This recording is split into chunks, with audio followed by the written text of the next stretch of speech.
Morena, everybody, and welcome.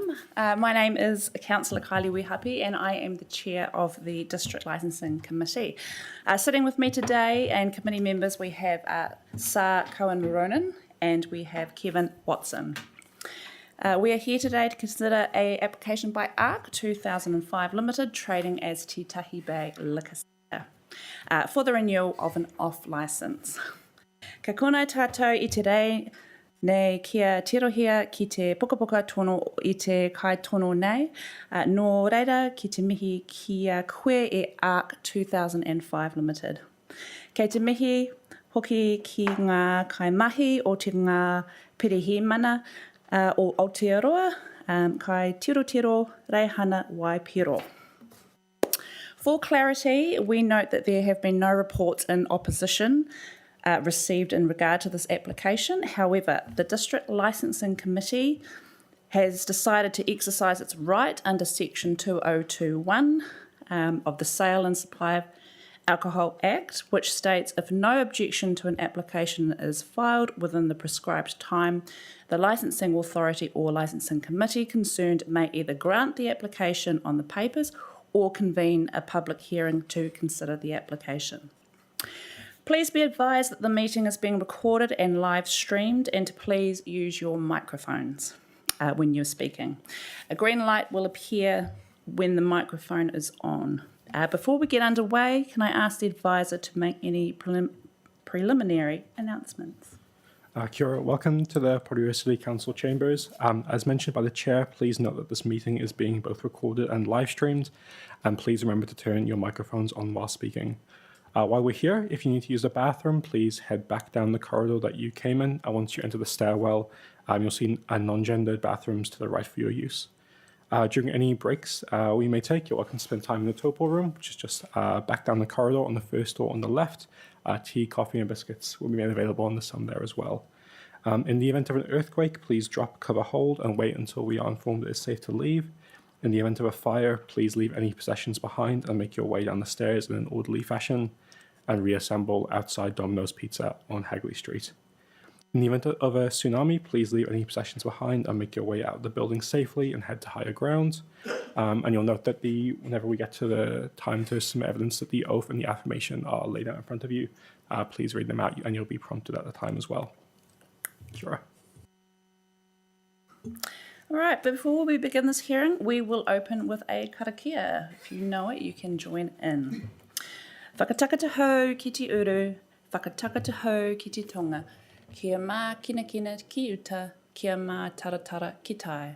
E he aki ana te atakura, he tio, he hoka, he hauhu, ti hei moriora. Does anyone have any conflicts of interest that need to be declared? No? Okay, working our way around the room, starting from my left, we'll quickly introduce ourselves. Kia ora, my name is Evan. I'm the District Licensing Committee Advisor. Kia ora, my name is Ruben Friend. I'm the Secretary for DRC. Kia ora, my name is Nick McDonald. I am the Licensing Inspector. Yes, thank you. Kia ora, my name is Ravin Kansara. I am a relative of Ketan and a staff of ARC 2005.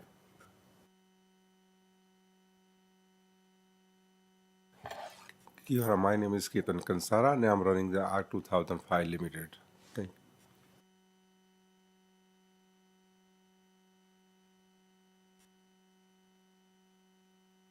you.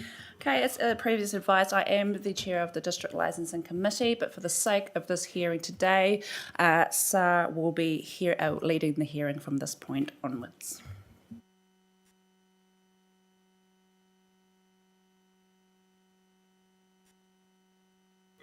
Yes, it is on. Oh. Okay, kia ora. Good morning. And what I'd like to do before we start is just to explain what we're going to do here today. So usually the way we hear this kind of applications is we let the applicant start. We let both sides to open. So during the opening, both parties can tell us what they would like us to focus on. Then we let the applicant start. I noticed that we have no briefs of evidence here from any of the parties, so we will need to hear from the applicant a little bit of background in terms of the background of the operation, what brought us here today. And then we start by asking questions. Usually we let the agencies go first and then we go last. But today we might need to do a little bit, something that's a little bit different. Before we go into that ordinary sequence of events, there is a preliminary step that we will need to discuss here today, which might sound a little bit legalistic. So my apologies to the applicants if you lose us at any stage of that discussion. But we will need to first determine and agree what rules we're operating under, if it's the old rules or the new rules. So what I suggest we do is that we start the discussion by addressing that aspect, and we will hear submissions from the applicant and any of the agencies if you wish to make any submissions. And then the committee will have to make a preliminary decision as to which rules apply to this hearing. And then once we agree on that, we can start the hearing as per what I just explained. Does that sound all right? Yep.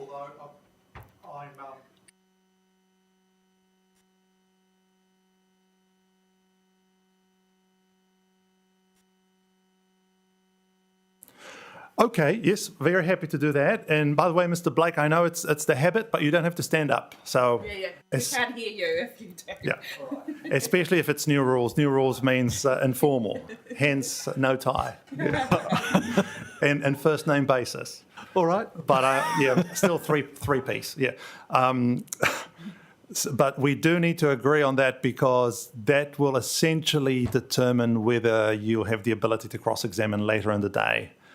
There are other elements of the new rules, but this is usually the one that is the most significant because we can all be informal even under the old rules, so that's fine. Also, what is unique to this hearing is that we have no objections. So the agencies are here, so thank you for being here today. But they actually did not oppose to the application. So it's a commission-initiated hearing, which also makes it more interesting because you'll have no real witness to cross-examine. But you might want, I can see why you may wish to cross-examine agencies who do not oppose. So I can see that element. Let me tell you, I don't plan to, if that's of any assistance. Okay. And sorry, I have That's to all right. Stop myself. from Whatever standing you're up. comfortable with. Look, I wanted to say thank you for having this hearing today rather than Wednesday because I'd been tied up with other matters. I hadn't anticipated being involved when there was a matter before ALA, which is referred to in the licensing inspector's report. But I wasn't involved more recently, and I didn't get involved in this matter until after the deadline had passed for the filing of materials. Right. Now, I had some submissions which I had written, and I was thinking that one option would be for me to go through them, and then we could call Mr. Kansara as a witness so that he could confirm as a matter of evidence anything that you heard from me that you considered should be confirmed by a witness rather than just through counsel. I hadn't anticipated cross-examining anyone. I think that the sergeant and I see most of the issues fairly similar. I think there was some of the one of the mitigating factors relating to the matter that was last before ALA. I think the sergeant and I put perhaps different weight on, but apart from that, I think we see things much the same. And I have no reason to think that I would be seeking to cross-examine the licensing inspector. I don't know if that assists. It certainly does, because it means we can proceed with the Secretariat's initial decision to treat the hearing under the new rules. And that's how the committee received the file. Yes. And I'm not sure whether the parties were advised of that, but the Secretariat position is that, and the Secretariat are following MOJ's guidance. And MOJ guidance is that in a situation like this, it's the date on which the committee alerts the parties that there needs to be a hearing. That is the date where proceedings begin. Because under the legislation, the element that tells us whether we need to follow old rules or new rules is the date when the proceedings begin. Yes. And the legislation doesn't tell us what date that is. I'm pretty sure it's not the date when the application is filed, because the legislation distinguishes between filing of application and starting the proceeding. So it's probably not the filing of the application. But what date is it? Is it today's date? Is it the date when the committee receives the file? Is it the date when the parties are first getting in touch with the Secretariat? That's up for interpretation. MOJ took the position, and there's a guidance you can find online, or the Secretariat can send it to you, an implementation guide. And that's basically what the Secretariat has been following, even though I know from Wellington it's not universally adhered to. So the guidance say proceedings have begun when an objection is made to an application, so not in this case, or a report is filed by police or medical officer of health, again, not in this case. Proceedings have also begun if the DLC choose to convene a public hearing to consider the application without an objection having been made.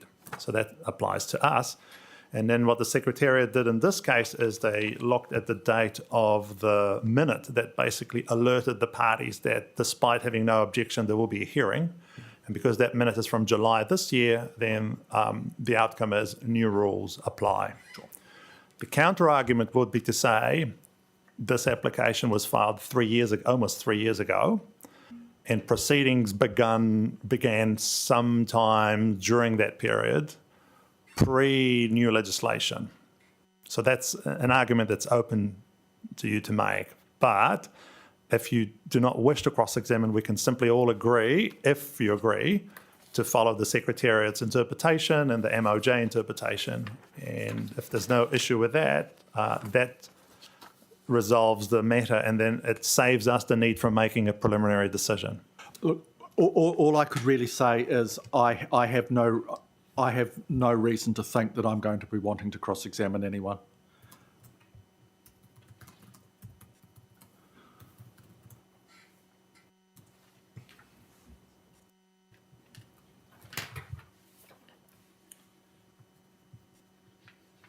Well, thank you, Mr. Blake. That does save us a lot of time.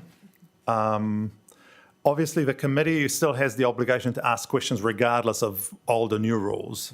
So that's something that we were able to ask under the old rules, but it just means that we'll be taking a more proactive approach to the hearing rather than rely on counsel to draw the evidence from the agencies.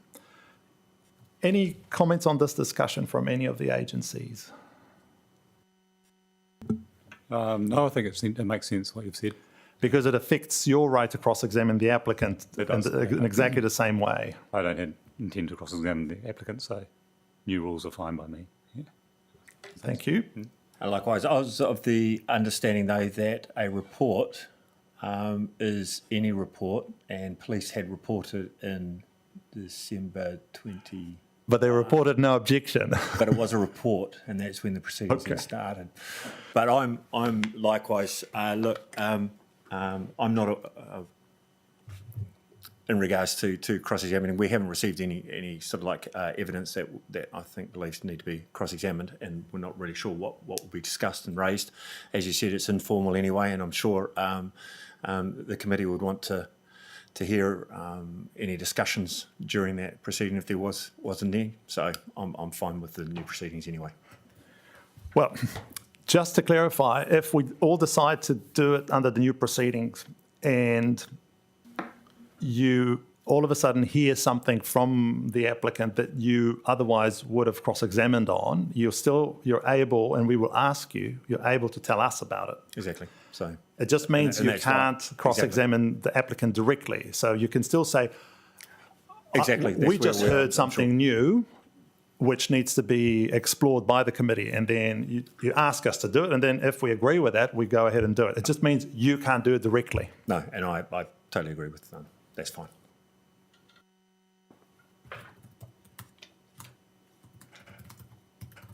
Yeah, it's funny that you this is what happens when the legislation is unclear, and I can just refer you to the place where it is unclear. So it's basically if you look at the it's Schedule 1AA. Have you got the Act there? No, I don't. Oh, okay. So maybe you can make a note, and then later in the office you can check that. This is the amendment that was passed under urgency last year by Parliament, and the transitional arrangements are in Schedule 1, capital A, so 1AA, and then Clause 2 deals with the transitional provisions in respect of application for licences, and then it distinguishes between applications that were filed before the commencement of the clause and applications that were filed after the commencement of the clause. The problem is the clause actually commenced in August last year and not in May this year. So I think it was a drafter's mistake that they forgot to add it to the commencement section. So what you had there is a clause that commenced with the rest of the Act in August 23, but bringing into effect changes that will only start in May this year. Right. So that opens up the floor to basically every DLC having its own rules. And I'm not aware of any ALA guidance on it, but at least we have this from MOJ. So I suggested what the Secretariat has done here is the right thing. Basically, they followed what the MOJ guidance, but it's not ledge. So I think we'll be right. I think worst case scenario, we might just be raising a couple of issues if something takes me by surprise or takes the sergeant by surprise, but I don't think we're going to need to cross-examine. Okay. Well, thank you to all of you, because that makes things much simpler. I'll just record that there's an agreement to proceed under the new rules to the extent that they lawfully apply to us. And in the event that any of the parties feel the need to cross-examine because of evidence heard today, just let the committee know about it, and then we will do the best we can to understand your concern first and then to convert it into questions that are not cross-examination.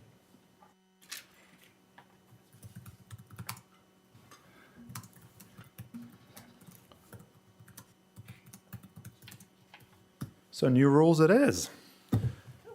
Okay, in that case, let's hear the opening first, and then we can start with the evidence. Now, look, I have some written submissions. I think I've got enough copies for everyone. Yes, please.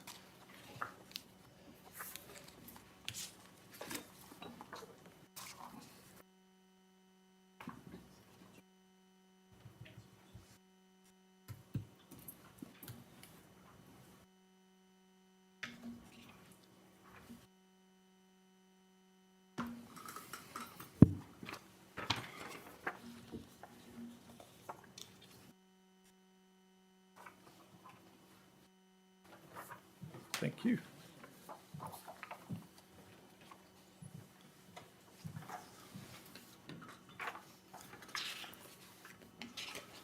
So if I could take the committee through those.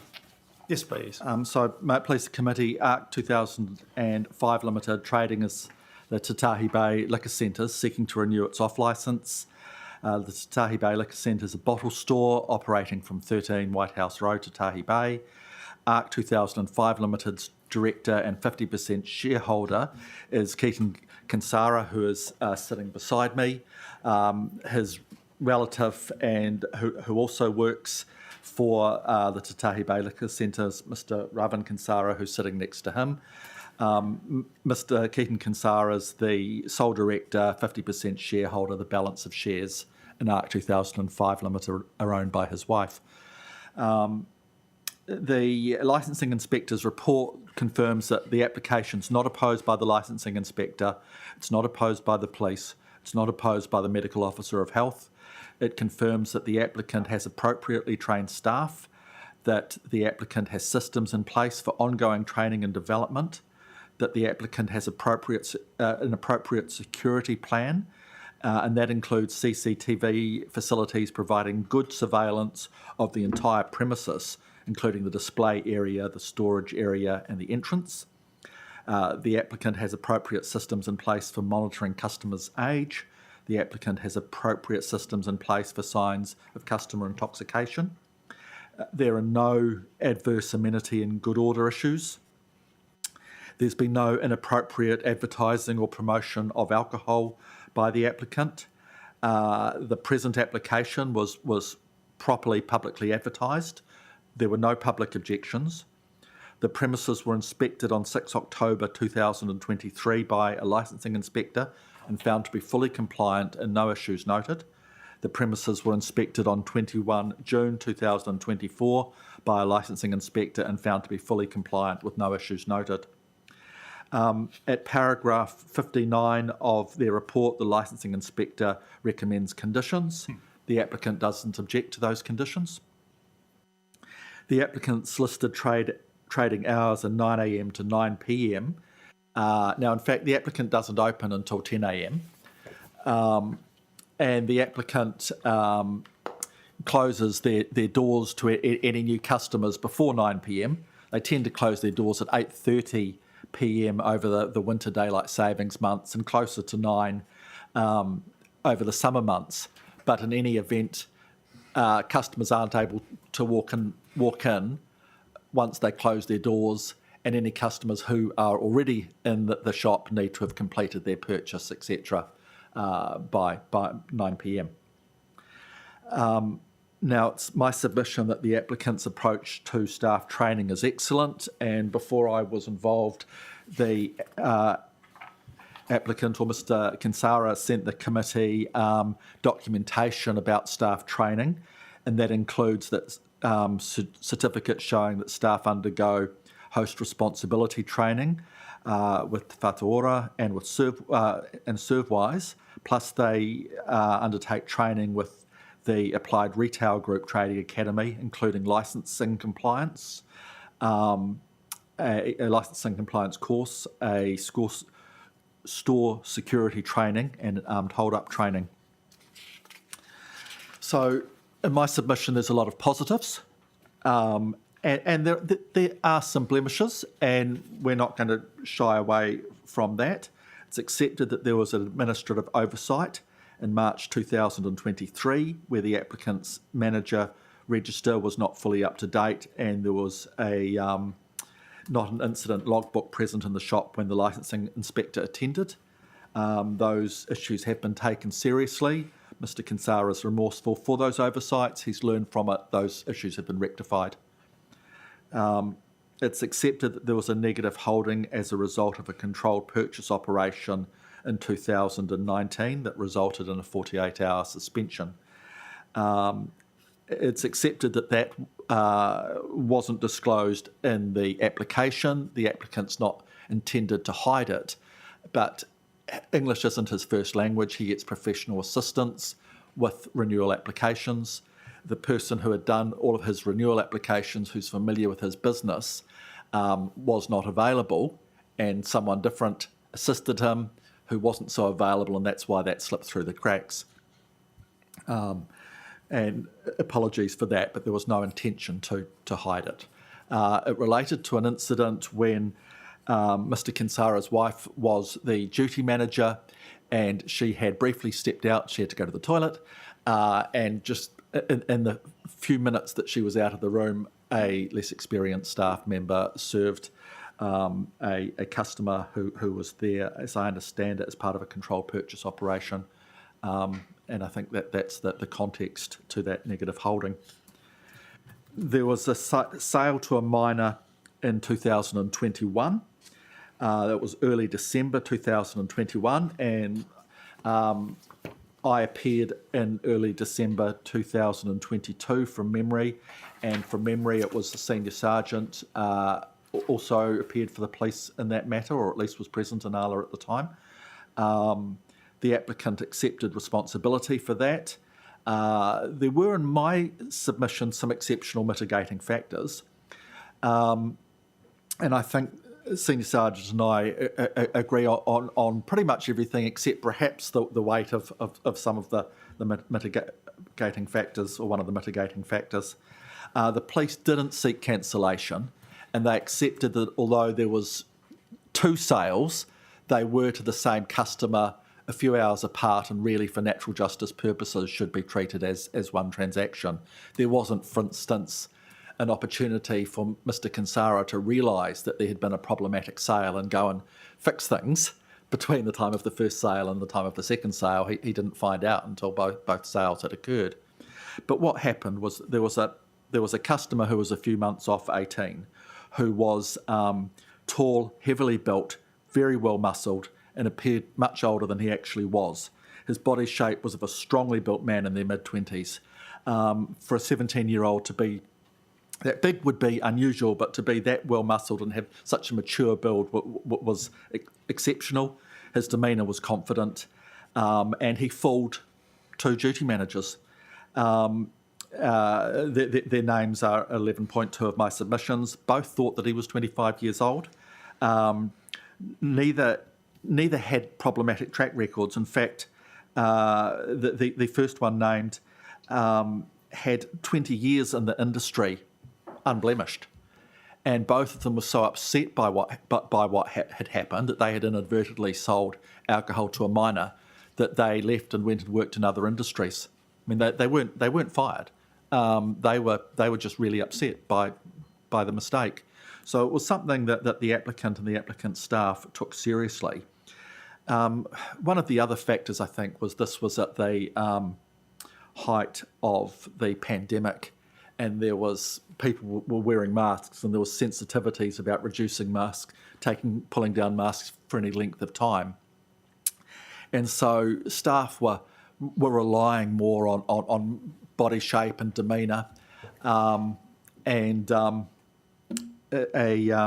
error was made, by both of those duty managers. And so, look, I fully accept, and the applicant fully accepts, that staff in licensed premises need to be on guard to the fact that some 17-year-olds look much older. And so what I've said isn't put forward as an excuse, but I think that the applicant should be able to speak freely about it as a mitigating factor. Now, it's been almost 3 years since the incident and almost 2 years since the Ala hearing. And as I've said, the police didn't seek cancellation. If Ala was going to cancel for that incident, in my submission, they would have done that 18 months ago. Mr.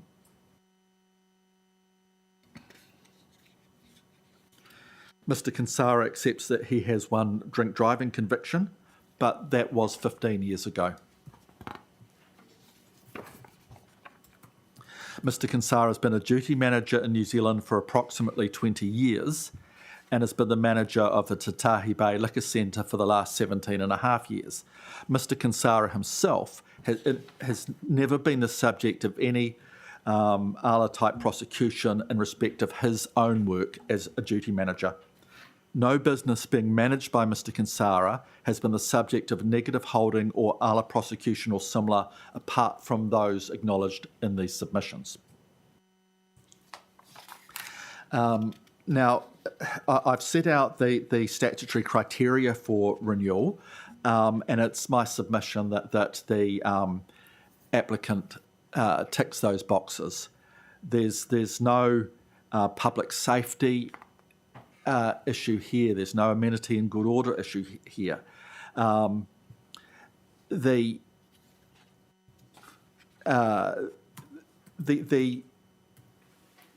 only issue that could be raised in respect of the statutory criteria is that it could be pointed out that the applicant's track record is not unblemished. And I accept that, but in my submission, suitability has to be focused on suitability now. And if we look at suitability now, this business has got its act together. This business has made some mistakes in the past. They have learnt from them. And we can see that from the last 2 inspections, which dates back more than a year, fully compliant, no issues noted. And in my submission, that's what's important. So they tick the boxes in my submission of the statutory criteria. They are operating as a very good bottle store. Their, for instance, staff training goes above and beyond what the minimum they would need to do. And it's my submission that the licensing inspector was fully justified in the report, and I'm particularly referring to paragraph 59 and 61 of the report, in supporting, I think in paragraph 59, I think the report says support, and paragraph 61, I think it says not oppose. But the focus is on how this business is doing now, and the recognition that although there are blemishes, time has elapsed, and as a result, the application is supported. And in my submission, but look, I'm happy to answer any questions, and I'm happy for whatever parts of my submission the committee thinks should be supported by evidence to be dealt with by evidence. So I'm really in the committee's hands on that. Thank you, Mr. Blake. If I may just observe that the submissions were, in my opinion, much closer to closing submissions than opening, in that they relied heavily on evidence that we haven't heard yet. Right. We will need to hear that evidence from the 2 witnesses and not from you. Yes. You will then be able to use that evidence to make the same submissions if you wanted to. But to the extent that you referred to facts, we will need to hear those facts from your clients. I'm happy with that. Okay. I'm happy with that. And the other comment is that there is a difference between what we're doing here today and what you and your client did before ALA, and that our test and our objective is future looking. So we need to look at the past in terms of determining patterns of concerns or any other incidents that are of interest to us in order to assess suitability going forward. So the focus of this hearing, we will spend some time listening to what happened, but the focus of our deliberation will have to be future. So is this committee comfortable that for the next up to 3 years, the applicant can have a license in light of current systems, but also past behaviour? So that's the focus of what we do here. Rather than, and when we contrast that with the ALA process that you've been involved with, that was more of a punitive element in that there was the need to determine the application for cancellation. It started as cancellation, then it became suspension, and then ALA will still need to decide what the correct response is. But we are quite different from a statutory perspective in that we have to focus on, are we satisfied going forward? And I believe that the reason why we're having this hearing to start with is that it wasn't a case where the chair felt comfortable looking at the past, basically to go ahead and approve the license, despite the fact there are no objectors, given the current issues that have not been resolved by ALA yet. So it's a slight difference in terms of the focus. So yes, we will spend time hearing what happened in 2021, 2023, and more recently. But the three of us need to always think about what does that tell us about today and about the next 3 years. So if we could focus the closing submissions, but also you'll see that the focus of the evidence will be what does that tell us about going forward? All right. Any comments from the agencies? None at this stage.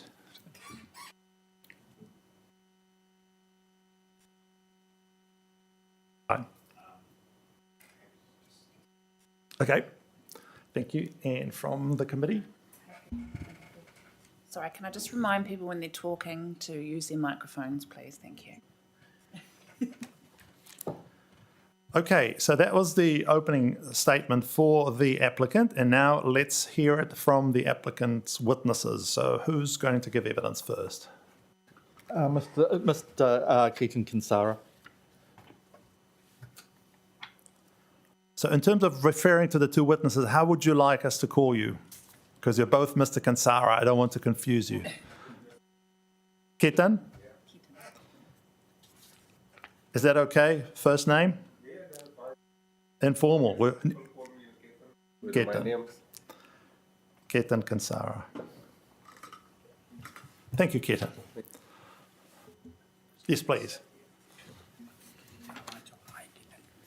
I'm Ketan Kansara, solemnly, sincerely, and truthfully declared, and from that the evidence I am about to give through touching the matter before this committee will be the truth, the whole truth, and nothing but the truth.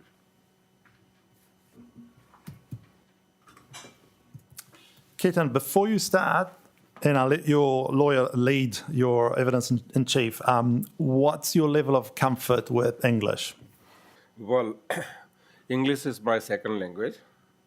So like, I don't have that much education, which is like, this room have like more education than me, but still I need to run the business. So whatever some of the words are more difficult for me to understanding, but I can run my business. Oh, no, I'm not asking about the business, just I'm asking about here today. Yeah. So addressing us here today, Yeah. how comfortable are you with using English? Well, little bit nervous at the moment. Sorry?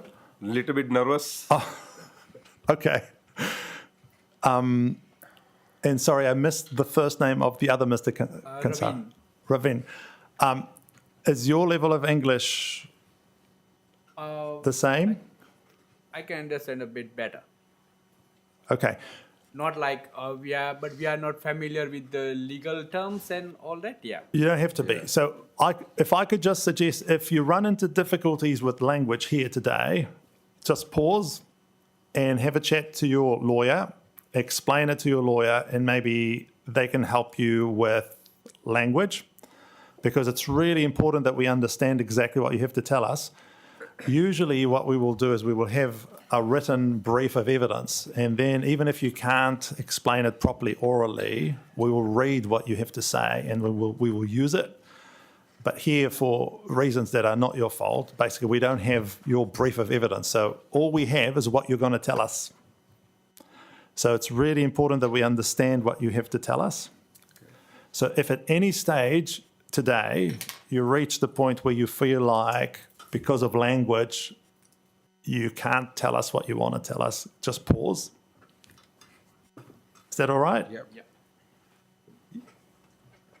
Mr. Blake, did you want to add anything to that? I just want clarification about one thing. Now, I presume that I do not have to recover what is in the licensing inspector's report. I mean, if the licensing inspector says A, B, and C, and that's not challenged, then I assume we can take that as a given. We don't need evidence of that. Yes, and remember that we are going to ask lots of questions later, so you can just lead it in the way that you'd like to lead. So basically just highlight the facts that we need to be aware of. Sure. Yeah. Sure. All right. So could you just repeat your full name, please? My name is Ketan Kansara. And what's your relationship with ARC 2005 Limited?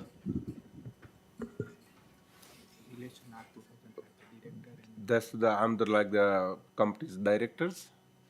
Yes. So you're a director of the company. Yes. Are you a shareholder of the company? Yes.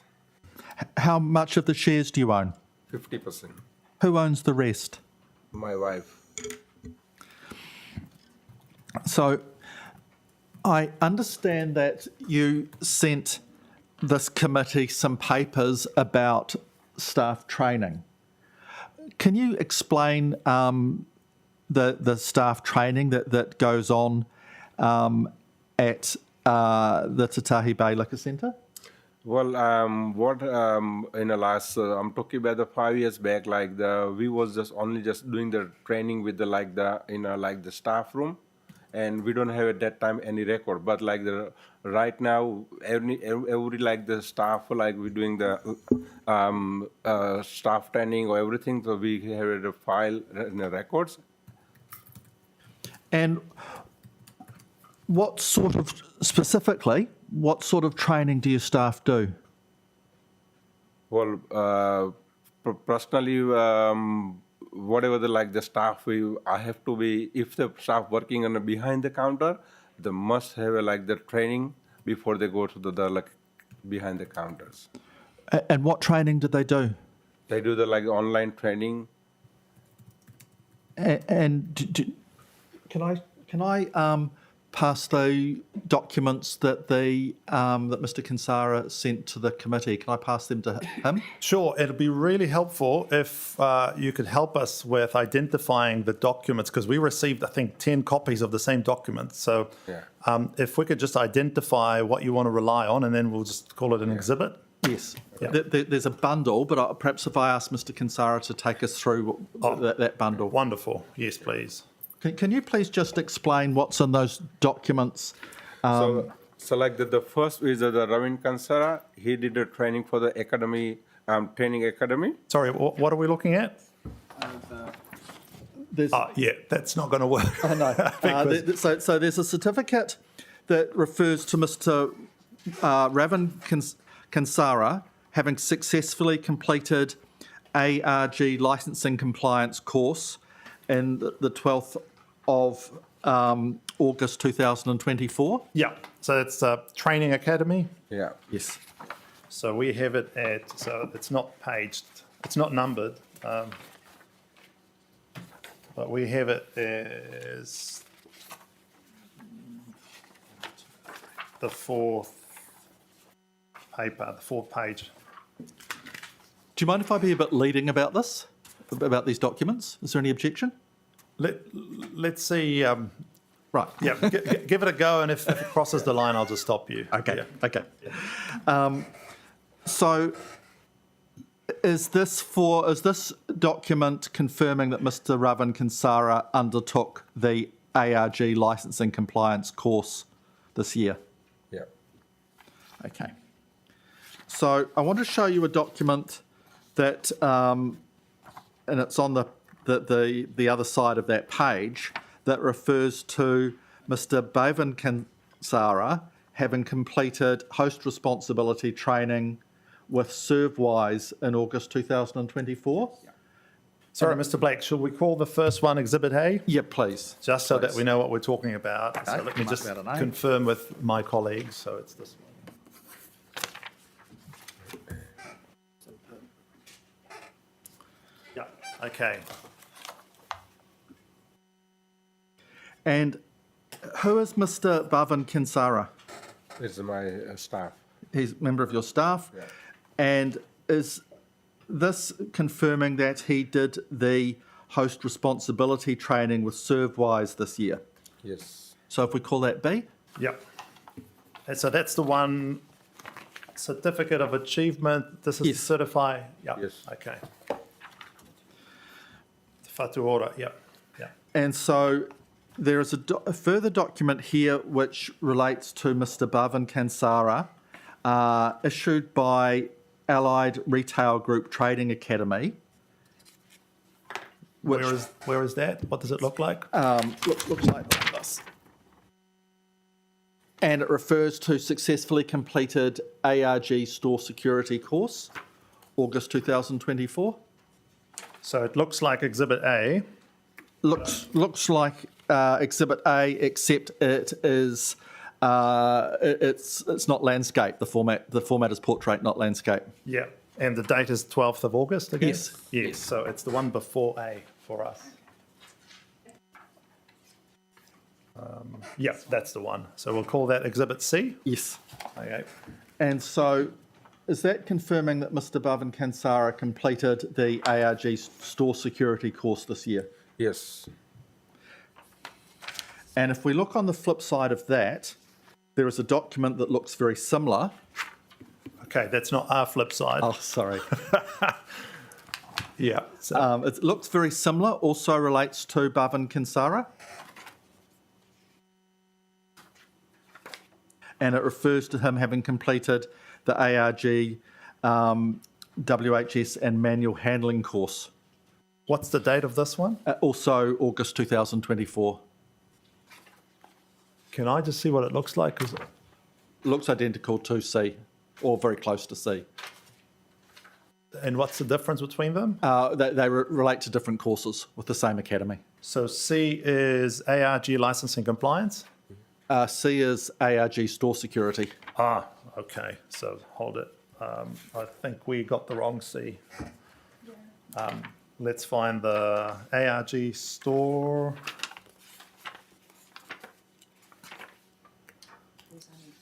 Yes, that's the benefit of filing briefs of evidence. I'm sorry I wasn't involved in it, but Yeah. until later. Yeah. I don't disagree with you though. Let's find it, because what we've got is 10 copies of the same document, so it's Right. really, really confusing. ARG licensing.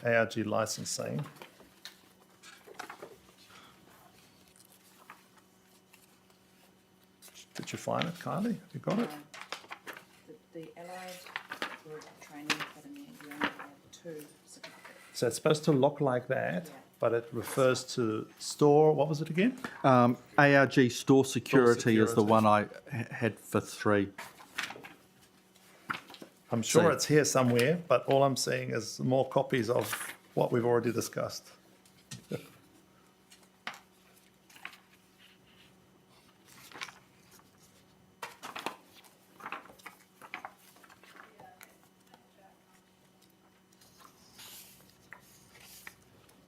Compliance course. Yeah, I can see the compliance course.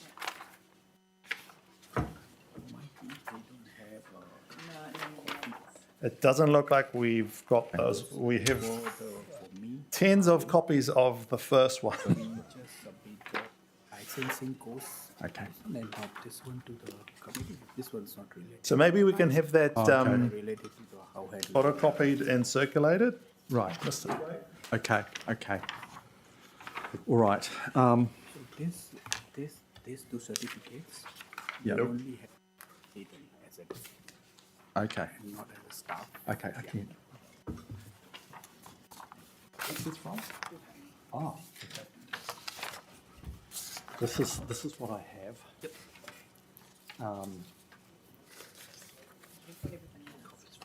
Thanks. See, it would have been much nicer to get just this bundle instead of all of this.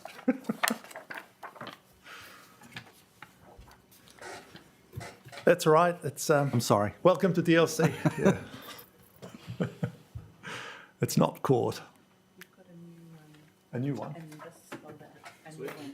Ah, I'm missing that one, but that's the. oh. So when you said smaller folder, you meant the new one. Okay. Right. version. Ah. Let's get rid of this. So is it safe for us to use this instead of the big one? Oh, that'll be very helpful. Thank you. But we're still missing that page, regardless. Okay, but still, it's better to work with just one copy of each page.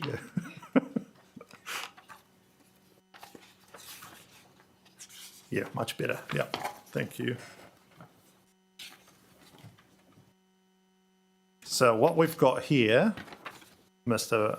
Blake, I'll just let you know. Have you got a copy of this? Yes, I'm just seeing now Okay, so and that's the realising slim that, one. Yeah. Yeah, okay. So I'm going to remove the bigger one because it's just confusing. I've just twigged that there are some documents in my bundle that aren't in this. Thank you.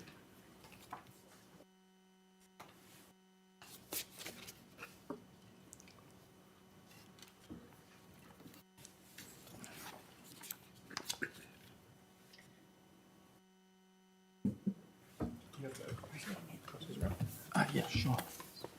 I don't have, that's just one copy, I think. I think your man's gone to get the photocopies.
Perhaps we could park that and All right. cover another topic. Let's come and back. Let's come back to that. Let's come back to that.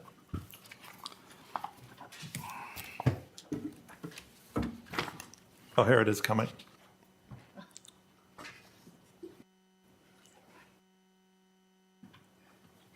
Thank you, Jack. Thank you. We've got it nice and warm. Okay, now let's find it. So we've got A, B, C. At least now we all know that we're talking about the same thing.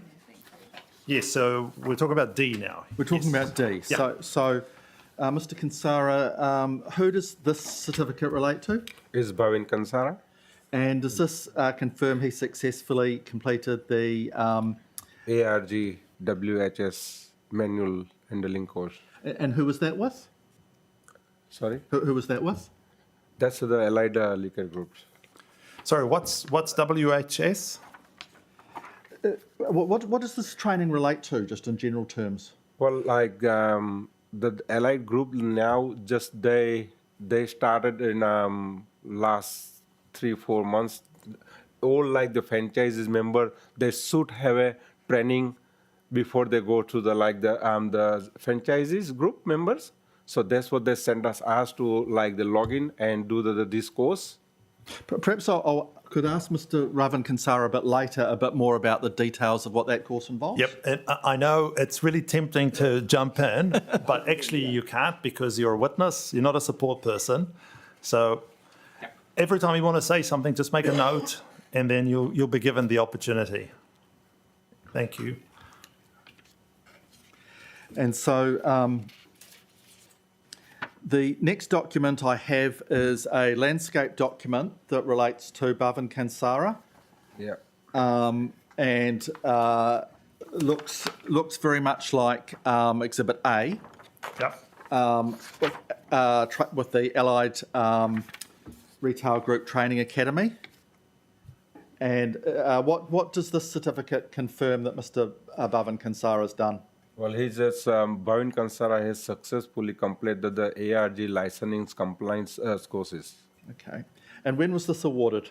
It's the 12th August 2024. So if we call this E? E. And sorry, did we understand what WHS stand for from Exhibit D? I think I'm going to have to get Mr. Ravan Kansara to explain that. Yep, sorry, yes. And on the, for my version anyway, on the flip side, there is a similar looking document, but it's it is portrait rather than landscaped format, also relating to Ravan Kansara and the Allied Retail Group Training Academy.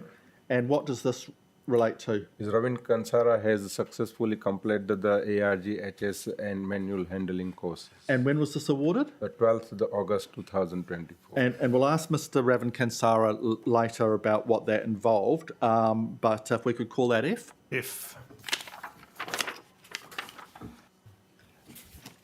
And this next one, which looks very similar, but also relating to Ravan Kansara and store security. Yep. And so what is this certificate? The Ravin Kansara has successfully completed the ARG store security course. Okay. And when was that awarded? It's the 12th of the August 2024. And who's that with? Allied Liquor Groups. And if we call that G? G. And on the flip side, also relating to Mr. Ravan Kansara? What's this certificate? The Ravin Kansara has successfully completed the ARG armored hold up and bomb trade courses, and the 12th of the August 2024. We call this H? H. So that's the armed hold up and bomb threats. Yeah. Yes. Yeah. And who is this next one relates to Keaton Kansara, and looks the same. Looks the same as the last one. Looks the same as H, but it relates to Keaton Kansara. Oh, sorry. Looks the same as H or the same It's the as... same as H. Oh, that's not what we have. Oh, no. Because the next one here says ARG, WHS and manual handling course, not the armed hold up. Okay. Well, I'll find that one.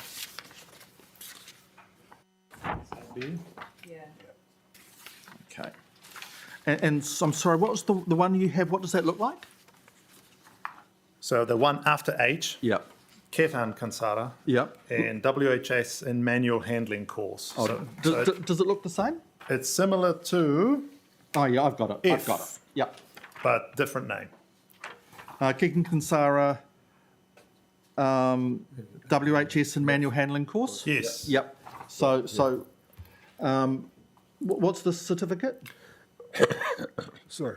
Has successfully completed the ARG, WHS and manual handling courses in 8 August in 2024. And who's the certificate for? It's Ketan Kansara, myself. Okay. And who's it issued by? Allied Group. Okay. And are we calling that I? I. I, yep. And on the flip side of that, I have one that looks the same, or very similar. And who's the certificate for? So, I has successfully completed the ARG store security courses in 8 August 2024. It's for myself and is Allied Group. Okay. Yeah. So this one's J. J? Okay. And then I have some Landscape. landscape, yes. Yeah. And the first one I have relates to Bhavan Kansara. Yes. Yes. And so what's this certificate? So the Bhavin Kansara completed the course for the host responsibility in August 9, 2023. And who did he complete it with? Server. I think it's just a mispronunciation of Servwise. Is that what it says on the bottom? Yes, it is. It's just a bit unclear to read.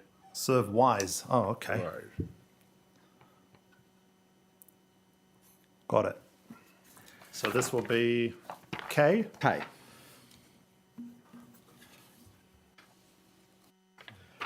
And on the flip side of that, I have a document that looks very similar. And who's that for? This is the Gayatri Ketan Kansara has completed the course in the host responsibility in March 1st of the 2023. And who's Survivors. and who is that person? Gayatri Ketan Kansara. And who is that person? Who is this person? As my wife. And that is Al? Al. And I have now one that again looks very similar for Ravan Kansara. Yes. And so what's this certificate? It's Ravin Kansara has completed the course in host responsibility in March 1st, 2023. Okay. And that will be KLM. M. And on the flip side, who's that for? It's myself. I has completed the course in host responsibility in March 1st, 2023. It's Ketan Kansara. And we'll call that N. N. Now back to profile. And for Bhavan Kansara? And so what's the certificate? So the Bhavin Kansara has completed the course in host responsibility in November 1st, 2022. Do we know who this is from? Because it's I can't see the agency name. Do you know who issued this certificate? Yes, several. Sorry, was it the same? Yes, Servwise. Servwise. Yeah. Okay. And this will be O. Yes.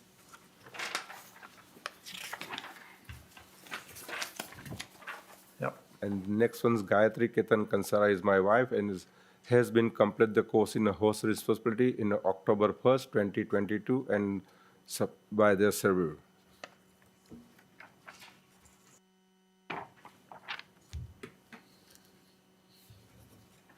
And that will be P. P.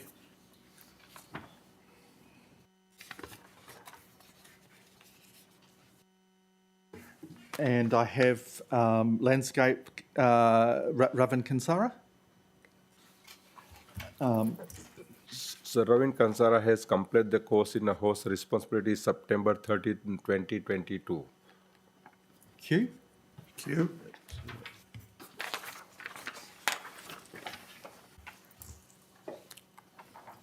And myself, Ketan Kansara, has completed the course in host responsibility September 11, 2022. And who did you complete that course with? Survey. R. R.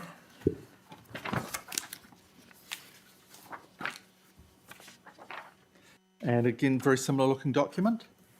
Who's that document for? And is one of the highly cared has completed the course in host responsibility in April 27, 22 Does by the that server. does that person still work for ARC 2005? Now she's resigned. But we'll call that S. S. And who was that training with? Server.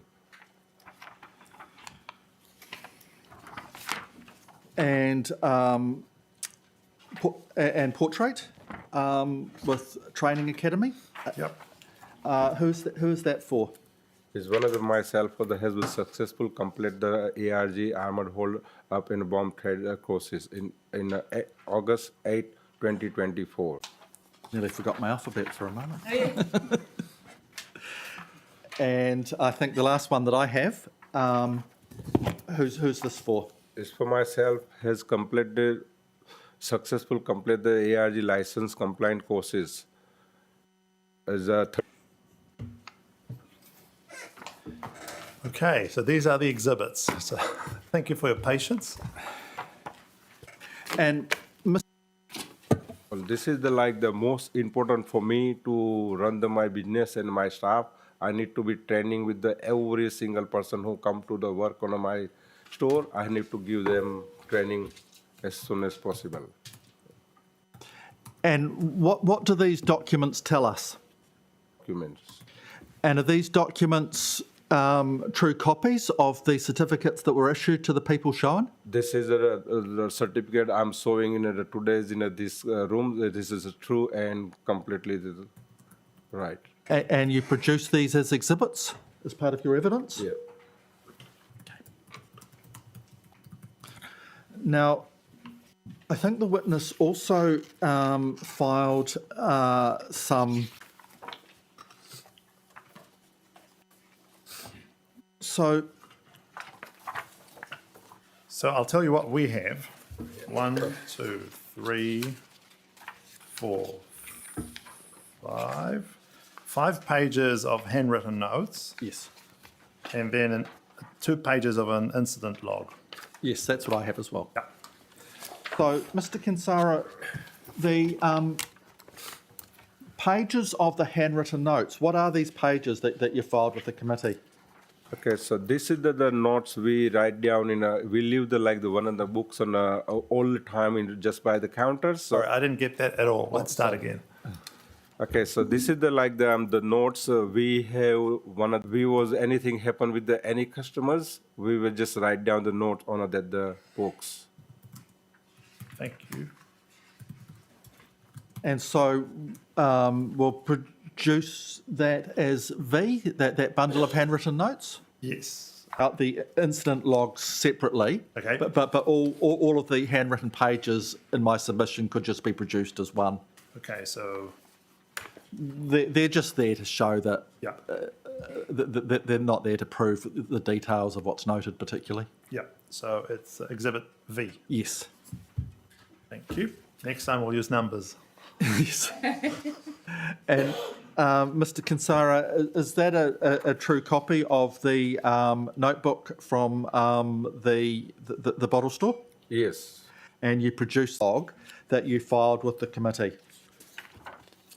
So these two file here is if I have the customer then we have a time, then we put down the log file and just write it down. We just put down what happened. If we have the no customers, then we put down the log on the file books and we just put it down all details what happened. Thank you. Could you give me an example of when you might use that form? So this is the accident happened on the day on the 26th on the 3rd 2023 in 10 a.m. So the customers come in the store and look instruction from the would be. You might want to re-ask the question. Right. All right. Look, I might. I think Mr. Kinsara is struggling with his English a wee bit. I might get Mr. Ravan Kinsara to speak to that. Okay. All right. So we'll produce this as exhibit LPQUVW. Yeah. I'm sorry, can you make sure to do the affirmation before you speak for Ravan? Thank you. Oh, no, sorry. no. We're not doing it right now. Later. Later. Yeah. Yeah. All good. So, Mr. Kinsara, this is a true copy of a couple of pages of the incident log from the bottle store. Yeah. Okay, and you produce this as an exhibit as part of your evidence. Yeah. So there was W, both pages. Yes. Yeah.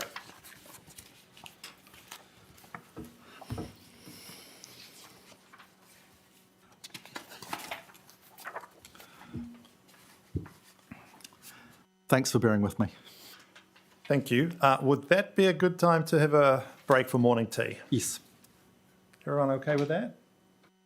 How long do we need? 10 minutes? So we'll be back at 10:31 then. Okay.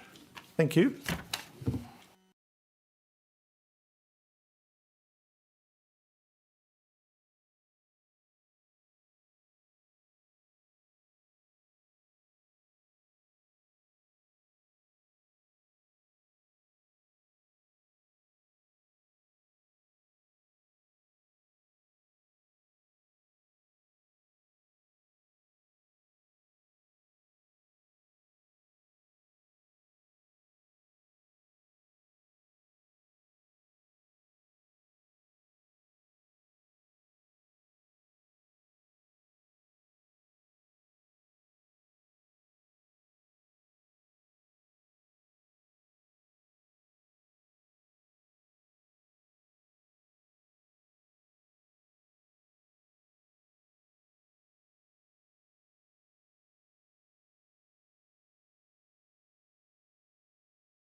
Mr. Blake, before we continue, Senior Sergeant Bench needs to leave at about midday.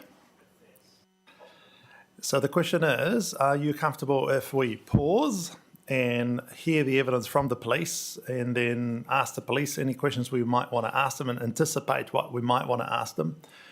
And of course, if police is not here, the risk is that if the applicant gives us their side of an event and you're not here to rebut that, we will go with the applicant's version of it. So that's the risk you're taking. As advised, the police or I've attended purely to assist if there were any queries. I'm not sure if the committee required police attendance in the first place. I just thought it would help assist with the matter if you wanted to explore past. Okay.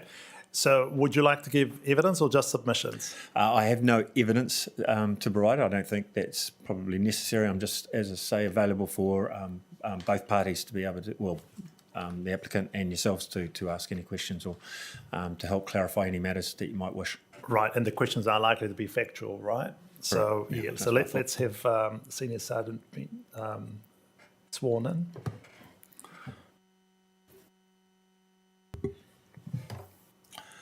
I, Shane Douglas Bench, solemnly, sincerely and truthfully declare and affirm that the evidence I'm about to give touching the matters before this committee will be the truth, the whole truth, and nothing but the truth. Thank you.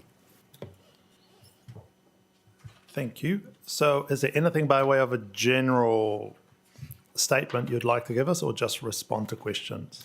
I would say that the committee is aware of what is considered to be a matter before the authority that is yet to be determined or the decision to be released.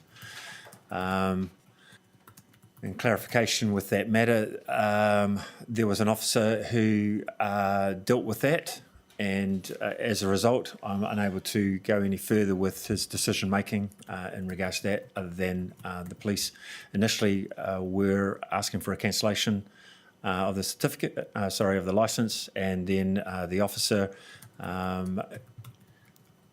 submitted a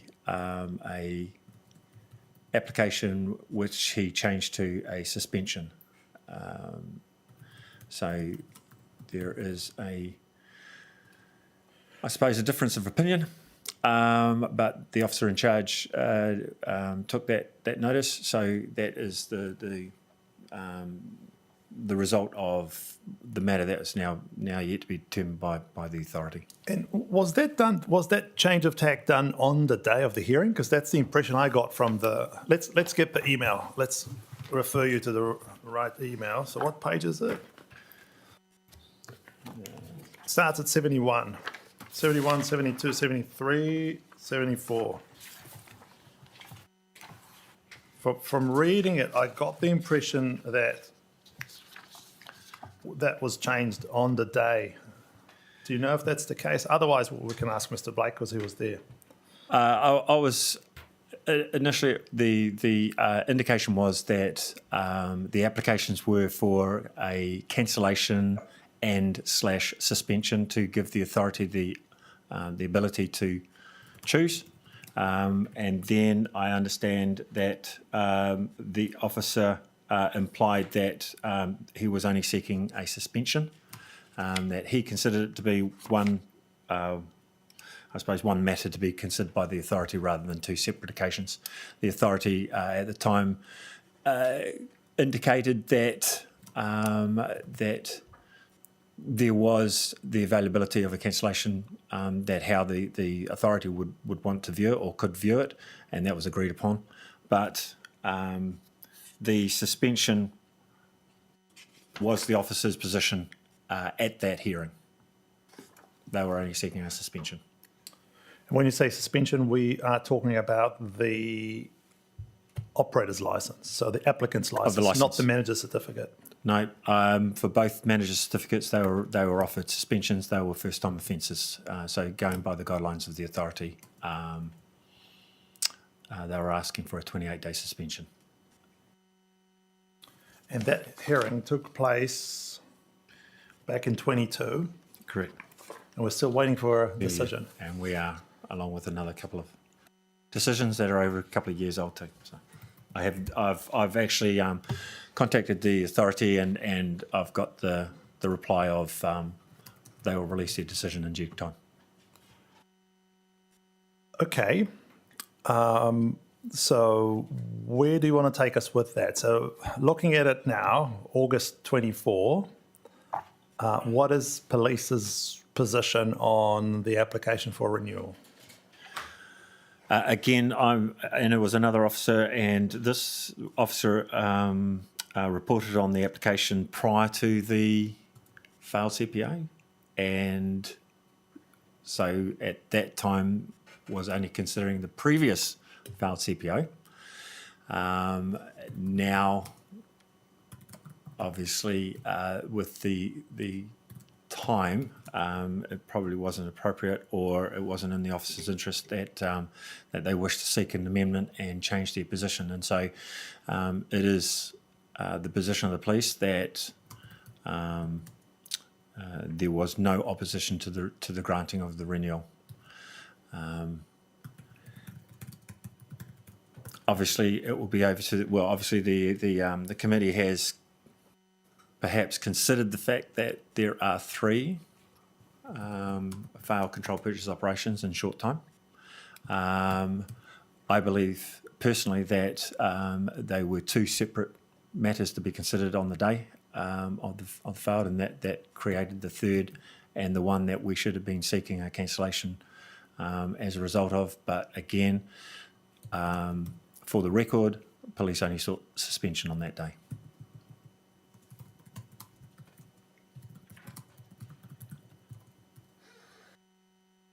Yep, so that's past tense. What about now? Well, so there is no further adverse information received on the police system that indicates that there has been any other failures or shortcomings from the licensee, other than the visit, I think, in 23 by one of the AHP officers that identified in regards to a register, the manager's register, and incidents which has already been highlighted by the applicant or addressed by the applicant. But there is no other information to say otherwise. Okay, and what do you say to the argument that since those failed CPOs, other than what you just mentioned, which is more of an administrative matter, there have been no issues at the premises? Is this something the police accepts? Police would have to take that on the basis that the fact that there is no evidence to contradict it. We obviously would be concerned, and it will be explored by yourselves in regards to, I suppose, what changes or effects might be considered to be now robust that wasn't in place prior to the failure of the control purchase operations. So since the ALA hearing, has police been proactive about this particular venue, or is it more reactive, just reacting to reports from inspectors and the likes? Unfortunately, our recent situation workload, I would say we have been reactive rather than proactive.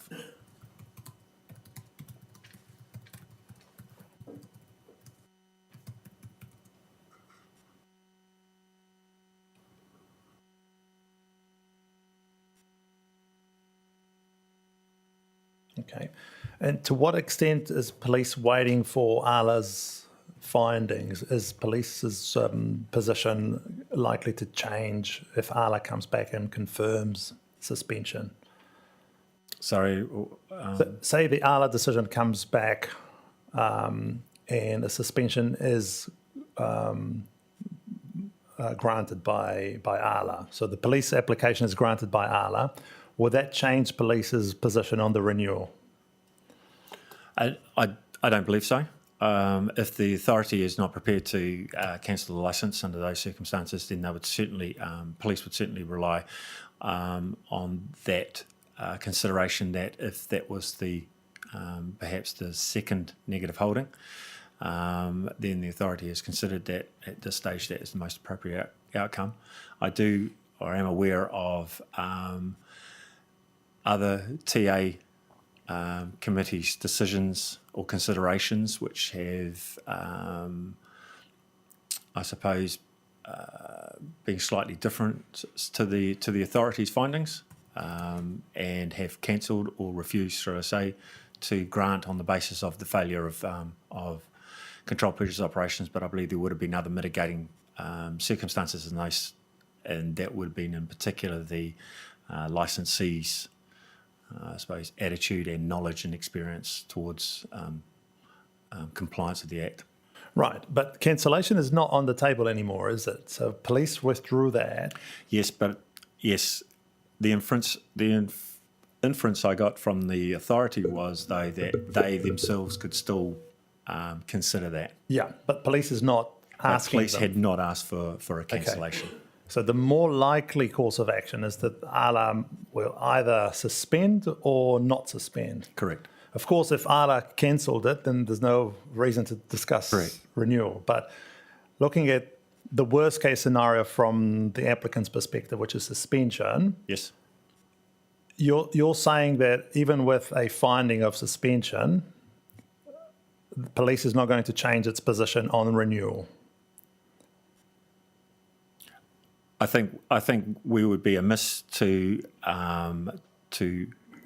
not oppose on that basis.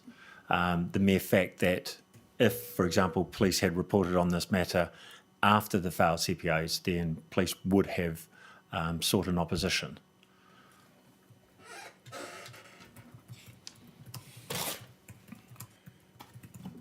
So that means we'll just have to, well, police will wait for ALA's decision and will reconsider its position, Correct. depending on the findings. If I speak, if police had the ability to change their position from the initial report, then we would be here at the moment opposing on the basis of fail to control purchase operations and not believing that they had the process and systems that were suitable. However, we have not done that, and therefore, to be fair to the applicant, we would remain that unless other information came. Okay, so let's just confirm that we understand you correctly. So what you mean is page 9, is that So page 9. page 9 of the bundle?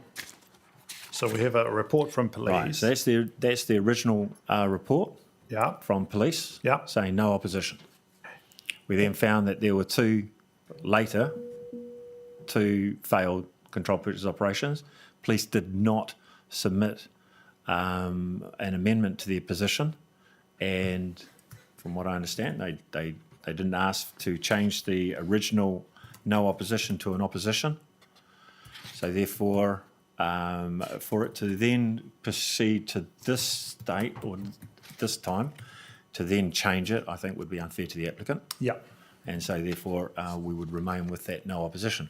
However, as you've raised, if we had a suspension or a confirmation earlier from the authority, then we may have, I would have been in a better position to be able to reconsider our position and notify the committee and the applicant on that, but that hasn't been the case. So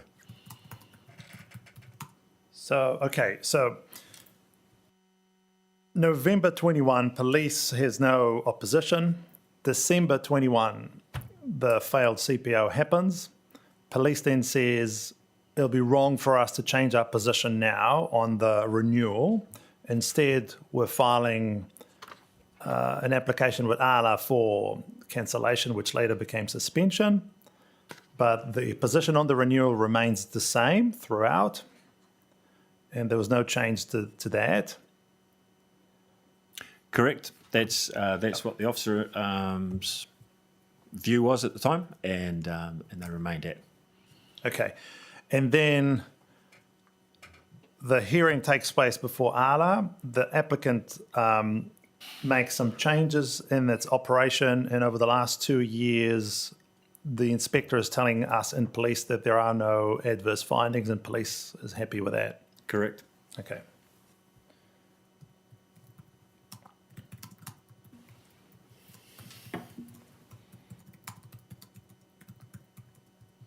Okay. Kylie, questions?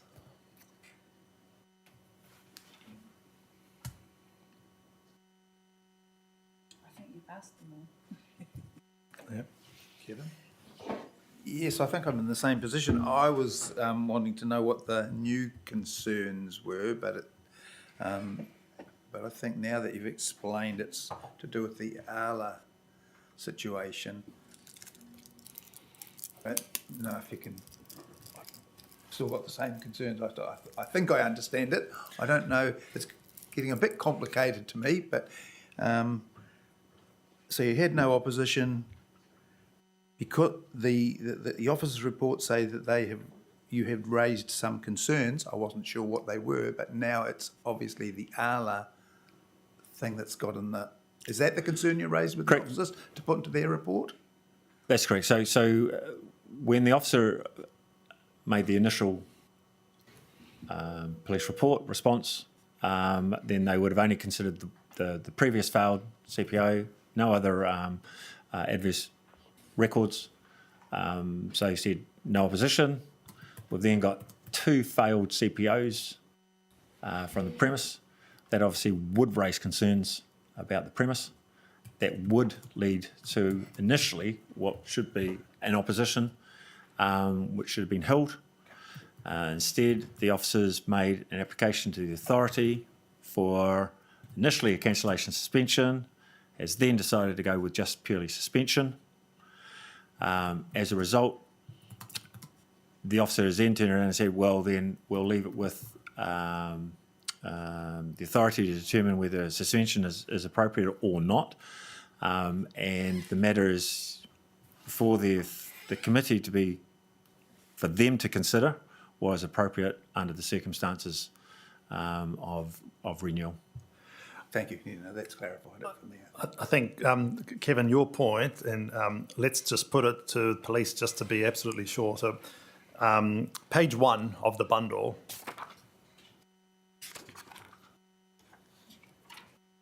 Basically, where Kevin's coming from is a comment by the inspector. So let's just clarify that. And we'll ask the inspector, of course, later. So paragraph 3 says the reporting agencies reported not opposed. But subsequently, as information has come to light, police have raised concerns about the applicant's suitability to hold a licence. Oh, sorry, you're not there? Page you're 1, there. I see Yeah, that. And so yeah, I'm just 3. trying to determine what date that was Yes, sir. made, what those comments were based on. And I'm assuming because that would have been based after the authorities' applications, that the concerns would now be there. Obviously, that we do have concerns, the fact that they failed two controlled purchase operations since our report. Okay, so is there an email, a letter, or anything else by way of evidence to show us that police changed its position and then had concerns? Because that was the initial. When we read this report from the inspector, we initially thought police changed their position. I'm not aware of any Okay. emails from any staff member that may have indicated to the licensing inspector, other than perhaps discussions because of the active matters before the authority. Yeah, of course, we will ask the inspector about it, but you won't be here to help us later, so that's why we're asking you now. I'm not aware of any actual email reports or anything other than probably what have been verbal discussions in regards to the matter, and the fact that raising the fact that there is 2 active matters still before the authority to be considered. Okay. Thank you. Just for my understanding, or our understanding, Mr. Blake's already explained the applicant's interpretation of the CPO being in their situation, the one failed CPO, but you keep mentioning personally you thought it was two failed CPO, so I just wanted to ask you and understand from the police's point of view, what it is? looks like and why. So it is my personal and professional opinion that there were two failed CPOs, controlled purchase operations, and therefore there were two applications that were submitted to the authority, two 280s, one for the morning sale, one for the afternoon sale. We're talking about 21, right? December 21, That's correct. because there was the 19 as well. Yes. Okay. The 19 was dealt with and, Yep. and had been December secured. 2021, same day, two events. Two events, Yep. one in the morning, one in the afternoon. I believe the authority, and I believe there is similar decisions that support the fact that that is two sales. Therefore, there were two 280s, two applications to be considered by the authority. The authority had indicated that they were going to consider the two matters, although they heard the two matters at the same time, which obviously would make sense. Whether that would be the case for their outcome, whether they would say that they are looking at it as one offence for the day, or whether they were looking at two separate offences, but they would take that into consideration because it was the same day in regards to how they would, if they gave a suspension, how long that suspension would be related to. But the officer who was in charge of the matter, they themselves considered it to be one offence, and so that was that officer's view.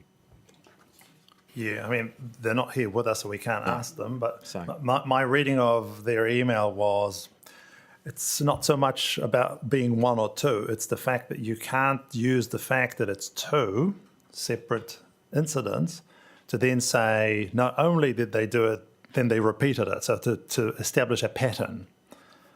Because as a matter of fact, it did happen twice, so we can't ignore that.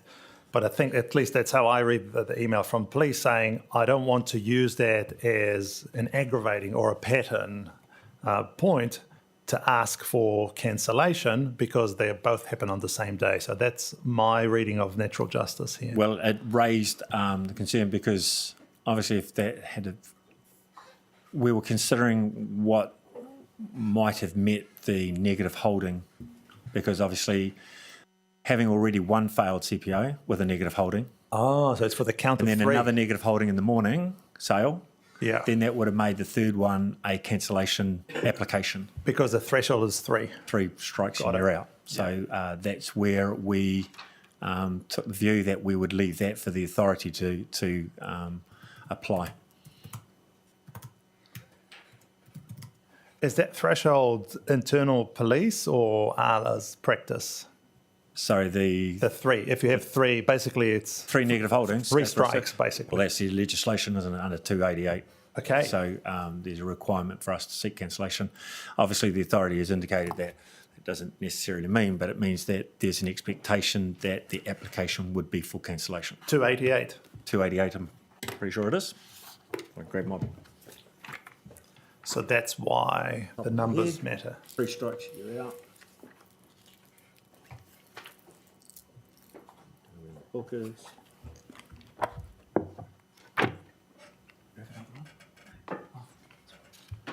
288. Holdings, givings.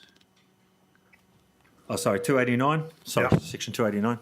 If you look, read that for the cancellation of the licence for 3 holdings within 3 years.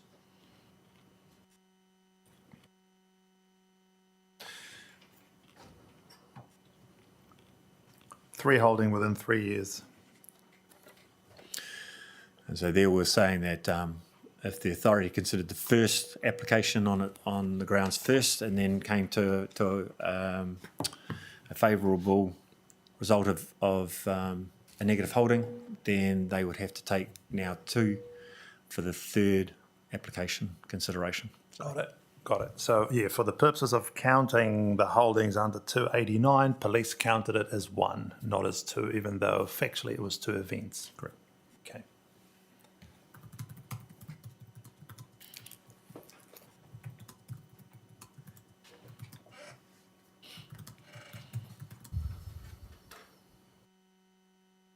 Okay. Any further questions? Kevin, any further questions? I can't cross-examine, but there are a Mr. couple Blake, of things yes. I'd like to raise. You're the next one, so let's make a list of what you'd like us to ask the police. All right. So there are 2 points, and one of them doesn't necessarily advantage or disadvantage either side of a debate, but just for accuracy. If we go to paragraph 6 in the licensing inspector's report, there is a reference to the subject licence due to a failed control purchase operation in 2019. Yep. Yep. And sale to a minor 2021. The sale to the minor in 2021 wasn't a controlled purchase operation. It was a situation. Sorry, that's correct. Right. So, where is the 2021 in that paragraph? On the beginning of the 4th line of paragraph 6 of the licensing inspector's report, sale to minor 2021. So Yeah. the incident where Senior Sergeant and I were before ALA coming up 2 years ago, when we were talking about what had happened in December 2021, Yeah. what we were talking about was a sale to a minor where the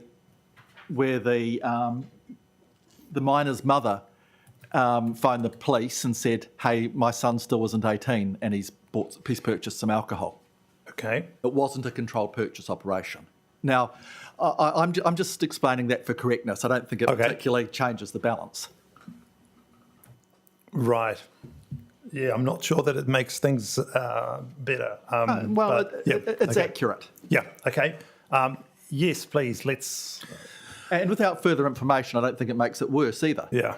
But given the appearance of that young man, he could not properly have been used by police for a controlled purchase operation because he looked well over 18. But anyway. Okay. Anyway. That's been denied. We certainly would use them. But it's correct in the regards. Sorry. Usually our 280s for sales to minors. It's just typically a controlled purchase operation, and this unusual situation was the mother making a complaint because her son and friend had been able to go in and buy alcohol in the morning, drink it, go in and buy further alcohol in the afternoon or evening and drink it. That they were involved in a police chase, crash, injuries, etc. The mother was obviously very concerned about the fact that. Oh, so was it the same person for both events? Yes. Okay. And the mother reported it. Yes. Yeah. So that's. So you see, we're in the dark here because usually we'll have this evidence before us.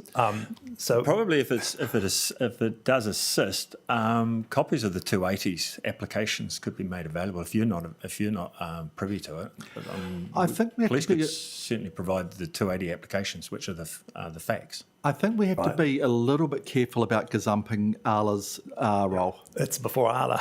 I accept It's that. not an agreed statement of fact. Is I it? accept that, but the the committee can receive any information and evidence that they wish that might help persuade, and they are facts. So we will get the applicant's side of what happened later today. And again, by you not being here, we will not be able to challenge that factual account. So again, that's something that you need to consider. Well, again, as I say, look, the matter is now on record. The information that was provided by both the applicant and myself is available. The committee can accept that information if they wish. There's, as Mr. Blake has raised, there's really no contention about the fact that a young person purchased alcohol twice and was involved in a police matter which resulted in a crash, and as a result the parent was concerned and made a complaint and wanted it followed up. Video was obtained from the applicant, and the matter, as stated, is yet to be determined as to whether a suspension or that is appropriate. I don't think we're not contesting, and I don't think there's much to contest in regards to the actual sale to the miners, and we've accepted that's happened. Okay, so that's your factual account of what happened there, and we will hear from the applicant later today. Anything else we should be raising with the police? Yes, I just wanted to invite you to raise, just to be clear, that the police decision that they did not seek cancellation was not some spur-of-the-moment decision when we were before ALA. It was the subject of amended written police submissions that were filed with ALA beforehand, confirming that as a matter of natural justice, the police were not seeking cancellation because as a matter of natural justice, the two incidents were so closely related. Yeah. The two sales were so closely related. I'm happy to put that to the senior sergeant bench, but remember, he's not the one who was there, so Sure. his knowledge may be limited on this point. Yeah. And in any event, the police's initial approach to happened the day before between the parties. Yeah. But let's. Is there anything you'd like to say about this angle, if you're aware of it, Senior Sergeant? I don't think it really warrants further explanation. I mean, look, the committee obviously will make its own decision, irrelevant of whether a cancellation was sought by the authority, by police to the authority or not.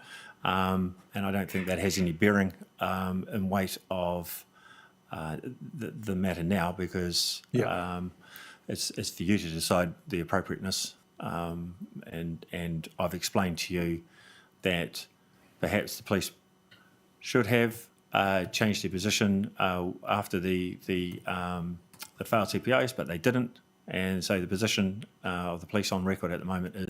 Consequence that I would like to explore later with the inspector, though, about this, because I can understand why the inspector didn't progress this matter as long as the police were seeking cancellation. That'll provide a good explanation. But then when police changed their position and moved to suspension, this hearing could have taken place back then. So that is one angle that I'd like to put to the inspector later. To ALA matter is that they were seeking suspension. Correct. And police's official position on the renewal matter is that they are not opposing. Correct. Senior Sergeant, you may have different views to the person who conducted it, but those views are yours. And in terms of us as a committee, we need to follow the police position, which you fairly described it. So correct. No opposition to renewal. And with regards to the ALA application, the police is seeking suspension. Correct. Okay. Is that something? I just have the question on the work amount of time the police had to respond with their report, and that was 16th of December 2021. So I guess the question might be when the actual sale to a minor or two sales. It is pretty close. Yes, that's a valid point. The dates are quite close. So did that affect in any way police's response? And as you've raised, unfortunately, I cannot talk. And given the explanation, I can give you my personal opinion if you'd like. Yeah. But, I think I can guess what it is. Yeah. So, I'm sorry. Yeah, but I did notice the proximity of the dates. I just don't actually know when the sales occurred either. That's when the sale. The sale to a minor occurred in December. I don't actually know that date. It's not anywhere recorded. Right. Yeah. I think so. My understanding is that it was in December 21, but I'm not sure if it was the 1st or the 31st. I can tell you if you'd like. Yeah. 21st. Yeah, we can take it from the applicant later. Okay. Yeah. Okay. Anything else anyone wants this committee to ask police? You see that? That's new regime, new rules. I know. No, it's all good. Are we all good? Yeah. Okay. Well, Senior Sergeant, you are you. free to go. Thank you. Oh, you're free to stay. Yep. And thank you, Mr. Blake, for. I agree. Let's go back to where we stopped. Does it need to be resworn or not? Could we just take him as being sworn? Yep. Yep. All good.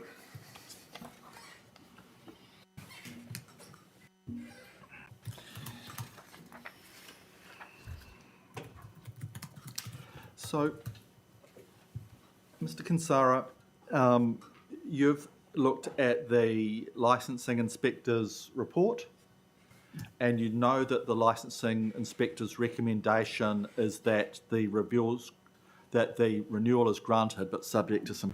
And are you happy with those conditions? Yes, I'm happy with that condition.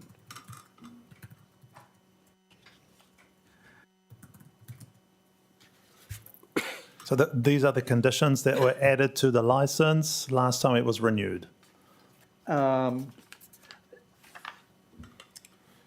Yes. Yes, I think, Mr. Kinsara, you made a comment. To what extent do those conditions reflect your current practice? So what are we looking at? I'm sorry, the conditions under paragraph 59 of the inspector's report.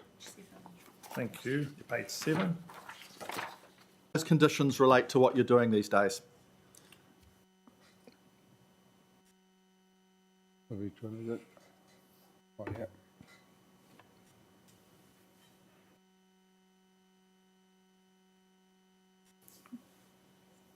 Yep, I accept that condition.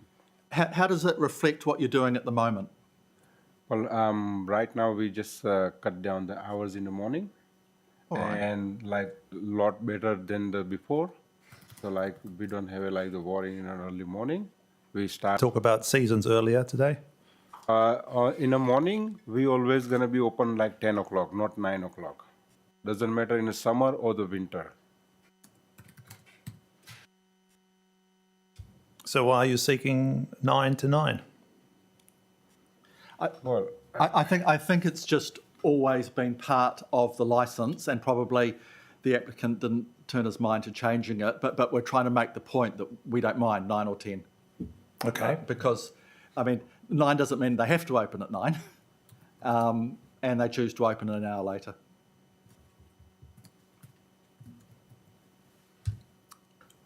Okay. Okay.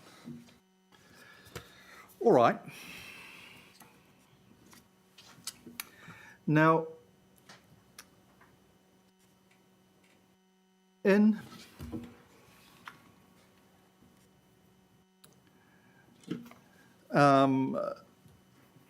2019, there was a controlled purchase operation involving your wife. yes.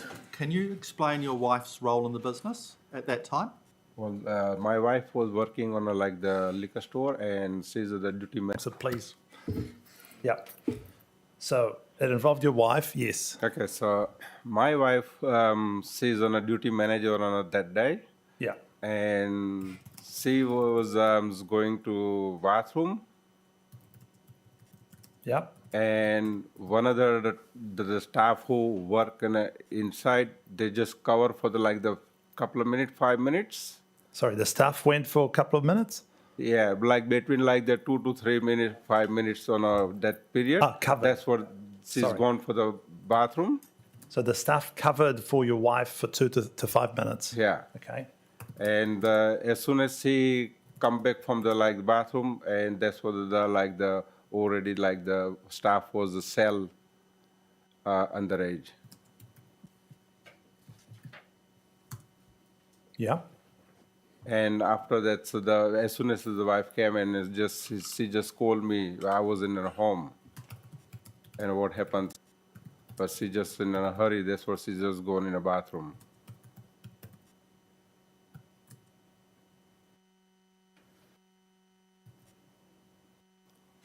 Saw that it was a minor and said, "Oh, what are you doing?" No. Sorry, it was my mistake.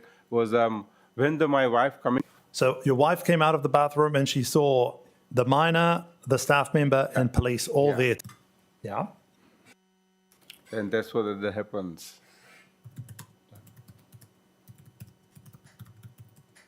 Text behind Yep. that CPO incident. Yeah, I mean, we do have 2019. questions about it, but March 2023, a district licensing inspector came round and that. Yeah, I think that time was what happened.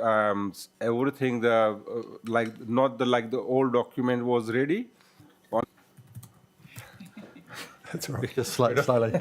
We don't have a practice like that. Sorry. So the two staff was resigned from my companies. One of that my files, and Sorry, so just to make sure that we understand it. So you're saying what was missing on your file is your notification of resignation of your staff. yeah. Is that what you said? Okay, let me just write it down. Yeah.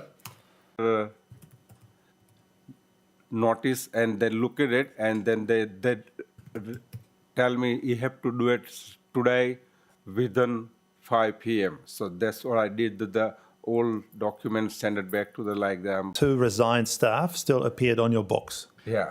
Well, there's also the logbook. Yeah, also the logbook. So that's what I didn't like notified for the council and police. About having a logbook at the front of the shop when the council inspector came in. There wasn't, we always have a on counter. We don't put the back or anywhere. We always have it in a counter. Yep. Was it an incident logbook? Yes.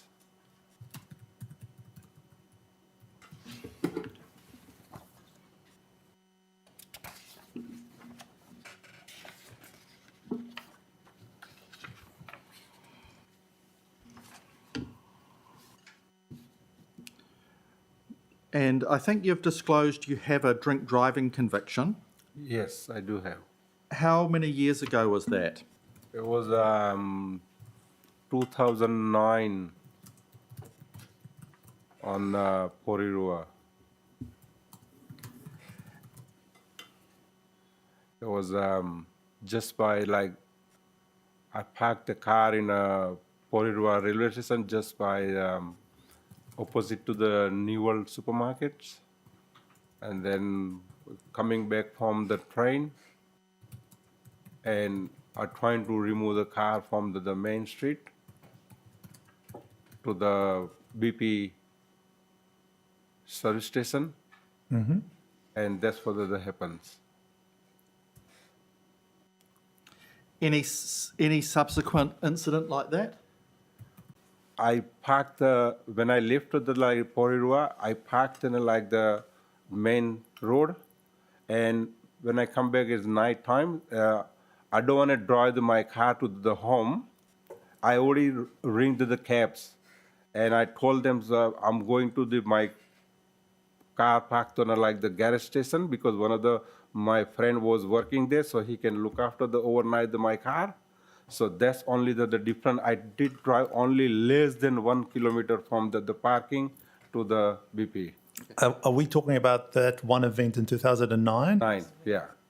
Okay, because the question was subsequent events. Anything else? After nothing. Okay. For how long have you been a duty manager for? In this store, probably 19 years. And before that? Before I was running the couple of years in the Wellington Kandala. And has there ever been an issue with your actual work as a duty manager? No.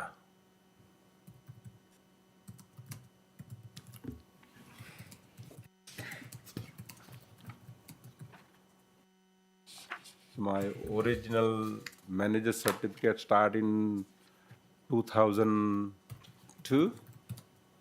And I was running the whole 20, just about over 2 years on the business. And I don't have any the problem on my license or managers.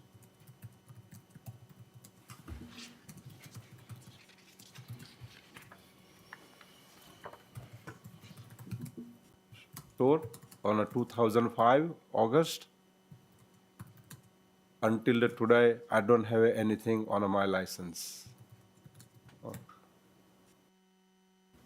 Sorry, you had a 6-month break? 6 months. 6-month break. Then you bought the business in Te Tahi Bay. Till today, I don't have anything on my license for the like problems. Yeah, except for the things that we're talking about. Yes. Yeah. Yeah.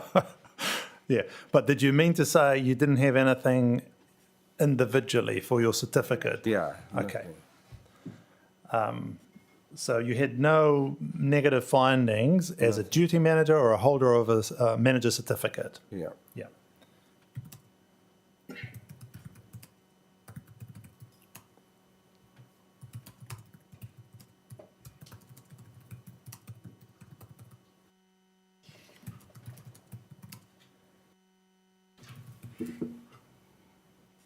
Okay. So I want to ask you about that incident in 2000, in December 2021. Do you know the one I'm talking about? Yes.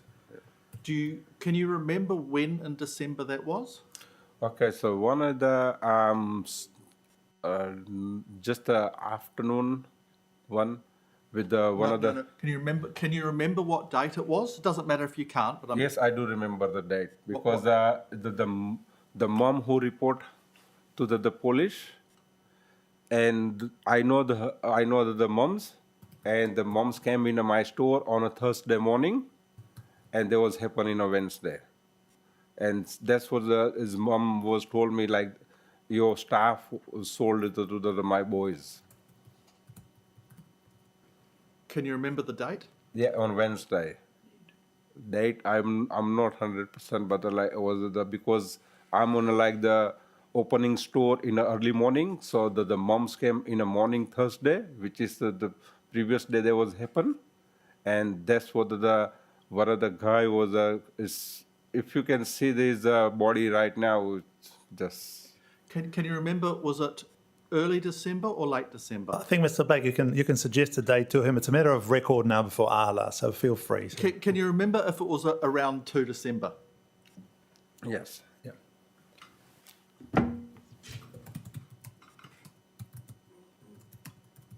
So, can you tell us, starting with the first sale, what happened?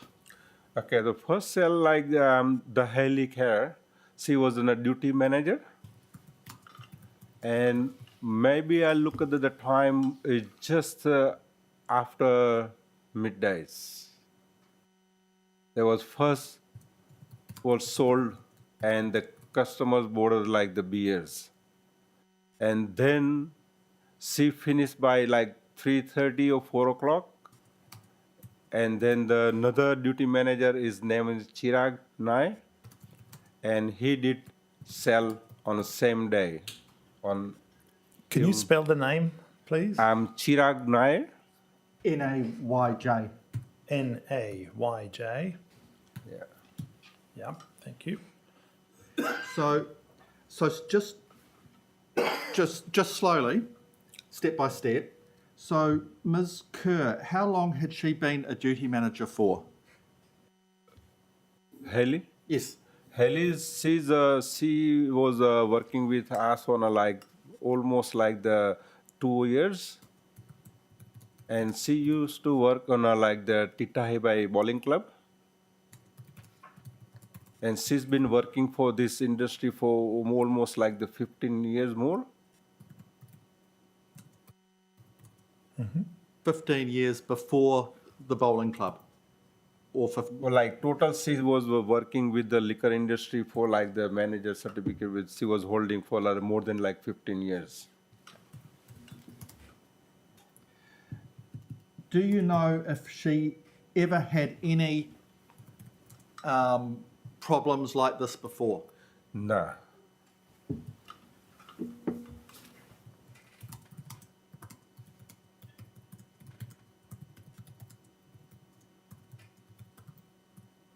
No, you don't know, or no, she didn't have it? Nah, she don't have any. I don't have any problem with her. Do you know, did she have any problems that you know of in her history? No. Okay, let's ask it again because I don't know what the no refers to. Did she have any problems? No. Okay, better. Does she still work with you? Yeah, after the happened, still was working with us.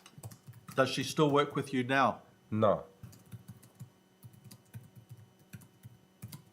Why did she leave? Well, after the police came and interview with both my managers on my premises, and then they was nervous, both of them, and they was asking what happened. Was like I'm not like judge. I can't take the decision. It depends on now what happened with the hearing, and they both had every time every day they work to come. They was nervous, and then one day it was the Monday. I can't remember what the date, but I was like doing my homework in my office, and one of the Haley she came and give me the resign the letter, and I asked why you are like resigning. So like I'm very scared. I did the mistake, so I don't want to work in like this industry anymore.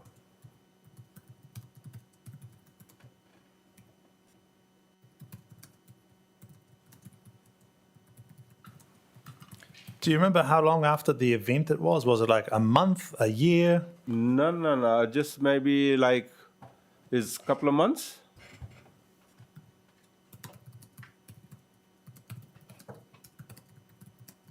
After the incident, after it happened? No, not after the incident, because once the incidents come, there was the COVID time. So like So 2 months after what? once the accident happened, Yeah. there's not like the statewide, because the police was to come on our premises again, but they all came very late because that time is like the COVID time. So like the police came little bit late, and once the police came, and once that they're asking the question to all my managers, and after 2 months they decide to not work. 2 months after the police spoke to them. Yeah. So the event was early December. Yeah. Police spoke to them. Police almost, I think, came in like the May. So like accident happens on a December, Yeah. and that time it was the COVID, so everybody was busy. Yeah. And the police come back to us on a May, So which is about like 6 months 6 later. months. Yeah. And then they have an interview with both my staff, and after they decide on end of the June, we might gonna be not working. So both they gave me like the letters. Mr. Naj, you've indicated he resigned as well. Yeah, he resigned as well. Did he tell you why he was resigning? They gave me the same story. So like yeah.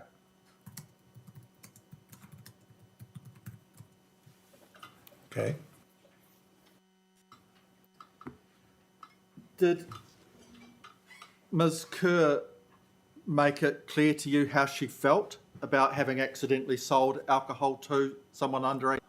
Whatever we make mistake with, this is our fault. That's what she said. Was she upset or? It is, yeah. Can you describe that? Yeah, like every morning, like she start to work, and like I ask her, like always like says good morning. So like normally she speak to the straight away, good morning, but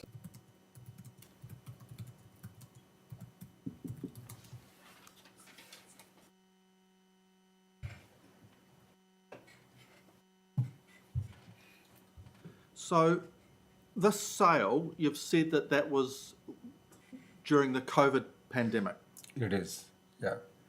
And do you know if the customer was wearing a COVID mask? It is. So if someone's wearing a COVID mask, what were you What was staff doing to assess their age? Well, personally, they should to remove the mask. But if you telling to remove the mask, then they're breaking the rules. That's what the customer was fight with the retailers that time, and there are so many problem that time. Okay. All right. Can I produce a photo as an exhibit? Sure.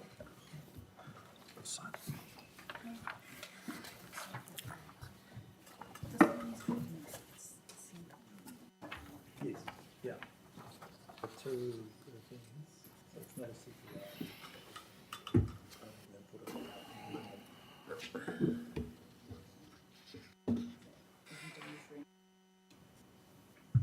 Now he's talking about 21 as the staff. Yeah. I mean, if you're not sure, just ask him.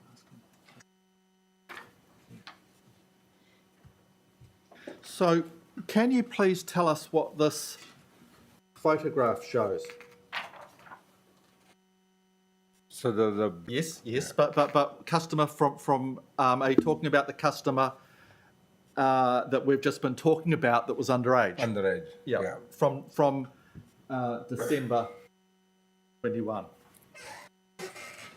And the right hand side, the white jersey was wearing. That's my duty manager. His name Chirag.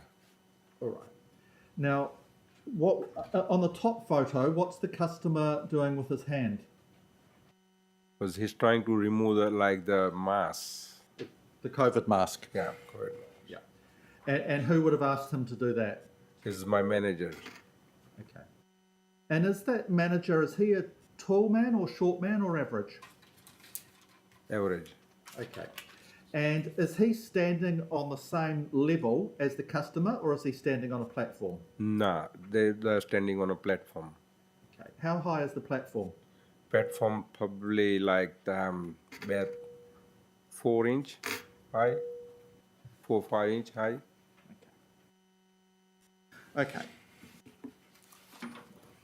And is your duty manager, is he skinny or heavily built or medium? Skinny, medium. All right. So,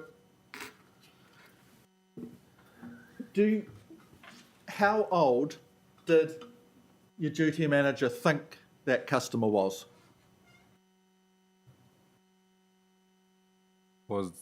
He was thinking he's 25.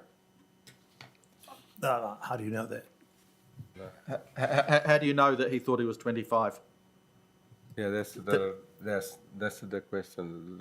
That's to ask the ID. Is that something that he told you, or is that what you're saying? No, that's what I'm telling. But I wasn't there. What happened? Did your duty manager tell you how old he thought that customer was? Yeah, I asked him. I said he's look like the more than old enough, but still I was asked. Your manager think that customer was? Oh, he didn't tell me anything. Okay. What about Ms. Kerr? Did she tell you how old she thought the customer was? No, she didn't even tell me anything. Nothing. Did they tell you about the size and shape of that man? Sorry. Did they tell you? Have you since had any dealings with that man? Nah. Has he ever come back to the shop? They did. Yeah. Have you served him? Yeah, I did. And how old was he by the time he came back? When he come back on my store again, I checked his ID, and he just he's born in the March, and he purchased alcohol in April. So how old was he? It's 18 years. Okay. And how long after this incident? And could you describe his build? Oh, I tell you that probably that's 7 feet height and solid build. Okay.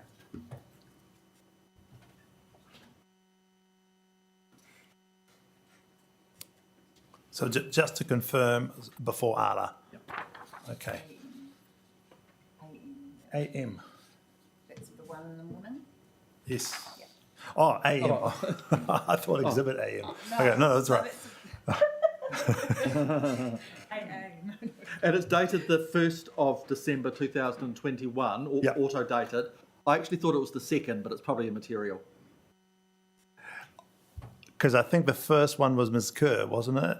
They're both the same day.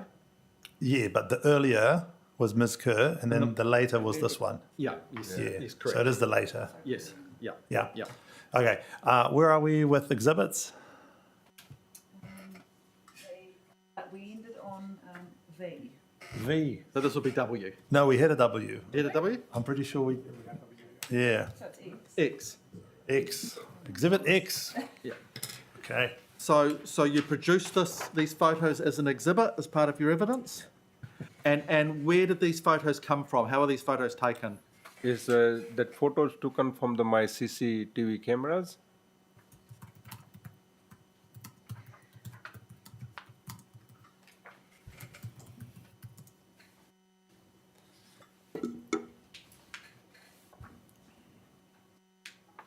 So how do you make sure in your bottle store these days that someone underage doesn't get served accidentally?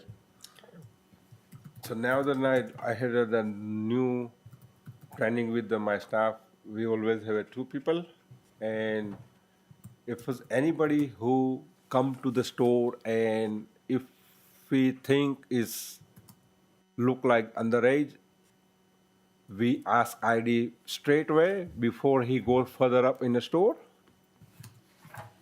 As soon as I enter. How old would they have to look before you didn't ask for ID? Well, say is 25 years if to look at it, but now we're looking for the 30s. Because sometimes people can't tell the age, especially like the Asian people, like they short, but they are all almost like the 30, 35. And I thought they might be not like even in like 25 even. But even small Asian people is always, we ask ID and they were always like 35 years old.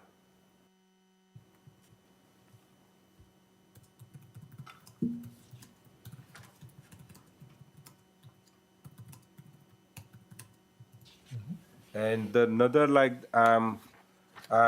say some of the islanders or Pacific people who looks big, but they never look like under 25. So we always ask ID as soon as they enter.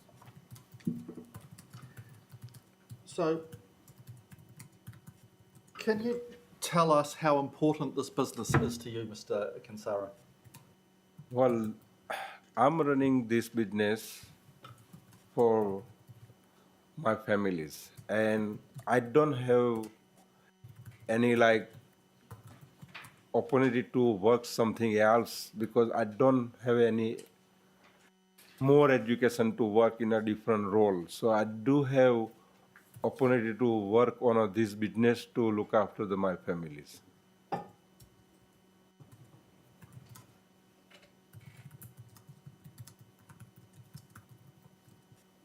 Can you tell us how hard you are trying to make this a fully compliant business? Well, I'm trying to base myself and my staff to all evidence for the running the business is ready on my folders.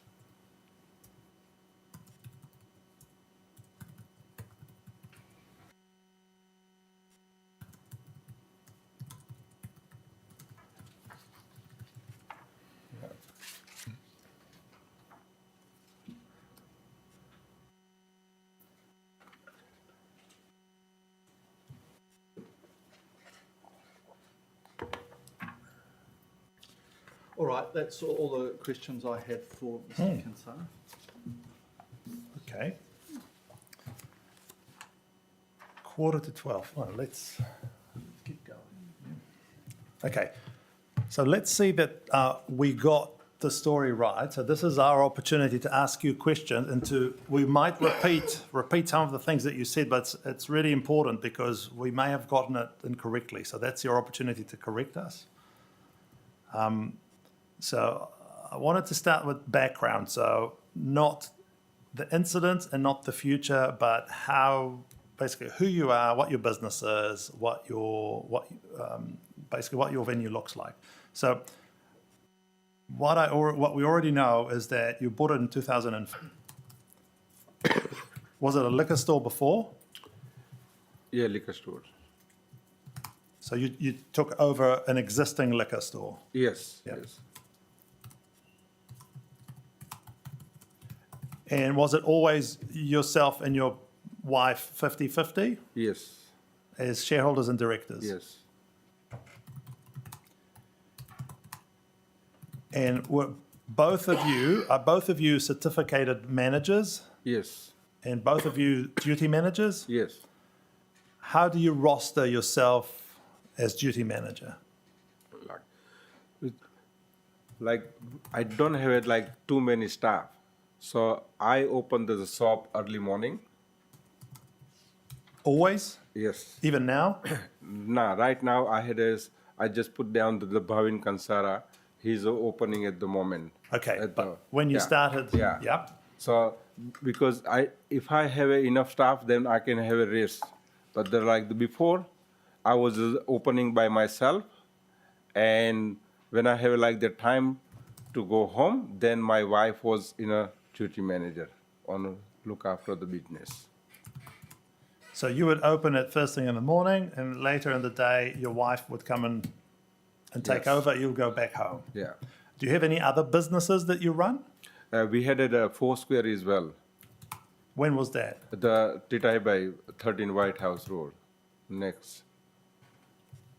So we have like shopping mall, Yep. and the one side is the Foursquare, and the other side is the liquor store. So you were running both of them at Both the same business, time? Yes. Is it still the case now, or did you sell the Foursquare? No, we still running the both business. Okay. Is it the same company? No, different companies. Different companies, Yeah, but same. completely different companies. Okay, let me just get that. So again, 50-50, you and your partner, your wife. Yeah.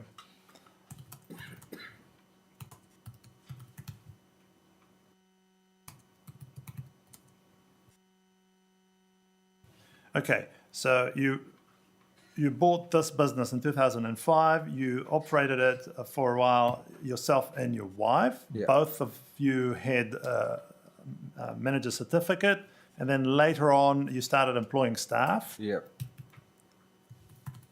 And you've told us that for you yourself as an individual, you've never had a negative finding or incident that affected your suitability as a duty manager. Yeah. Only I only got the fine for the drinking driving. That's all. Okay, we'll talk about that, but that's not as a manager. That's as a driver. So Yeah. we'll get to that in a second. Are you still duty manager now, or is it something that you stopped doing No, sometime? I'm still duty manager.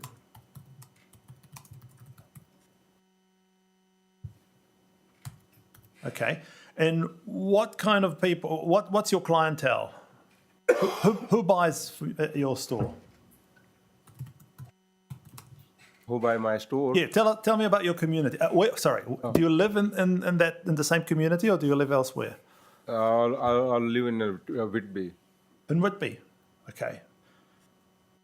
So do you know your local community? Yes.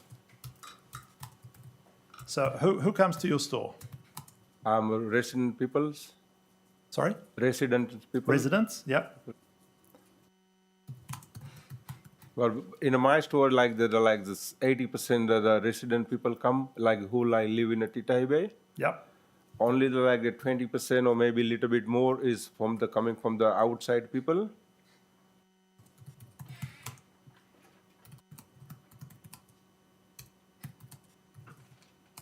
Okay. Age ranges? Age ranges we have the little bit on and off in the morning 9 to 1 o'clock, is we have a like lot of like the old people coming on our four square. So to the four square or to the? Four square, and the liquor store we have a, like the almost like old people come in like the morning time, like 10 to like the 3 o'clock. Okay, all right. Back it up. So we'll just talk about the liquor store. Okay. So you open it at 9 a.m. 10 a.m. 10 a.m. Yeah. Okay. So who's your clients at the liquor store? The first thing like we have the old people come in like the store. Old people. Yep.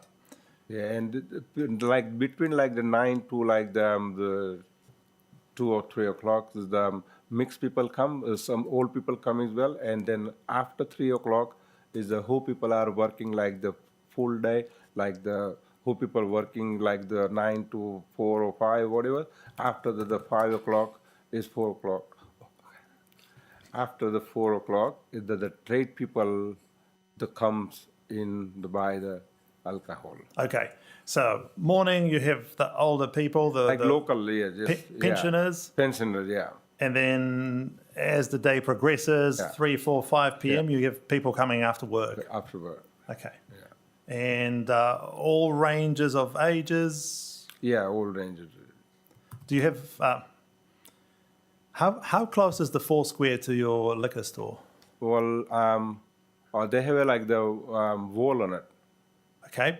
Yeah. So, So they're adjacent, right next to each other? Yeah. Yes. Do you have people go to the four square and then coming to your store to get alcohol? Yeah, few people, regular customers, they do just go to the like the four square and then come to the alcohol. And do you use the same staff for four square and for your liquor store? Nah. How do you roster? Well, I had like the separate for the like the four square staff, and separate for the like liquor store. Only the Ravin Kansara is my relative. He's only the roles he look after. If I'm not there, he look after my both store. Is he a duty manager at the liquor store? Yes. Yep. So he's the only one who can move between Yeah. the two. Yeah. Okay.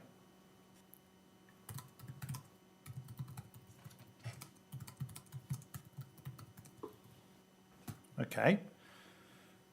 So you started 2005. Has the business model remained the same pretty much, or did you make any changes to it? Well, we did change few. We have to change it. What examples of what you had to change? Well, in a liquor, I was going to renovation the whole store. It's like there was like the spending right now. My license renewal. Yeah. So I already have a plan to remove the old like the furniture and everything from the water store and renovation the complete the water store. Yeah. So I was just waiting for this renewal.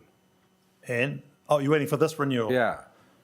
Okay, so tell us a little bit more about that because that's relevant. Yeah, so that's once it like this goes, and then I'm gonna change it like how I had a like entrance. So I'm going to be put the entrance the different way, which is like the automatic doors and everything, and I changed the whole layout on my water store.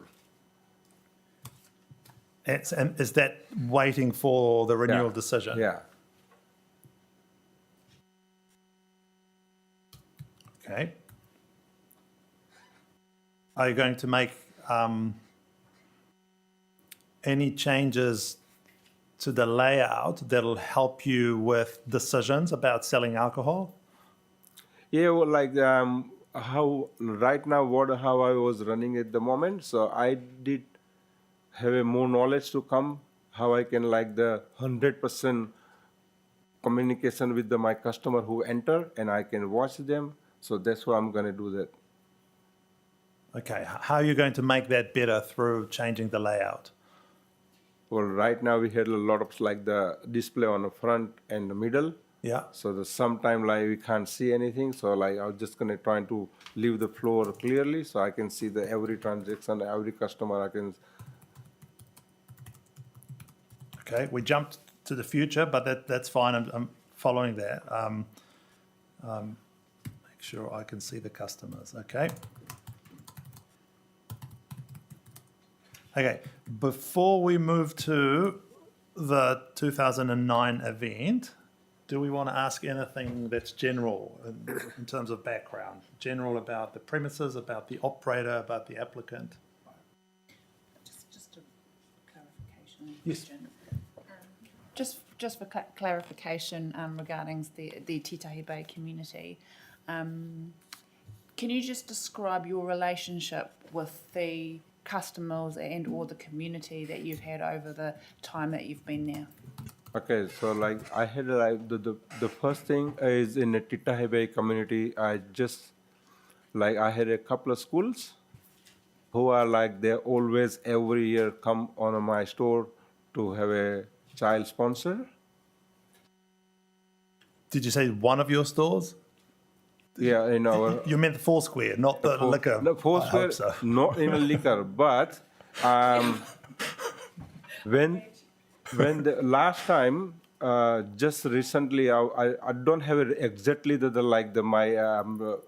paperwork. Yeah. But they will come because one of the Titahi Bay boys gonna go to the sports, and they need a sponsor. And I say I can sponsor from the Foursquare, but I can't sponsor for the liquor. So I have the biggest community with the Kura school on Titahi Bay. I always every year sponsor with the Foursquare, but not with the liquor. Thank you. Just through the chair. Okay, thank you. I'm more interested in hearing about your relationship with the community who come and purchase alcohol from your bottle store, please. Well, the local people always comes in the liquor store anyway, and if I'm doing very well with them, and they always come. Let's expand that a little bit. We're talking about one of the issues here that we're talking about is selling to minors, Yeah. right? And often, if the point is that I couldn't tell that the person was minor, often we would ask people, how well do you know your community? Because, of course, you're not expected to know everyone's age and when they turn 17 or 18. But you live in Whitby and you work in Te Tahi Bay. So that suggests you might not know your community. So when they come to your store and buy alcohol, you might not actually know, oh, this is Mrs. So-and-so's son, this is Mrs. So-and-so daughter. So what do you do, if anything? Do you do any activity to get to know your community better? Or do you just come to work, sell your alcohol and go back home to Whitby? No. I do recognize with my regular customer and Yeah. regular if they have the two kids, and I know exactly where they what's the look like and how they're old. So how do you know it? Is it from working in the store, or do you get involved with the community? Do you engage with the community in any activities? Yep, you did mention sponsoring, which is Yeah. great, but do you do any community engagement at all? With community engagement, well, sometime I have to talk with my customer, and it's like when I was talking with the customer, they always spend the 10-15 minutes on a time on one customer. So Okay. that's what I'm talking with my regular customer always in my store. So they come to your store to buy alcohol, and you initiate discussion with them. Disgusting, yeah. Do you do anything proactively to go out to the community and say, "Hi, I'm the owner of the Foursquare and the No, liquor no. store. If you have any issues, come and see me." No, not like that. Okay. But we have the few time problem with the who regular customer who come, and they always if my voice come to liquor side, you can just talk to us. And I don't need to talk to you, because if they don't have an idea, they're not going to be entering into my store anyway. Yeah. Okay. Does that Yeah, thank answer you. your question? Yeah. List of incidents. Nope.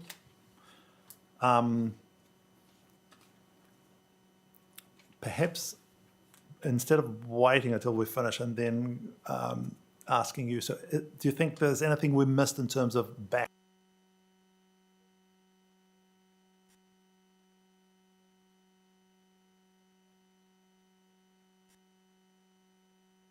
Yep.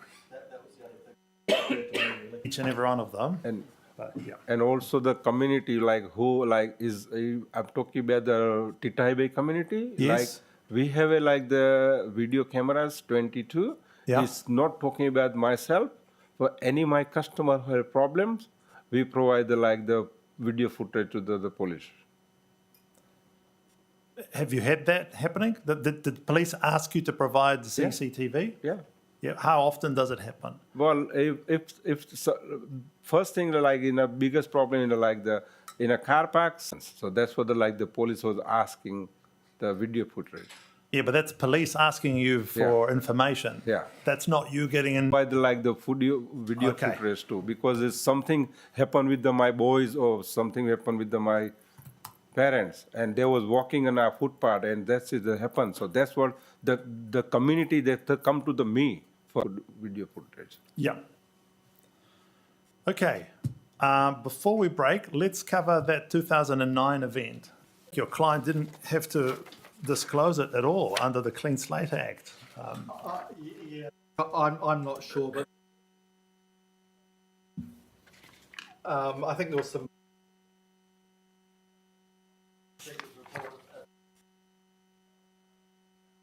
The two consultants helping them. Yes, I'll tell you where it is. I mean, now that it's disclosed, it is disclosed. I think Section 14 says that when the person chooses to disclose, then the protection is gone. They have to disclose it. Really. Yeah, because that could counter the other allegation that Mr. Kansara. So it's page 15.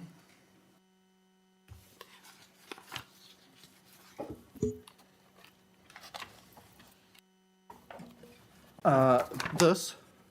Yes. Yep.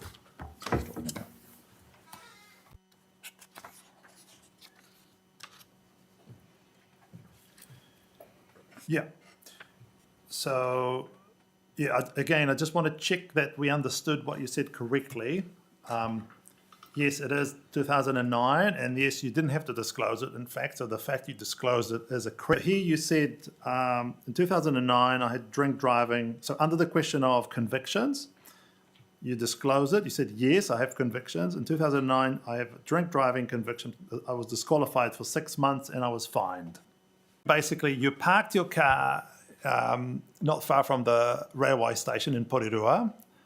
You said close to the supermarket? Yeah, opposite to the Drove your car from Porirua. You were going to drive it from Porirua to Whitby?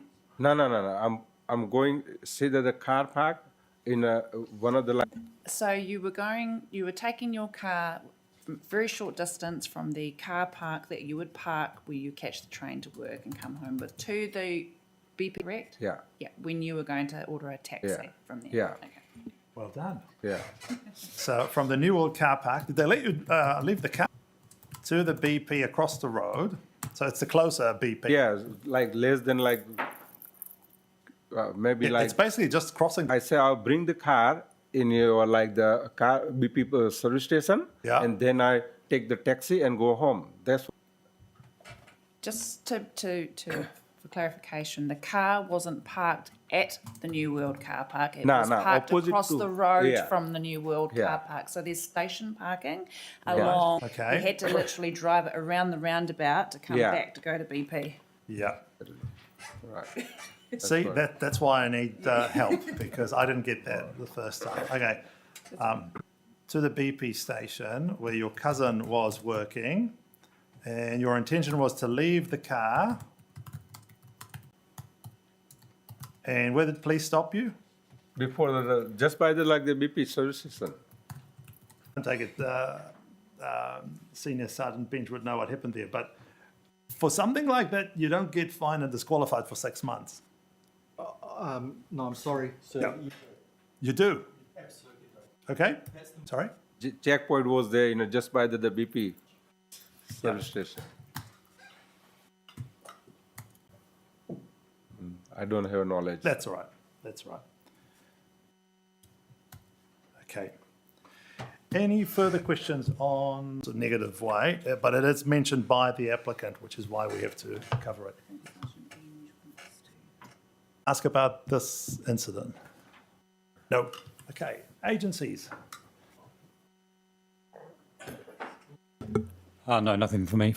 The criminal, the Clean Slate Act doesn't apply because it's a drink driving offence. So any matters under relating to Part 6 and that's why we wouldn't have opposed based on that itself and that. But it should have been apart from perhaps a picture that the committee might be getting that the application doesn't seem to be fully completed with information. Slate Act or not, the applicant Was required. disclosed it. And so therefore he's so it's just in relation to inferring the fact that he didn't have to disclose it, he did. Yeah. And not the place to ask it, but it wasn't you who made that comment, but there is a comment on the file here. It's probably the inspector about not disclosing something by the applicant, not disclosing a conviction, if I'm not mistaken. But the word conviction issues with hiding information in the application. We do actually, and in most cases, in that Didn't raise it. Exactly. In most cases, we would raise it as a matter, but again, the police didn't in their report, and obviously probably in itself. But obviously, any failure to disclose any information that has a bearing on suitability by an applicant is questionable. But I would leave that in my submissions if I were to give any. Okay. We will get to that when we speak about the other events, but for now, we just covered the 2009 event, which was disclosed in full by the applicant, so it is a credit to the applicant. And is it now the right event? So we'll just follow it chronologically. So we'll do the 2019, 2021, 2023, and then we will focus on systems now, that basically for the future, how to make it better. Thank you. Any further questions before we break? Half an hour. Should we come back at 1? 3/4 of an hour. Yep. Yeah, that sounds better. Yes.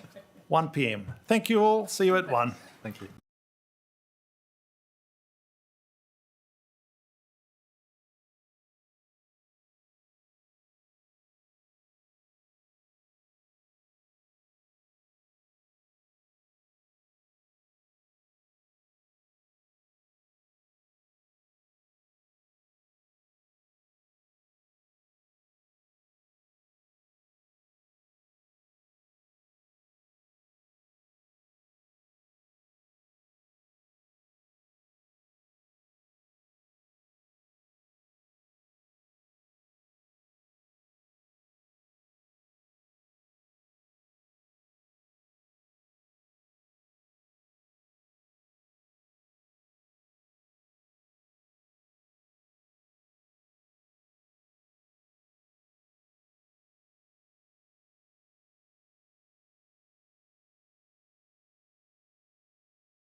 Let's keep going. So, yes. Yes. There was one.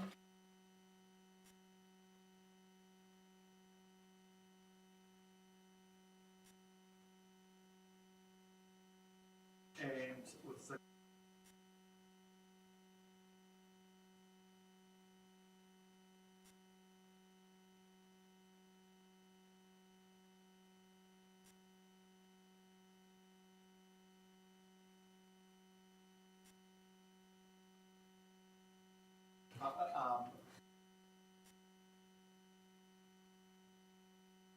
Is that still the situation now? So you're the sole director, but the shareholding is 50-50. Okay. Thank you. I'll correct that. Let's find it. And that's always been the case since 2005? It's always been like that? Okay.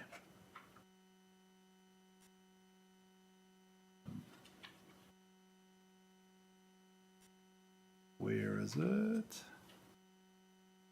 Here it is. 50-50 shareholders.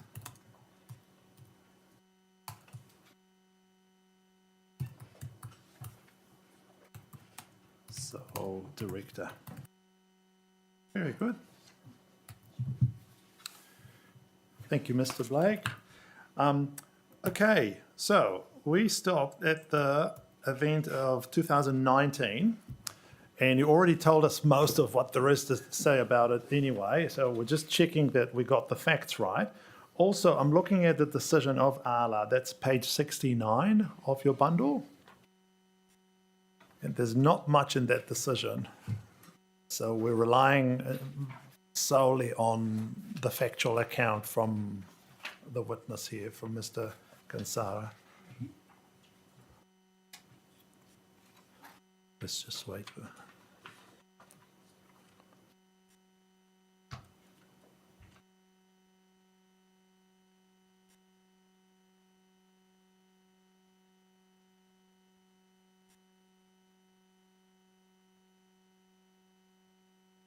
Yeah.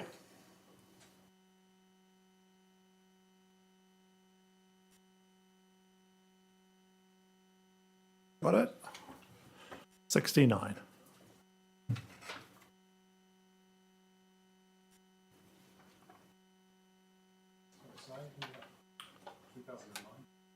Two 2019.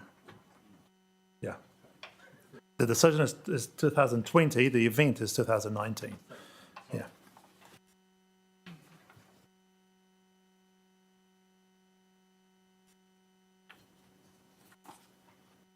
Are you there, Mr. Kansara? Yeah, got it. Okay, so that's what we have before us and what you told us. So let's just check that we got it right. So again, it wasn't you who was there, so you may not know what exactly happened there. But your wife told you that she had to leave the counter for a very short time. She went to the bathroom, and then when she came back, the person that she left in charge of the store was basically standing there already with police attending, and that was shortly after basically a failed CPO. Then she called in my phone. Yeah. And then did you come to the place to have a chat to police, or were you there at all? Because that happened in like the closing time before the 5 to 10 minutes, not even like. So if I come down by the time that the shop already closed, so I just stayed at home and she came. Okay, and can you just remind me the name of the staff person who sold the alcohol to the minor? It's Sunil Desai. And let's just spell it. I know it's on the file, but how do you spell it? Yeah.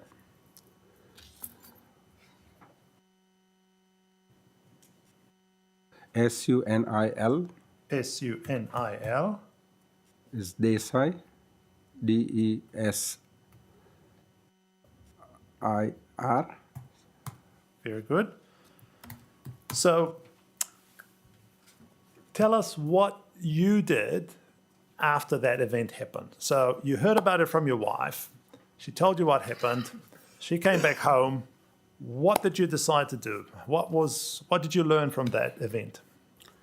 Actually, okay, so that day was wife was sick when she came in home, and she couldn't eat that night and sleep without food. Was it because of what happened? Yeah. Okay.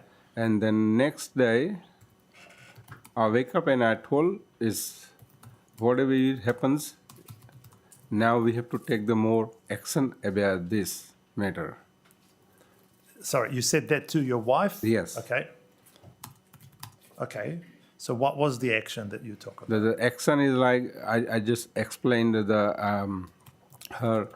If you 100% not sure, you're gonna be come back. Like you're going for 2 minutes or 5 minutes or 10 minutes. Make sure you go to the back door. You just close the front entrance doors locked. There is no one can come in inside. That's what I give more example with my wife. So you told your wife if you need to go away, Yeah. lock Lock the front door entrance for the liquor store, entrance. which is officially like no one can come in inside the store. Is that still the policy, the practice? It's not like right now. I had like enough managers on my premises, so like that time is it's very hard to employ the people on like liquor industry. Even right now, like it's still is no one's less people want to work on the liquor industry. So the other person wasn't a certificated manager? Nah. Okay. But now, if you have two people in the store, two staff, Yeah. will they both be... Both of the Okay.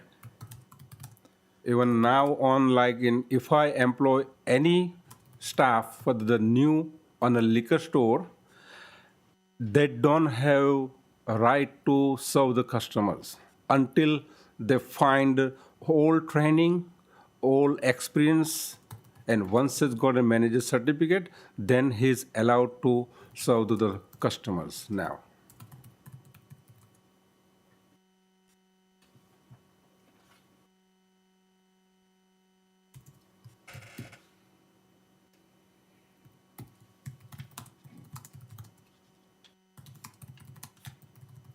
Okay. And ALA suspended the venue license for 48 hours and suspended your wife's certificate for 28 days. That's correct. Yeah. And she accepted everything there. Yes. Yeah. And that was in February 2020. 3 months and there was a decision out. Yeah. Okay. Anything else we need to know about that event and how it improved your processes or how it changed your processes? Yeah, I did the changes quite a bit on like what happened in like the two The other one. sales on Yeah. December. We'll get to the other one in a second, but anything else we need to be aware of as a result of the incident involving your wife and the sale of alcohol to the minor? So the controlled purchase operation, because the other event wasn't controlled purchase operation. So anything else that you want us to know about it? Well, there's nothing on my head right now. Okay. Any questions on the 2019?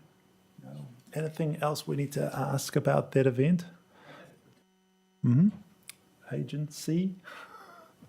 Nothing to do with that event. Yeah. There's a but coming. There's a but. More like not asking the applicant, but when it comes to disclosure, you might want to park that question till you get my report back. Okay. Okay, because we did mention that, so thank you for that. Okay. Yeah, I mean, we will have to ask the applicant about it, but yeah. We'll hear what the applicant has to say about it, and then we'll hear. Okay. Yeah. It's more like not adverse, it's the other way around. Ah, okay. That's right, we might be going down Yeah. a line of questioning that's not necessary, is more the point. Very good. Okay, in that case, I think we can move on. So the 2019 event is covered well, and I think we understand what happened there. And then there was the ALA decision in February 2020. So that happened, the decision came out February 2020. Then the following year, in November 21, you filed for a renewal. So that's when you filed this renewal application that we're hearing now, almost 3 years later. But then, shortly after the filing of that renewal, we had another incident. So let's talk about that incident. So that's what we refer to as the December 2021 incident.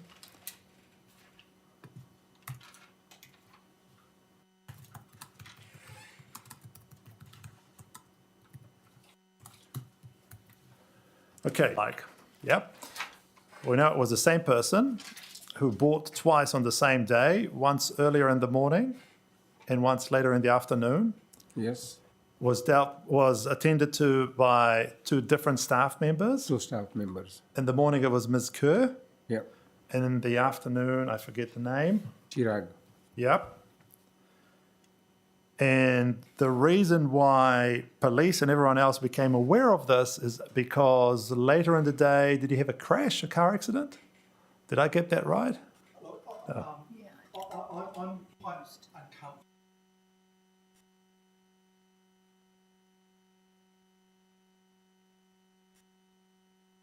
The car. The car.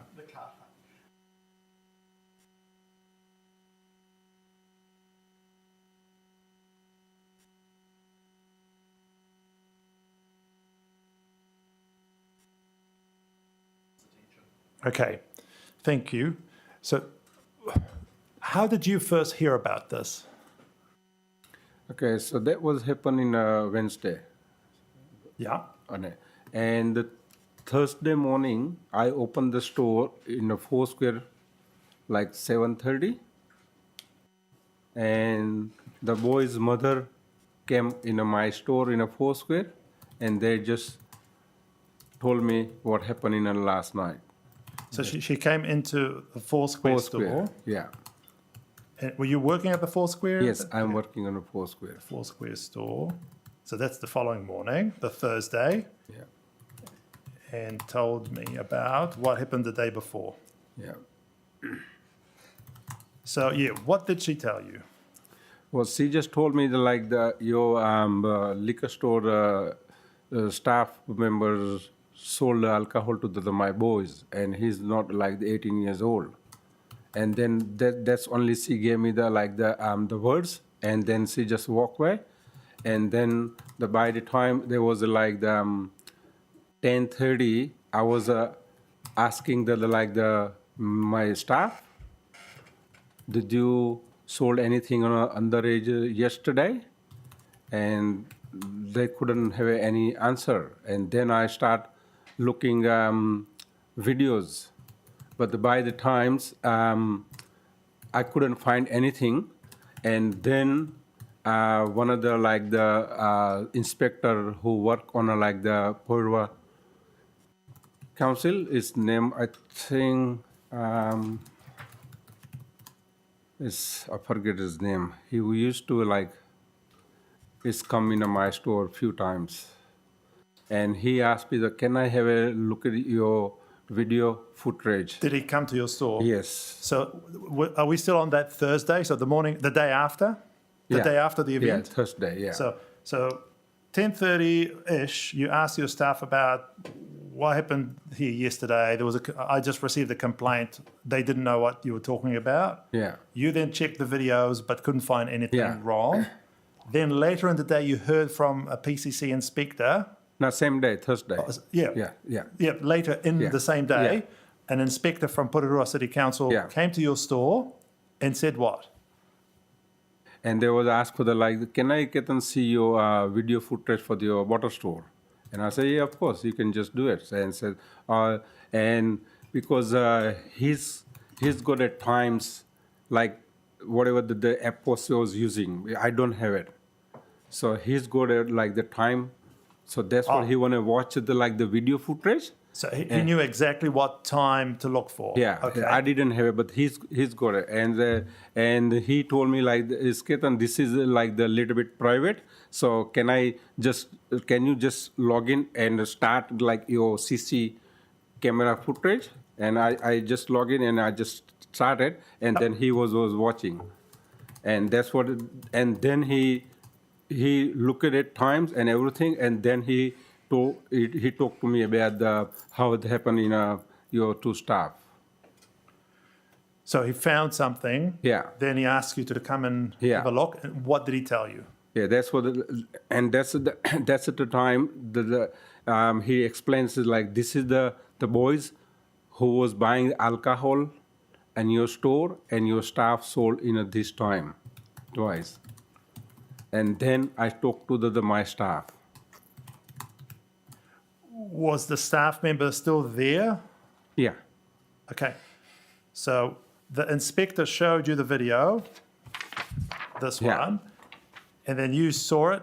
Yeah. And then did you ask your staff member to come and explain it Yeah, no, actually the inspector also talking with the staff as well. directly? Yeah. Okay. And so what did the staff member say to the inspector? Well, I wasn't there. Because there was I had like the shop is very like long, so my video footage in my office. Yeah. So okay. yeah, so like it's bit far from the counter. So by the time once they found it, and the inspector told, I need to spoke to the staff as well. Got it. But So- before the inspector talked to the staff, they talked to me first. Yeah. And then I went to the front because I have to be look after the counter. So then they talk to the staff. That's what happened. Got it. So you had to attend to the store. The inspector spoke to the staff directly in the office, was it? Yeah. Yeah. Okay. All right. Then what? Then after that, whatever they talk, and they said the officer just gone. Okay. So that was a PCC officer, not police. Porirua. Porirua, yeah. Yeah, inspector. Okay. Then the inspector left. Okay. Yep. Yeah, that's the only the story for the Thursday, and then after it's gone, and then we will contact you. That's it. Okay. And what did you hear next? Did you hear next from the police or from the inspectors or? No, we just were waiting for the information coming from the police, and that's what I tell you, whatever that happened on that day, and then the next day the Porirua police inspector came and they checked everything, and then the police came on May and get another interview. Yes, you did say that. Yeah. Thank you. Thank you for reminding me. The police only Because back in May. Yep. and the day which the Porirua inspector checked, and they already told us is right now is COVID time. Yeah. We might be not getting quickly, but as soon as we are in a role, then we will contact you. Okay. Yeah. I thought you had a question. No, all good. Oh, good. Okay, so that happened in December. Then December to May, you heard nothing. No, nothing. We was waiting. I was just looking my mails every single. Okay.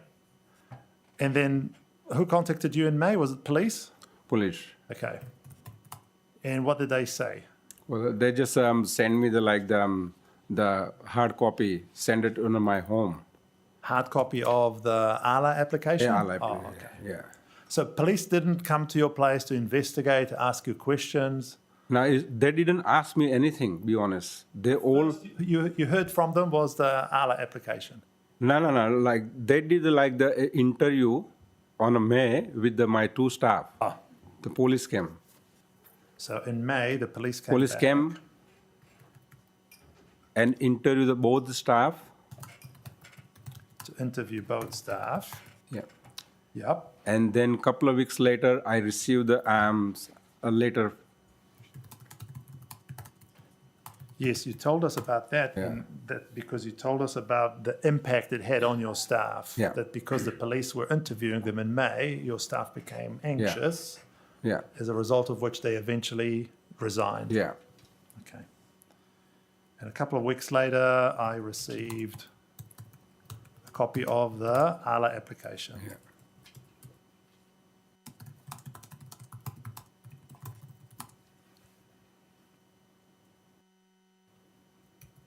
And then anything else we need to be aware of? Most of the interview they did with the staff, I only the one of the police sergeant is saying when he was leaving that time he was told like it's happened like the same person, we might be like the close for the 2 days or 4 days.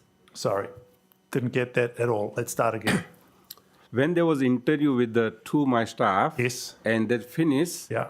and when they leaving the my store, Yeah. and that time only the one of the police officer was spoke to me Yes. about see this is the happened in a one person in the same time, same day, so we might be closed for 2 days or 4 days, and we have to suspend your staff manager certificate as well. And that time I only asked them, like, is it the suspend for the both staff on the same time or different time? Right. And that time the officer told me it's not gonna be happen on the same staff. 1 week on this staff and 1 week on this staff. That's what the suspend. Two suspension. separate. Yes. Yeah. Yeah. But that's not why eventually what they did. But that's what they told you when they were Yeah. there. That. Yeah. Yes. Okay. And was there anything else that then happened between May and the hearing in ALA? Anything else that we need to know about? Well, I just was completely confusing what I need to do, and then I just find it like the team, and I went to his office and explained about what happened in my store. Yeah.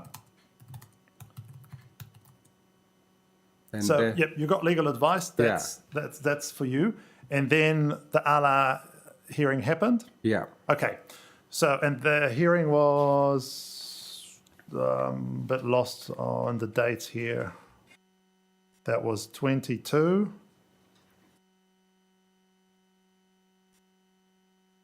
It's in December. 9th of December. Yeah. Yeah. Okay. So now we have that period between that day in December 21, when it happened, the 2nd of December, if I'm not mistaken, 21, when it happened, and the hearing in ALA, which was 22. So you have about a year between the incident and the hearing. Is that correct? Did I get the dates right? Okay. Incident in December, hearing in December 22. Okay. What did you do during that period about the incident? Well, I tried to secure myself and my family because I need that the business on a continue running. And I spoke to the few the family member, my brother, my sister, and what happened in this case. So we was waiting for any documents coming through the police or council. Or, that's what I was watching for the whole year. Okay, but the police only came to see you in May. Yeah. So the day of the incident, that was early December, right? And you already had the previous incident with your wife. Did you speak to your staff? Did you change any systems? Did you speak to the two people involved? So did you take any action about what happened? Yeah, I spoke to both the staff, and they are not like the talking like the regularly, like the, you know how like is my staff was talking regularly, and I did ask the question, and they don't give me any. Only the one day was given, or we might be leaving soon. We don't want to work in a blah blah blah. That's it. And after they left, I was working by myself. I don't have any staff, and I was doing for the whole 7 day. I already mentioned with my lawyer as well. Yeah, but what I'm asking is a little bit different because you're telling me that they were anxious, especially after police spoke to them. I understand that. That was in May. I'm taking you back to the day of the event, okay? So the inspector comes to your store, to the store, shows you the video, speaks to your staff member. You understand that something bad happened, or that the inspector is concerned about something. Yeah. Okay. Did you take any action following that to change systems, to change training, to speak to staff, to raise awareness? Yeah, I did, and like the Chirag also did like the online like the courses, but like I can't log in because he his own name and password, so I can't print out the like things after the events happens. Okay, so you're locked out, but did you do anything else? Because do you see where I'm coming from? It's not the first time that an incident happens that involves minors. They're two different incidents. I understand that. And many things here weren't the same. But in terms of the concern from the police or from inspectors, it's under the heading of selling to minors. So did you have a moment of stopping and asking yourselves, what can I do to make this not happen again? Yeah, I did with my staff. And I explain as well, like every person, if anybody come in a store, if you look like there was under 25, you must check the IDs. When did you have that chat to your staff? Was that shortly after the event? After the event. Before that, before the event happened, what was the rule about you just said 25. If they look under 25, you check. Yeah. What was the rule before the event? Well, we have the scanning system in our point of sale. Like if you scan the product, they will ask you have you checked your ID? There was a pop-up in your system. Pop-ups. It's still there in my system. Yeah. So this is the most important to sell alcohol, and every person need to be checked that once they scan the product, they will come up straight away. Yeah. So that's what I give them the more. Yeah, but so you had that before the 2021 event, but and yet the events happened. Yeah. Right. So something was still. There was some scope to make some changes. Do you agree with that statement? Do you agree with if I'm just trying to get from you action that you took following the 2021 event. So you tell me that you had a chat to your staff and you said to your staff, if they look under 25 and later you change it to 30, you have to check. Okay. Yeah. But the 25 rule applied, didn't it apply before the events as well? Yeah, before as well. And it didn't work. So something that wasn't working on that day. Yeah. So did you have any insight? Did you stop to consider how can I make this operation better for the future? Well, I don't have anything at the moment. Okay, that's all right. And did you change any of your systems? Did you have like a new policy in place? Did you organize new training for your staff? Yes. During that period, not the 2024 that you gave us, which is great, but back then. Back then, nah. Okay. We don't have anything, like that. We always like the talking with how you sell the alcohol. Okay. Yeah. Did you open this topic up with all staff or just with the two who failed? No, all of the staff. All of them. And what did you tell them? And include my wife as well, because we And your have wife as yeah, well? Yeah. Yep. So what did you tell them? Well, just like make sure you just check the ID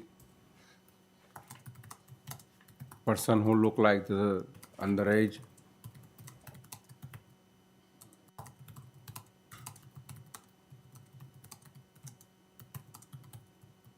Okay.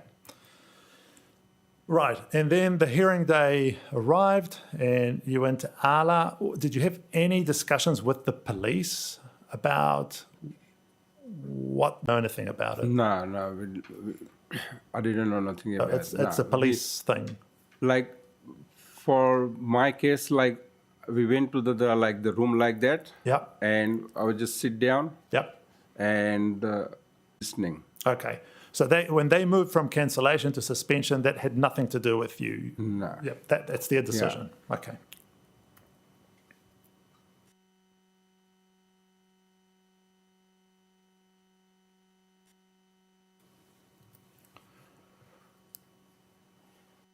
That was the only time that she contacted you. I haven't seen her. Okay. What about the person? Because you did tell us that the person came back 3 or 4 months later, if I'm Yeah. not mistaken. Yeah, he's still coming in store. Yeah. Okay. That was so. But not often. Maybe month of one. You identified him. Yes. You asked to see the ID, and he was over 18. Yeah. Right? Yeah. Yeah. Okay. Okay. Anything else we want to ask about that event? Yes. Go for it. Thank you. Can I also please remind you, Mr. Blake, that when you are speaking, you need to speak into the microphone. It's a requirement of our live stream, because if anyone was to come back and watch it and not hear anyone, yeah. Thank you. I just want to look at Exhibit X, and my question is in regards to Exhibit X. We're talking about the masks around COVID time and mask wearing. And I kind of just want to get some just comment from you about, since COVID and masks being a requirement for a certain time and people wanting to wear masks, what measures have you put in place in regards to, wanting to check identification more thoroughly because of the mask wearing, or what measures you've put in place? I know you've asked them to take masks off, but since COVID, have you been more vigilant about IDing people?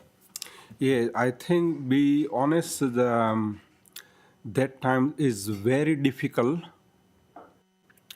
That period is very frustrating. People are coming on our store, like I'm wearing the mask, and if someone asks for even in like the Foursquare, can I see your ID?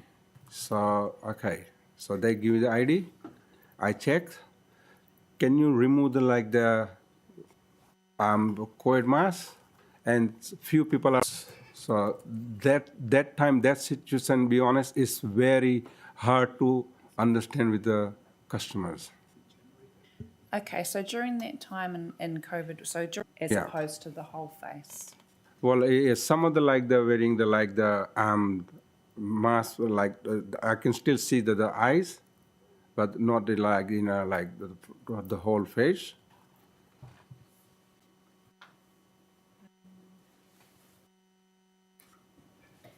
Sorry, just for clarification. Book is that correct? Yeah, just So prior to 2021, you didn't keep. much any problem or anything like that, and hardly the last time inspector come in my store, and they say if you can if you have a busy or too many customers, you just keep the About that. yeah. Anything we need to cover about the 21 incidents in plural? I don't know if this is a good time to just, I'm thinking exhibits being missed out. I wonder if we could, it's just a, Well, if you want us to ask something about it, because if it's already an exhibit, you can just refer us to that, and then we right, if can it's ask. been missed out, then I bring that up. I don't know, but it's a staff training register. Right. Which gives some dates, and I thought it should be included in the register. Okay, no, I don't think we've.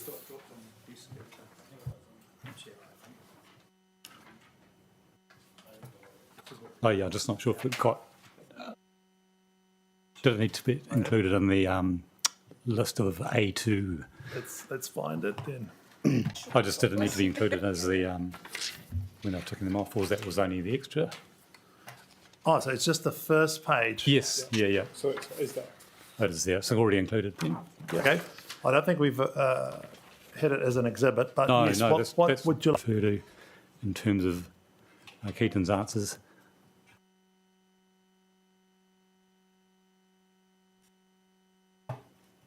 But I do have a question you can ask, Keaton. Just maybe you could ask if the inspector left any report or anything when he visited on December the 1st, or referring to that anymore. Sorry. Oh, okay.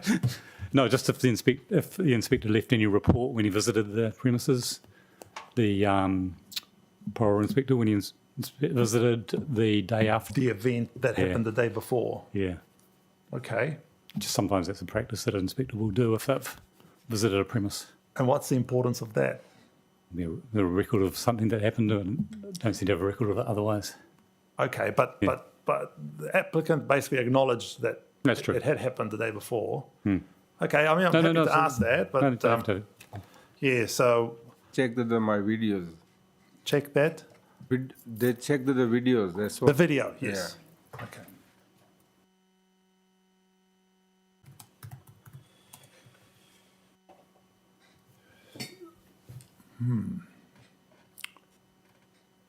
Staff, were you comfortable that they knew what was expected of them?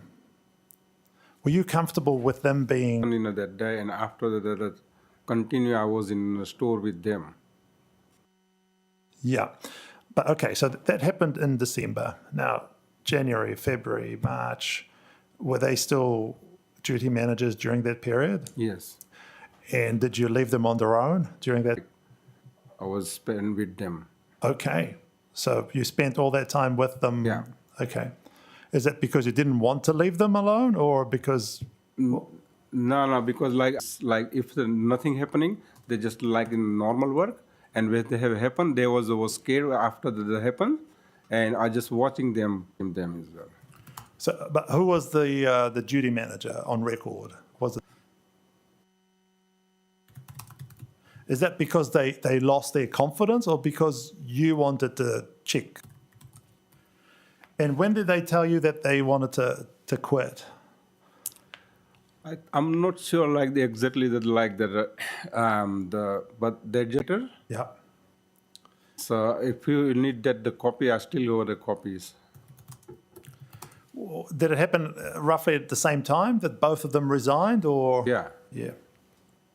And that was after the police came back in May and Yeah. spoke to them. And both resigned on the same day.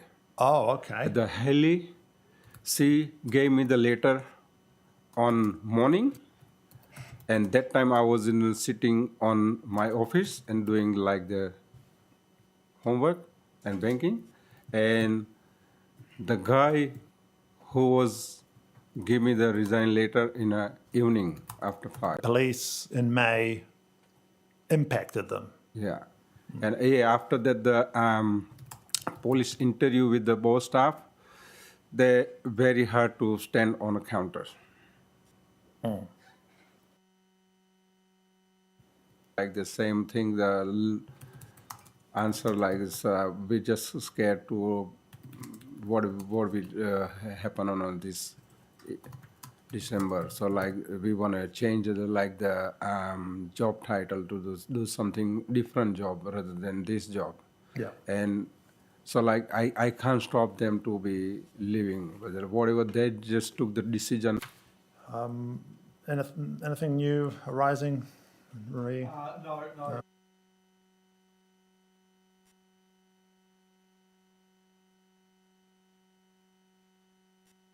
Yes, okay, that's a good segue because that takes us into 22-23. So yes, please. Yeah. Okay, so these documents are also my staff. So that's the documents is I improve trying to save my business, the training with my staff. And when did you start preparing this document? Well, Like not this particular document. When did you start filling out this kind of form? after that, Completing staff trainer register, training register yeah, after the event in December. Was that a recommendation of police It or is. inspector? it is. Police?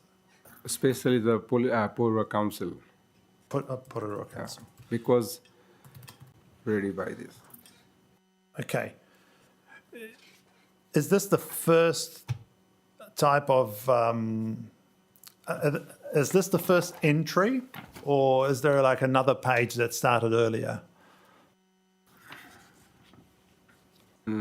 What's the date? On the 11th? Because, sorry, the reason I'm asking it is you said that, so, but the first event here is September 22. Is that because it may not be the first one? No, Maybe not the first one. That was the first one? Maybe not. Maybe one more in the front. Okay, so there could be another page.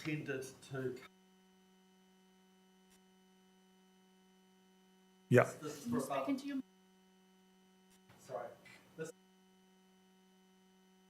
Oh, it's middle. Separately, I think this is the above and beyond training that they're doing. Okay, so what kind of training are we talking about if it's above and beyond LCQ?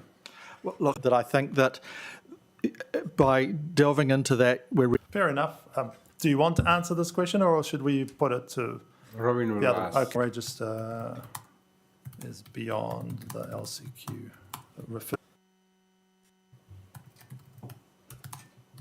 2022, you started completing this. 2023, there was an inspection, and the inspector came, or would you like me to tell you a little bit more? Maybe that wasn't enough. I didn't give you enough to answer me.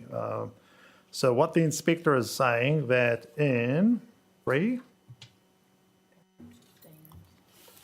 that's the top of the page, paragraph 15. So during 2022, there was yeah, that page, exactly. And then, so you're still waiting for this application to be determined, and then the inspector, and the 24th of March, and the inspection was non-compliant. What do you say to that?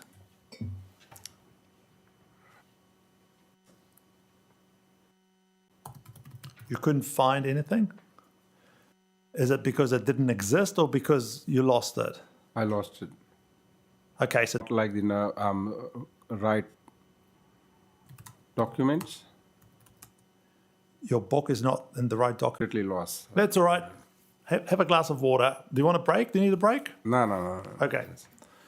Because we're not talking about the selling to minors anymore. Now we're talking. Said, I'm not happy with your bookkeeping. Well, that's my words. Basically, the inspector came back and said, logbook. So let's start with the manager register. So is that the place where you would record your duty manager every day? That's what we did. Okay. But that register was there. The manager log. Yeah. You started. Yeah, I started doing everything. Sick. There was COVID. You're not there. What kind of explanation can you? I don't know. The register of the manager, the duty managers. Who usually does that? Well, normally, I look after and my wife look after. Yeah.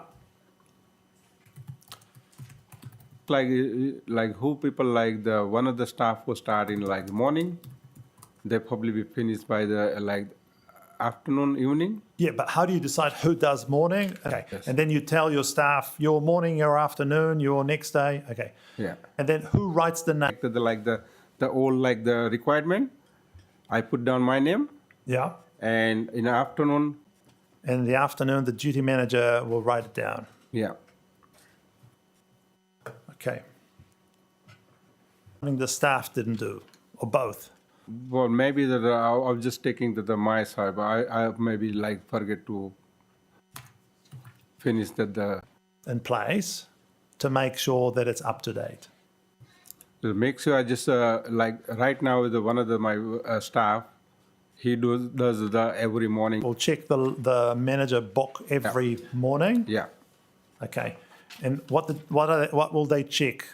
Are they checking who the manager was yesterday or who the manager is going to be today? yeah. So yeah, right now 99% like myself and one of my staff was look after the store at the moment. Look after the store, you mean? Yeah, but we're just talking about is there one person there who's responsible for the book, or is it an ongoing thing that staff members will have to just put their name there? No. Your wife checks it every day and staff check it? Yeah, Do you check it? yeah. How often? Or like if my wife checked, I don't.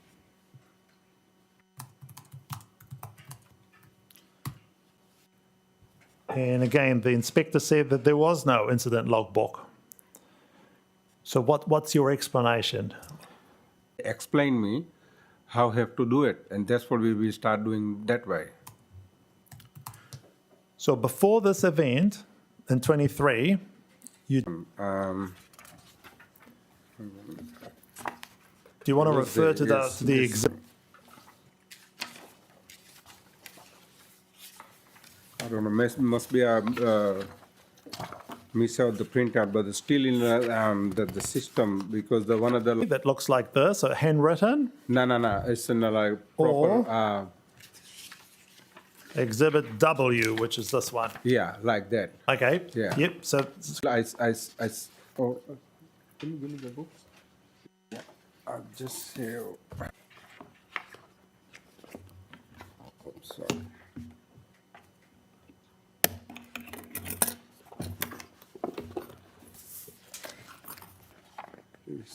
One of them, the Haley, just write it down in the book as well.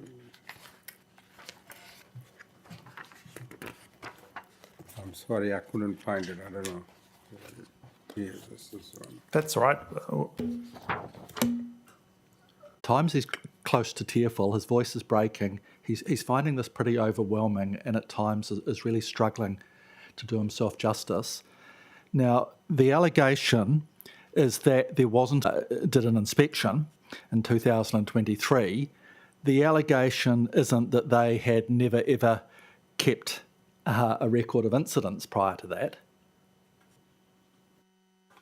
But anyway, here is an example of a incident log from March 2022 that could be produced.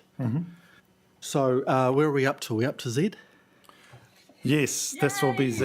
Yes. So Mr. Kinsara, could you please tell us what this is?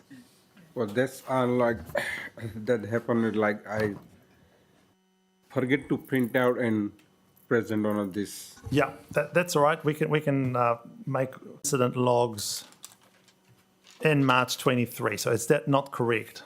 You had that before March Yes. 23. And inspector's allegation. Sorry. So what is your response to what the inspector says? So inspector to that. I don't know. Be honest, I don't know why we couldn't find it in my logbooks. But it existed? Yeah, Okay. And probably be at like the before like the 2021. okay. But like some of the documents not like up to date on at that time, and like, show me the step by step everything. So the inspector, was that in 2023 when Yeah. he came to see you? So the inspector, now when you say it wasn't up to date, I can understand if a duty manager, when would you do it? So if it's not there, but sorry, I'll rephrase. When you say not up to date and you talk about an incident, does that mean you intended to complete it later? Like completely finished. Okay, so there were events that you didn't put into the logbook? Yeah, I wasn't. Okay. Like hardly like well like small sometime like this one of the two customer like comes up, we just put it down in a book. That's what it is. Yeah, but how often? Does it happen like once a week, once a month, Oh, once no, a no, day? no. They're from the 24th and the 26th of March. So that's 2 days apart nation behind it. Maybe they're the same that are bad on a 1 month. The same. And that's the information you gave us. The first day is the day when the inspector came to see you. And by the way, if you need a break, please let us know. Okay. Do you need a break? Yeah. How long? 10 minutes? 10 minutes.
Mr. Keaton Kinsara he's become very emotional. He's just overwhelmed. Now, with respect, if I had known that the level of and nature of questioning was even going to be a quarter of this, I would have asked for a Hindi-English translator here. Which I believe was offered. But certainly the level and nature of questioning is certainly beyond anything that I had anticipated. Okay. Now, Mr. Ravin Kinsara is not a director or shareholder of the company, but is, in a looser sense, Mr. Keaton's close friend, confident business partner, cousin, and works in the businesses and takes a leading role. His English is much better. He's able to explain, I think, some of the issues that you've been asking about in a way that's more effective and fairer. And I wonder if we just jump to him as a witness, and we can come back to Mr. Kinsara later in the day if that's felt necessary. Right, maybe we should have started with him in the first place. Maybe we should have. Okay. What I suggest we do is we complete the examination in chief to the extent that we're able to. And then, of course, if we need to recall, we can do that. But I suggest that we don't leave areas or topics open. So if Mr. Kinsara can't answer or doesn't know the answer, he can say, I don't know. The next witness can answer it better, definitely. But my preference would not be to pause the evidence again after we've done it once.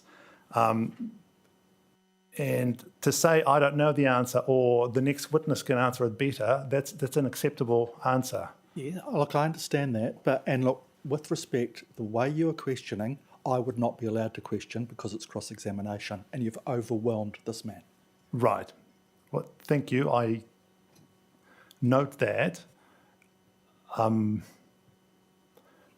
only explanation I can provide is that because we are doing this as the new rules, and it's a committee-initiated process, we do need to understand what's in front of us. The file doesn't actually give us much for a variety of reasons. So we need to get that information viva voce. And that's not an easy process, especially for someone who's not used to the environment. Ideally, there'd be something on our file so we can, at the level of questioning, or if there's a problem with the tone, I can certainly change tone. Level of questioning, I do feel that's the level we need to understand for us to reach an informed decision. If we leave it at a higher level, I suggest that we won't be doing our job properly as technically a commission of inquiry. Okay, well, if there's a tone problem, it's not a tone issue. So it's the with an English issue, with a language issue. Yes, and some of the detail and the digging. Yeah. Certainly beyond what I'd anticipated. Yeah, fair enough. And I agree that an interpreter would have helped a lot, and I understand that it was. Would have been before my involvement. And anyway, look, Mr. Kinsara hadn't anticipated that this was, okay. Look, we're actually at a really advanced stage of the evidence in that we're just about to finish the 2023 findings of lack of non-compliance, which was more administrative in nature. Yeah. And then we're about to move to the topic which is the focus of the deliberation, which will be the questions. There's the concern that he might lose the license, bad things might happen, maybe because of the experience he had with ALA. But we're just about to finish the questions about the past and to move into present and future. Yeah. In fact, I think we were just there. I mean, if we could just get a simple answer to the questions on the logbook and the register, we are ready to move to demanding or overwhelming. All right. Then we can move to the second witness. If after the second witness we need to recall, definitely open to that. All right. Look, I appreciate you hearing my points and thank you for raising it. and allowing me to make them. Frankly, I appreciate it. Thank you for raising it. If you do feel, because we are not allowed to cross-examine, we are required to come to him, or that I'm coming with a particular angle, that's where I need to be stopped. And I hope that didn't happen. There was one question where you correctly stopped me, where that may have happened, but otherwise, I believe it didn't happen. So, yes, the detailed level of questioning, definitely. And that is, I believe, the level of understanding. Certainly not.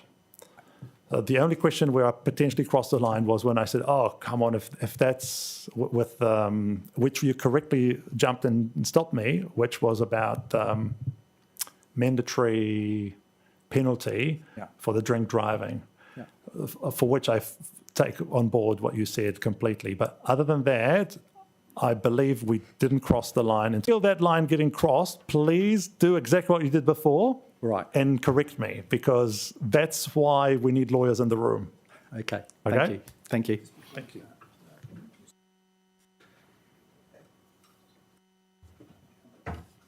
Did you want to tell the applicant what you just said? We were trying to get to, and particularly with the logbook, we're not worried so much that that the logbook wasn't up to date up until the inspector. Okay, what are you actually? We really want to find out what you're going to be doing in the future to make sure that there's going to be no problem. And we've probably already seen evidence that the logbook's got better. So stop worrying about that if that's one of your concerns. And then the upgraded supervision you've already concerned about. We're actually, it may feel like we're dragging some of the information out of you, but you are giving us good information. Does that make sense? Our training that you've given us a whole list of the new training that's gone into place since this whole process started a couple of years ago. You're doing some of the things that are right, but you need to tell us that you're doing the right things going forward. Well, the old logbooks and all like the manager's certificate up to date all the time. Doesn't matter whatever the condition on my side, but I'll just gonna be finished all my books and store, and something happened. I checked when I availability to goes in a store. I checked what happened in yesterday, what happened in last week, what happened in this. So this is I'm gonna be challenged, and I promise I'm gonna do that all the time. What were you doing before all this? And now you've given us a lot of information about what you've changed already, but there's still a few things that we need to clear up about where the baseline is. Where did we start from before we started seeing the improvements? And it's just got to go in the report. This is what was happening before. May I? Sure. Thank you. Are we talking slow enough for you? So when we're asking questions, are we talking slow enough for you and clear? Yes. Yes? Yes. Okay. Cool. Yep. The good news is you're doing very well, and we're just about to finish at least the historical account of what happened. We just need to finish that event in 2023, and then we will give you the opportunity to tell us exactly what you intend to do in the future. Yes. It has taken us a little bit slower, but don't think that because it's going slow that it's bad for you, or that that we see it in any bad way. So I understand what it means to not have English as first language. Okay. You've done almost the entire job for the day, so we're just about to finish the story of what happened. And again, the reason I'm asking all these hard questions is because your file doesn't have the answers for most of those. Usually the file will have it already, and then I would make a decision. So we've covered the sales to minors, so that's done. If we can just finish off that angle of what went wrong in 23, and I also noted that in 24, an inspector came back and found that these things were working well. Yeah. So that may not be an ongoing concern, but I just need to hear it from you. I need you to tell us what didn't work in 2023, That many hours I've spoken like this. I never seen like this before. Okay. And I never ever talk with the judge or lawyers or advisor or anything.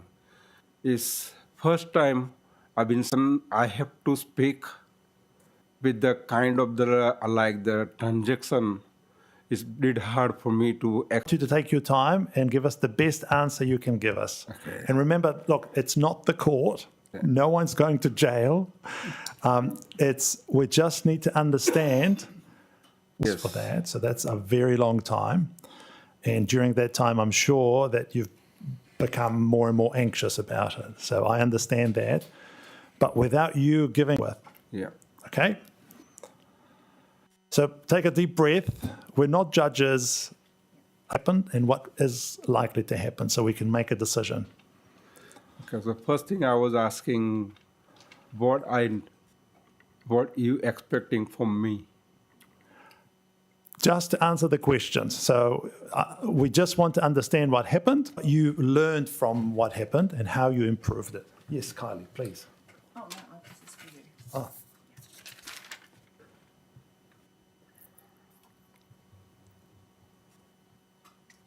Yes, thank you.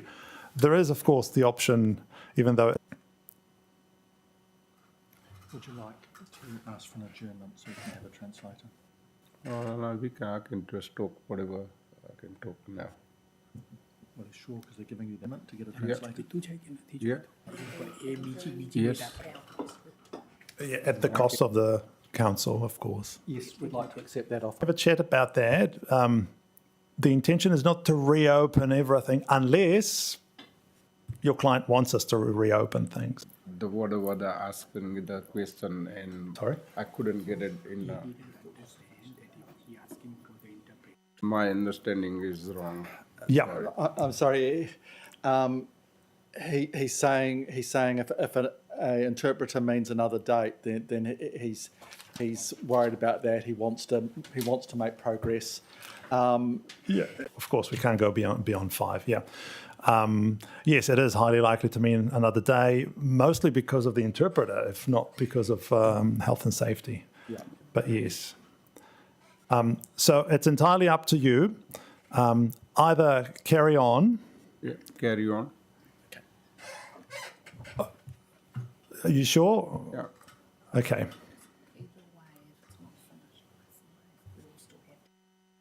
Yeah, we will have to stop at 5 either way. So, Yeah. okay, it's 2:38.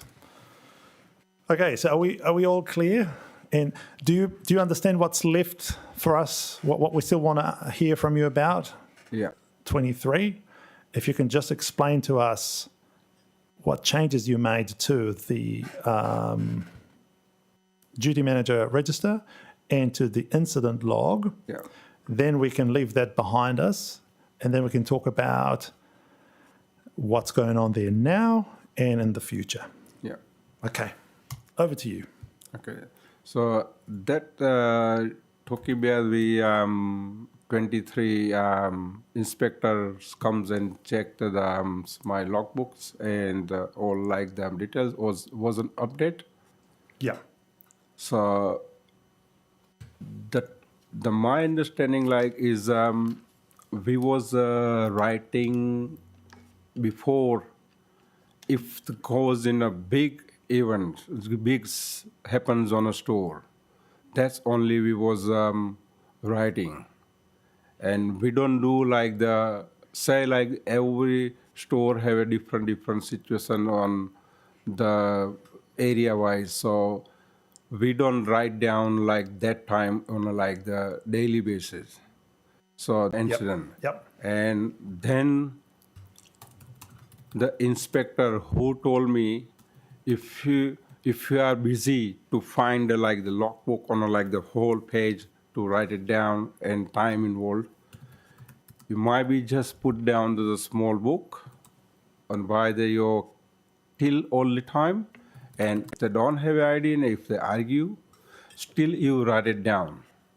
So that's what happened after that. We put down in a book, and we always write it down on a books, even in the small things. It's not talking about the big or stealing or rob or anything.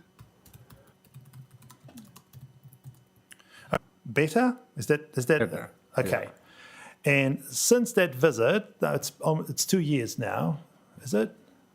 More. Like if it was the big ones, it goes in like the logbook, and if it was like the small one, like okay, somebody come with like the trunk and. Okay, so can you explain just the big one and small one? How do you tell if something is big and if something is small? Big What's the ones are like difference? if somebody stealing or somebody was trying to fight or what happened with the buying alcohol, but they're just trying to talk with another customer. Yep. Okay, so these are big events. Yeah. And Underage, if they ask for the like the alcohol, and if we provide, ask for the ID, and if they not provide the ID, and if they argue with us sometime, and Write down the big ones and whether you write down the small ones. small one we put down in the books. Is that the explanation to the difference between the two? Where are they? Yeah. Between W and V. Yes, exactly. Yes. So if you look at the exhibits, you'll see that there's handwritten notes. And then there's a computer-based. So there's this one, we call it Exhibit V. It's like somebody like with the argue with couple of minutes, and they're trying to still buy the alcohol, and we refuse that. And so after the customer's gone, we just put down. Okay. And then you have W, which is this one. Yeah. So is this where you put the big events? Yeah.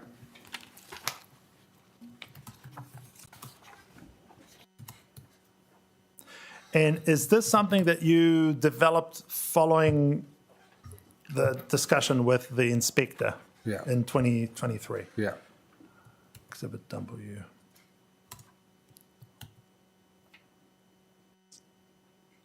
Okay, I think I got it, so thank you. And we do know that the inspector, when he came back to visit you in 24, he found that you were 100% compliant. Yeah. Okay. The inspector that we should be asking about when we talk about basically records. No. Okay. And Mr. Blake, anything that we've forgotten to ask? No. Okay.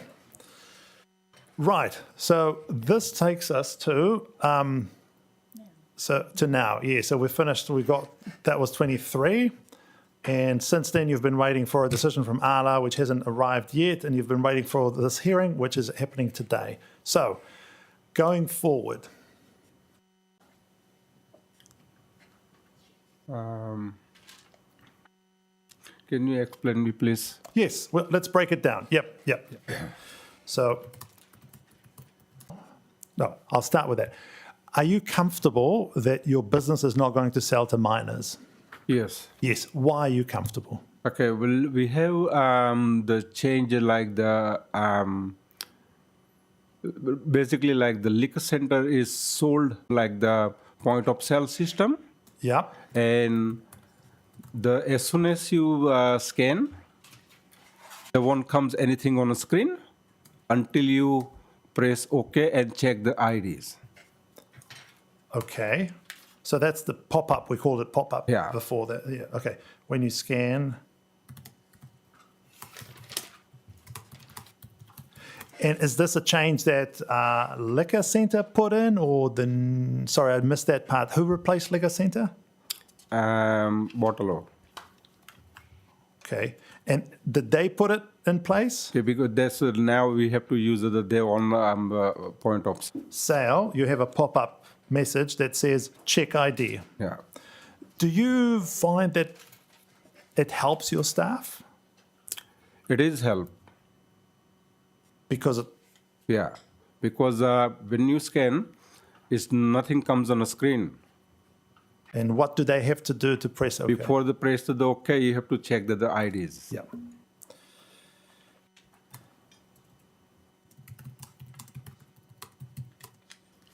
Improve, trying to spend with the more staff, more time with my staff, Yep. and training regularly.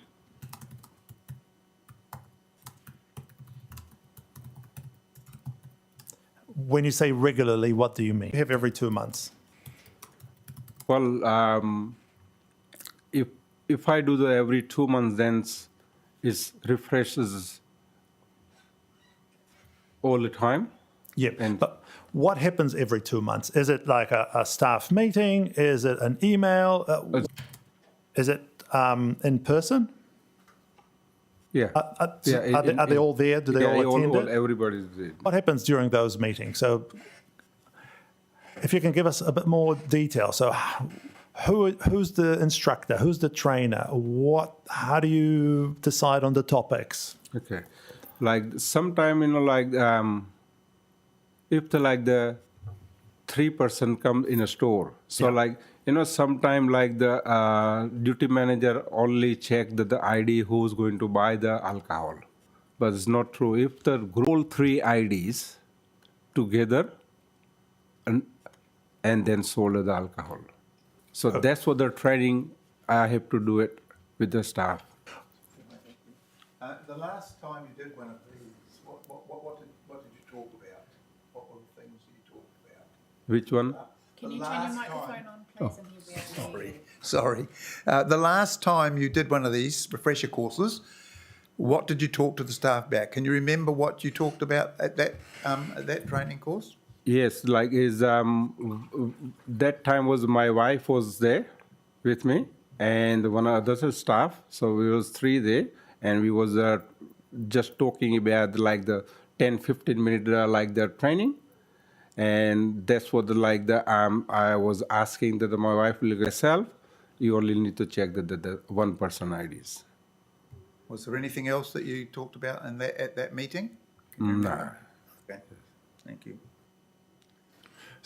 Okay, so yeah, the more you can give us, the better, because that's actually an important point. So you say every 2 months you have a staff meeting. So yeah, how do you run it? How do you decide what to talk about? Well, sometime I can call by myself as well. Yeah. And sometime franchisee, they have Yes. meeting as well. Yes. And when I go to attend the meeting, and they will teach something new as well to us as well because of the part of the franchisees members. And every time I goes in a meeting, I learn something about the alcohol selling. So whatever the past something happened with the rest of the other store, so they have all ideas and futures for the running the alcohol. So that's for our training staff. So you bring it back to your staff and you tell Yes. them what you learned from the franchiser. Okay. Can I ask a question? Can I ask a question to that? So you, in your opinion, obviously the introduction of the new franchisee being below has been more beneficial for you and your business and your staff because they're giving you more support than what you have received from Thirsty Liquor in the past. Liquor center. Sorry, Liquor Centre, beg your Yeah. pardon, sorry. So what are the liquor center is owned by one of the New Zealander companies, and he sold it, and that the bottle of who are in different franchisee, they bought the whole lots. So now is that's called as allied retail groups. Yep. So that people is also finding more training for the whole groups. That's what we did in So that's what I'm saying. Obviously, with the new franchise, Yeah. it's given you a bit more opportunity. And- Because I noticed with the Allied Retail And- Group that you've done the training. Is not only for my case, it's compulsory. If I want to run the liquor store, I have to do the course as well. If I don't get the course, I'm not in a member of the groups. Right. Yeah, that's actually a good opportunity Yeah. to take us through those exhibits. If Yeah. you want to say anything about that, Yeah. what they are beyond what they say, which we can read, that's a good point to do it. Okay, so in the past I've been in with the liquor center group with the when I bought the business. Yeah. So there is no any kind of the facilities availability on that, and now they put down because we have a total 340 outlet in New Zealand. Right. So now that where that gone is. Is that Allied Retail Group? Yeah, they bought the business from liquor center. in They have here. 340 stores in New Zealand. between the franchisee running is the two, Bottle and the liquor center. So who the members want to keep the Bottle, they can stay in the Bottle, or who people want to change the liquor center, they can change in the liquor center.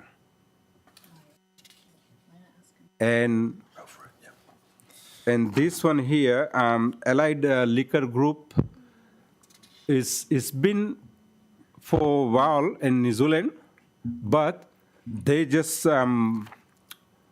bring this courses, and that goes to every single members, and they have to do it this course individual as well, and myself as well, and I have to log in for my staff as well, and they have to do it. If I can't do that, I'm not the part of the group members. So this is good for us as well, and they only not teach with only for the liquor licensing. They all teach about the big robbery or armed hold, how to do, yeah. So that kind of the courses as well. So that's what we did as well. And Thank you. That was going to be my question. and Allied that's Liquor. It was. this is the one. When I see the first, I was thinking it might be is wasting time. But when I go deep, is for me is more understanding and more safety for my future and my staff future and my customer futures.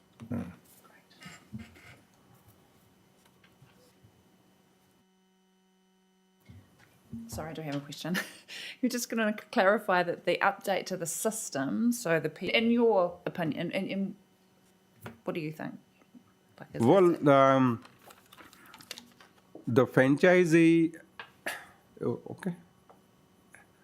The franchisee, when they do the group point of sale, so each store have a is the make sure is they can watch in a head office how percentage I'm making and how much I'm selling, and I'm not selling the below cost or blah blah or whatever thing. So that's what the another thing for us is good.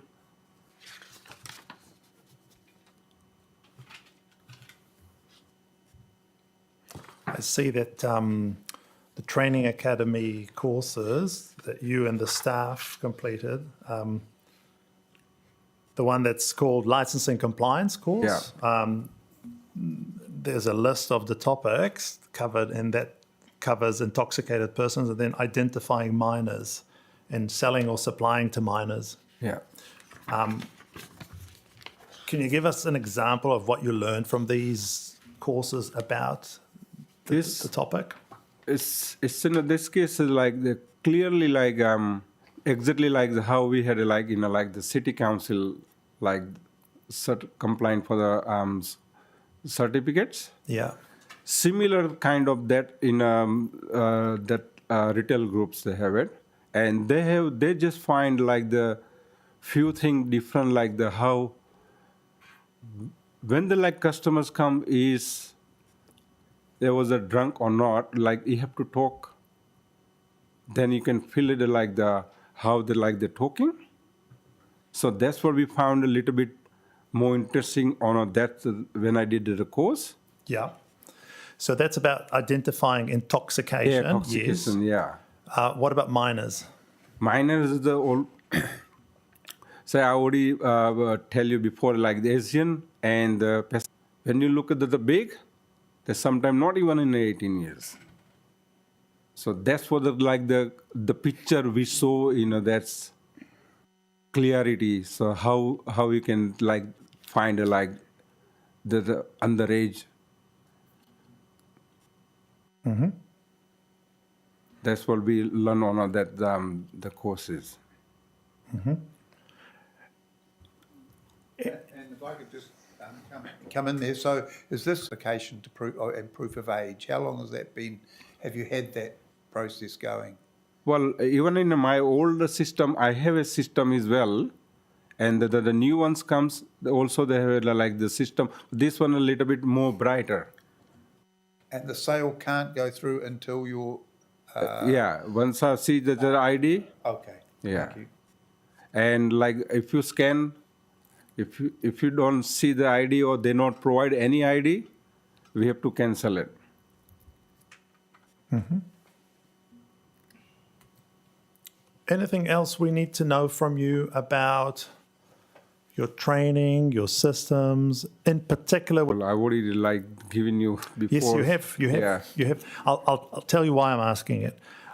I understand that you've never sold to a minor and you've never had that issue individually. Yeah. So, but your staff had some events where it did happen. So it's a slightly different question when you ask a manager or a business owner, how do you make sure that your business doesn't sell to minors? So do you have any insights?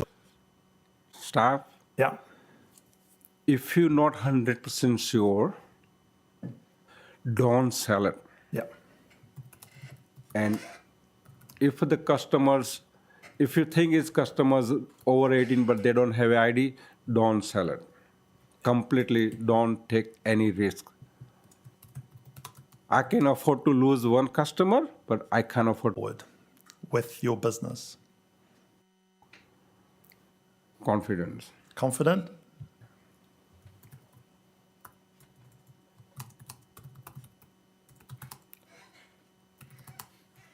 Okay, that's a good note to finish on. So let's. Just want to ask you if you have any current systems or anything that you may put in place regarding alcohol that has been bought from your premises and has been drunk outside your shop. So I understand good order of the locality part of the license and required section when we are considering a renewal. What things have you got in place that or that you or your staff are aware of, or any mitigation? I do see though in your logbook from March that somebody did come in and they were drunk, and that you refused to sell them alcohol, which is brilliant. And obviously there is a bar not very far from your premises. So what measures do you put in place to make sure that alcohol that's bought from your store isn't consumed directly outside your shop or in the park? Okay. Actually, it's a good one. I just have spoke to one of my customer 2 weeks ago, or maybe I can't remember exactly. So he bought the alcohol, and he went to the Foursquare, and he bought the grocery from the Foursquare and gone outside. So I don't realize he was drinking alcohol. when I was see in a camera first time, and then is 5 minutes later I check again because I was in the back of the store, and we had a camera. I can watch it, I can monitor from the back door as well.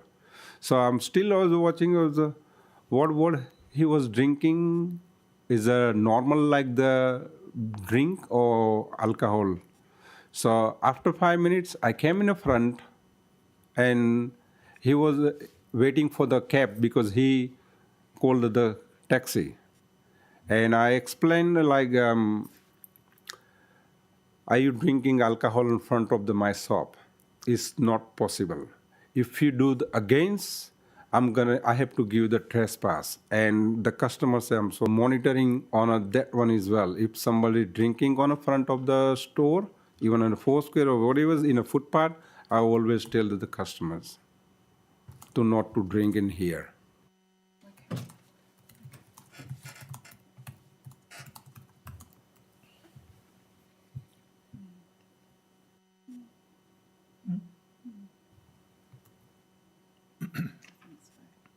Sorry? No, I'm good, thank you, Mr. Chairman. All good. Inspector, anything we need to ask about the ongoing and forward-looking systems, trainings, processes? No, nothing from me. And Mr. Blake, anything we forgot to ask? Look, the inspector's report speaks fairly highly of the level of visibility in the shop and the ability to surveil, including the CCTV footage. And I think Mr. Kinsara has also talked about, wondered if he had any ideas for further improvements. Well, further improvements like I might spend more time with the staff and inside the Time with staff and inside the store. inside the store.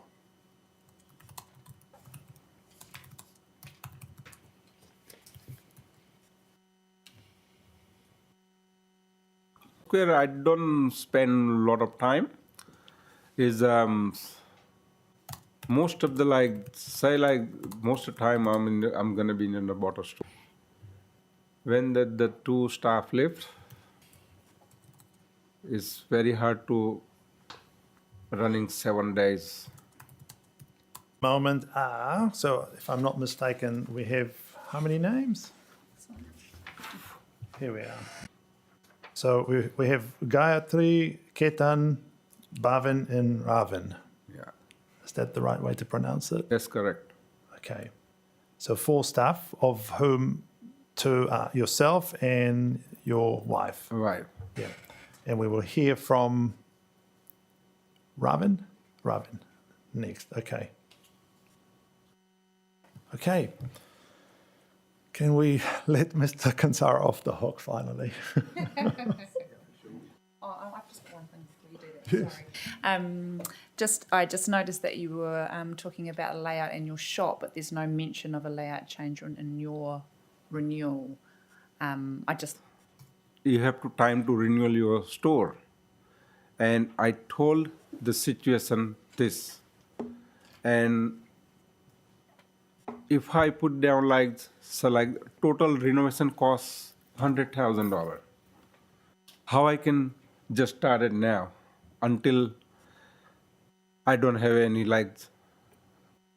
position for my license. That's okay. You don't have to explain. I just wanted to bring to your attention that you don't need to explain this. Okay.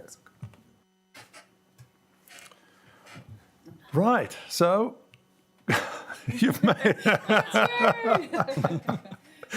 done. Thank you. I'm sorry you found it really overwhelming. I can see why. Well, the first thing I found today, I need to go to school. and get more. Or to just put it in writing, and that's when you can draft it. You can take your time, you can draft it, and then you file it with the council, and then we don't have to go through these details because we just read your statement. Yeah. But hopefully it's not going to happen again, so you wouldn't have to even put it in writing. But I certainly understand why you found it challenging of the lawyers and the inspectors. And we have to feel comfortable that we know what we want to do. Yeah. So you're the source of information that we rely on most heavily Yeah. to make a decision because you are the applicant, basically. Yeah. So Like in my case, I am the part of the owner of the Yes. 2012 and 2005. yes, But if I receive some of the documents, if I can't understand, I always ask the Ravin because Ravin is my relative. He's been look after my store for the last 12 years. yeah. If yeah. I'm go for 1 month, doesn't matter. He look after everything. Yeah, so we'll hear from him. Everything means everything. We'll hear from him next. But once again, I just wanted to tell you that I understand why it was difficult, and I thank you for pulling through. Which shouldn't happen. Usually, if you file an application, you're supposed to get the hearing way sooner. So I understand that didn't help things, and it must have increased. Next witness, Yeah. please. Yeah. So, what seats that, or if you could just move down there. Have any notes, you can bring them across.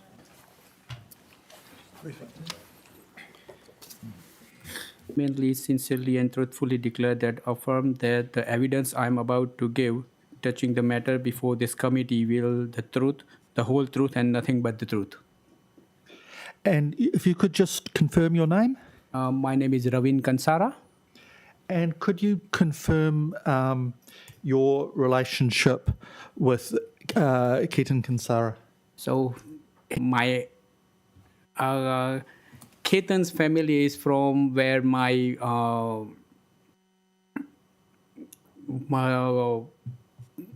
dad's sister married with the Ketan's family member. Yeah.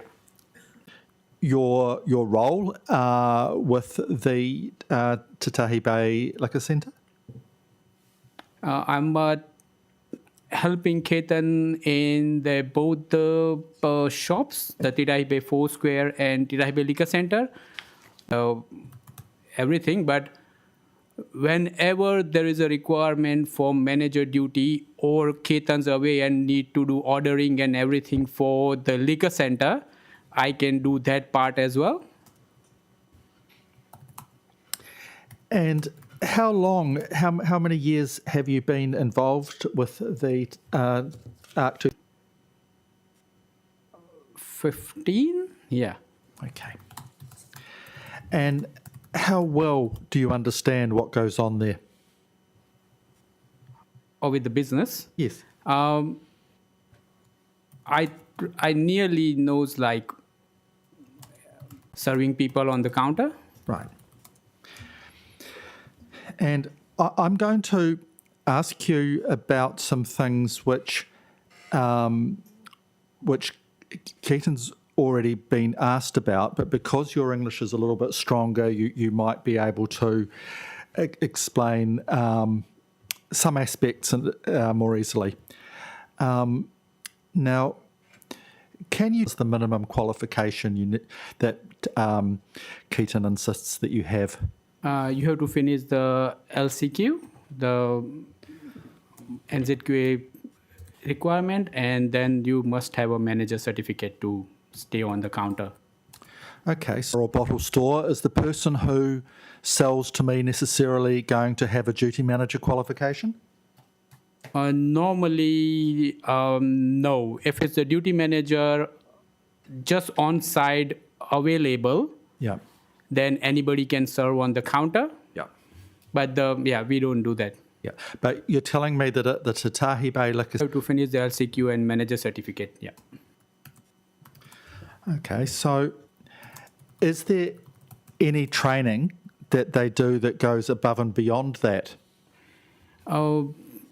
LCQ, then after Ketan tell verbally about some of his experience, like when anyone come in the store, you have to greet them. So that's in case that you can speak with them, so you don't know he's already drunk or not drunk. If you some new customer coming in and you are not sure about his age, ask the ID, and also you have to make sure what he's buying. Like if his people are somewhere around 18, 17, 20 age, somewhere around, they mostly prefer the sweet drinks, like a flavored blackcurrant flavor or the apple flavor kind of alcohol. And also when you see them, don't just see their height or don't just see them, try to see them skin tone. I mean, have you feel like when you see young people's skin, they are more smooth and what do you say, that the skin eye, you can feel that they are younger, even they have a big height or something. The older people have a little bit of different body signs than the younger people. So when the customer coming in, you can start seeing them. So you come to in a conclusion that, yeah, that's the guy is rich here. I have to ask him the ID before I serve him. Okay. So You can. okay, because I look over 30. Yeah. Is that right? Yeah. They must have ID. Yeah. Okay. Under 30. When did that change from under 25 to under 30? When did that change happen? When this is the second incident. With the big guy? With the big guy, yeah. When happened with the big guy, then Ketan told us that, okay, if you guys not confident identifying the people, if I say 25, then we change it to 30. Then the staff have to ask the ID when they look over 25. Yeah. Mm-hmm. So if you looked at someone and they might be 29, you'd have to ask for ID. Yeah, the main thing is now, if you have a little bit doubt about the age, ask the ID. Even they are, however you feel like how they, especially on our Titahi-based store, we have quite a bit, my customers are regular. We know them, quite of customers, we know them even by their name. But anybody new, anything you feel like, anything you doubt, ask the ID.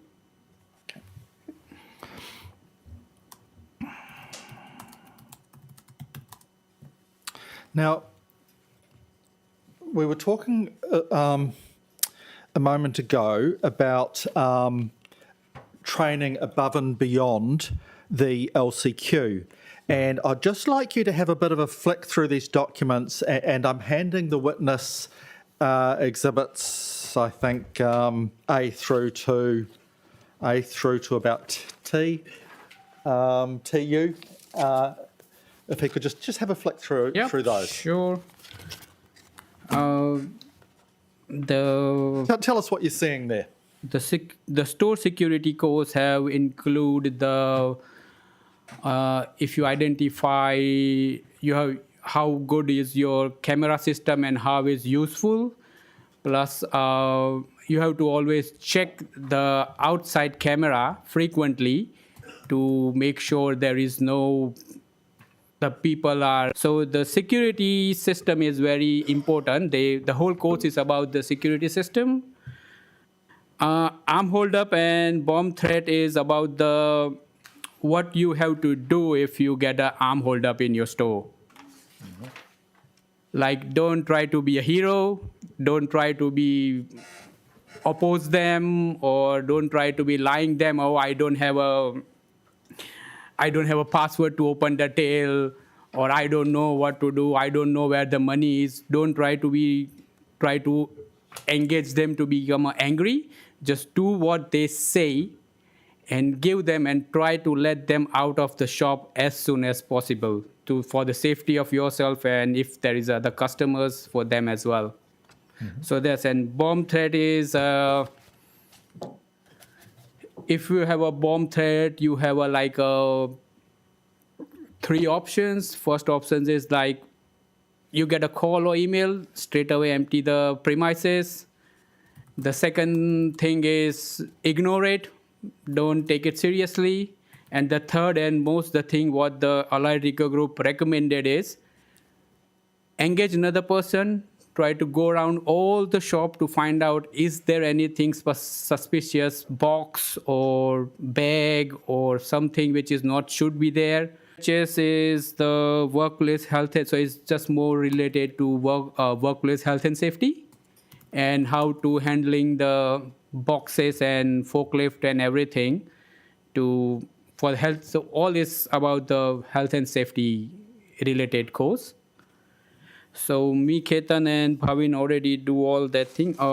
So they all, and the other main course is the licensing compliant course, which include the background about the law, definition of the law,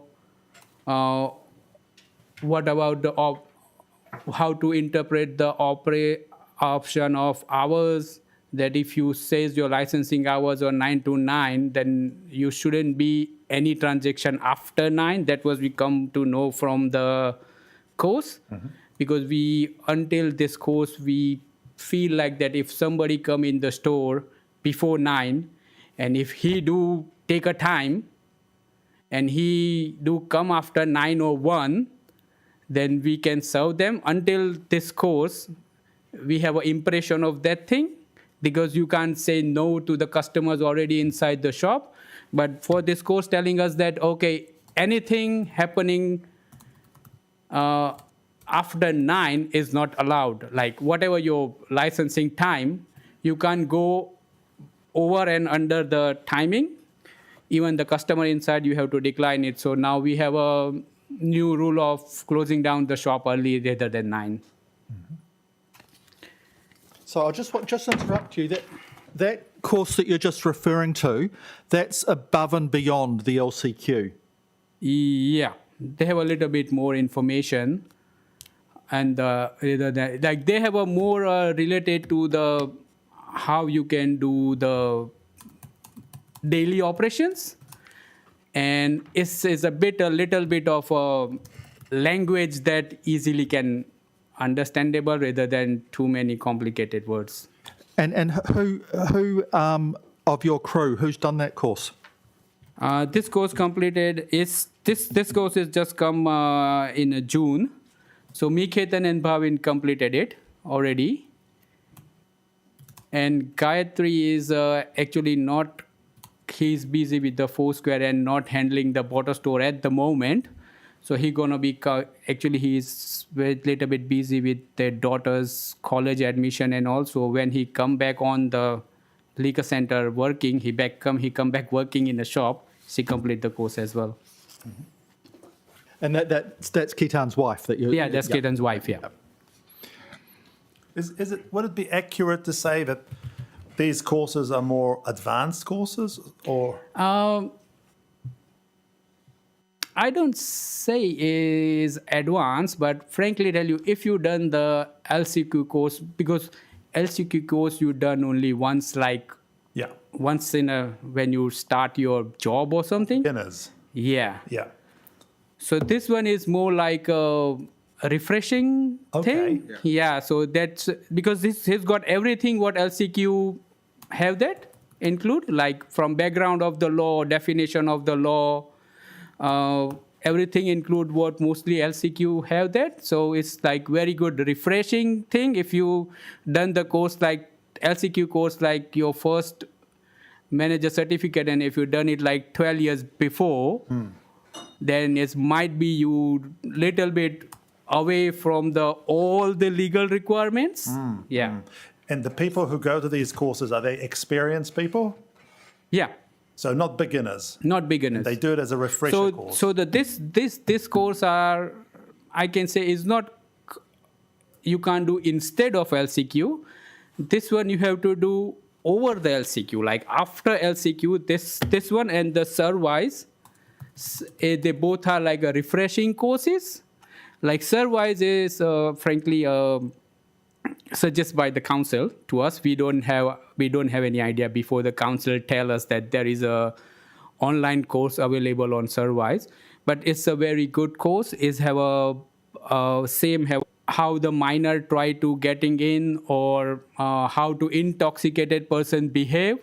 It's have videos of the persons and the animations as well.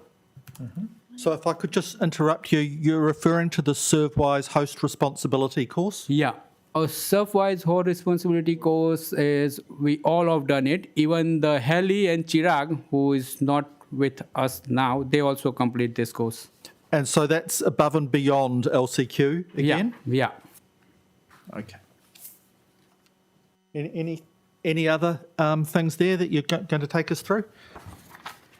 Yeah, the other thing I noted down, I feel like then Ketan confused with the manager registered with the daily manager checklist.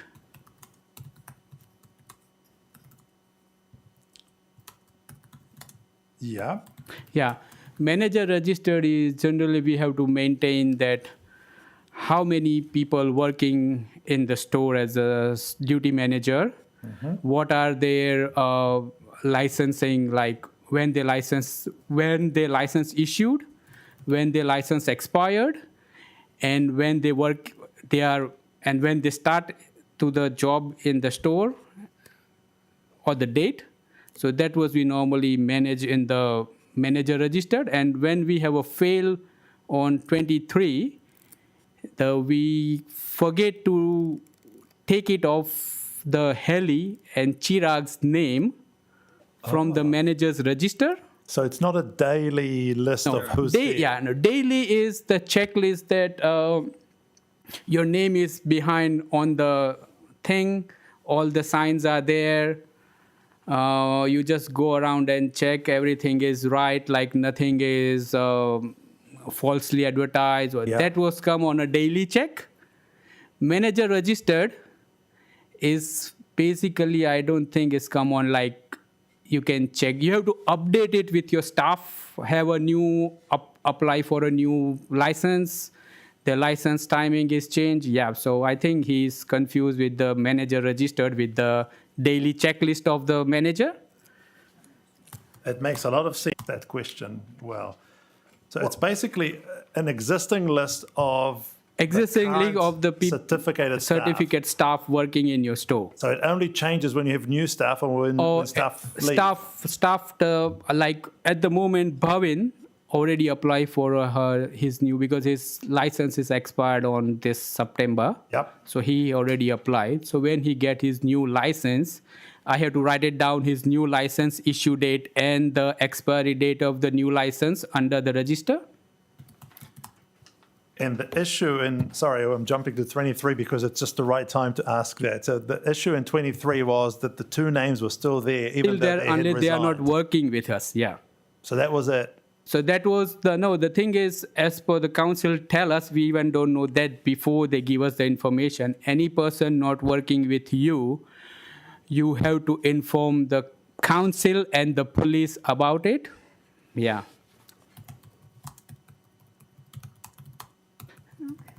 Thank you. That's very helpful because it is an area that at least I got completely wrong after the original witness. So yes. This is confusing. Yeah. So just to be clear, you've got your manager's register. Yeah. And you've got also some sort of record about what's happening that day? No? Oh, the daily checklist is have a 10, 12 points that when you start your job as a duty manager, you have to check that you comply the legislation about your name on the board, manager on duty board, you put your name on, you make sure that all that legal 3 sign which is required by the door is there, the license, your license and the premises license is up to date and is on the wall. So all that basic requirements are there when you start your job as a duty manager on that day. And you also have an incident log. Yeah, incident logbook.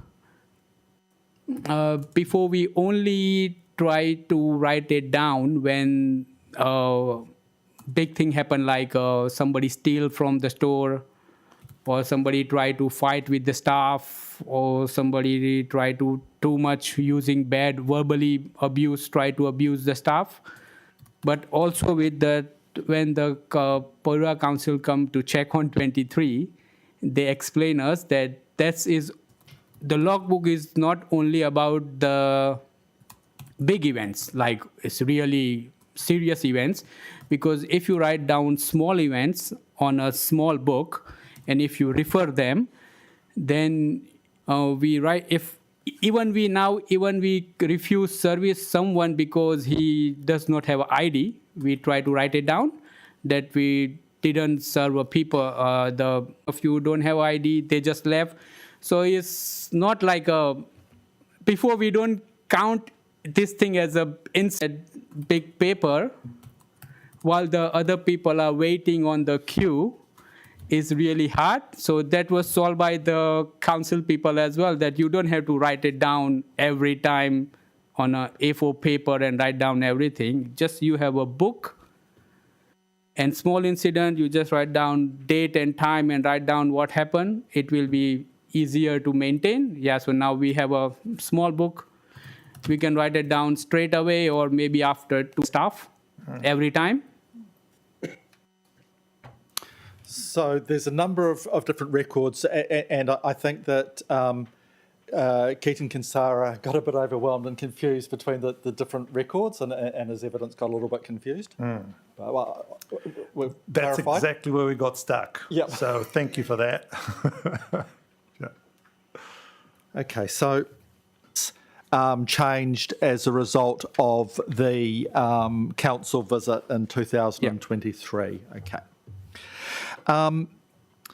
The additional training that you've explained to us, how has that changed over the last few years? When did Keaton start insisting that staff did that extra training? That was start after the incident happened, when the council, Keaton maybe forget, but he come up with the talk with the council somewhere around, I don't exactly know, but Chirag done it like in June or May. Chirag left on June, so somewhere around March, April, Chirag start doing the service course.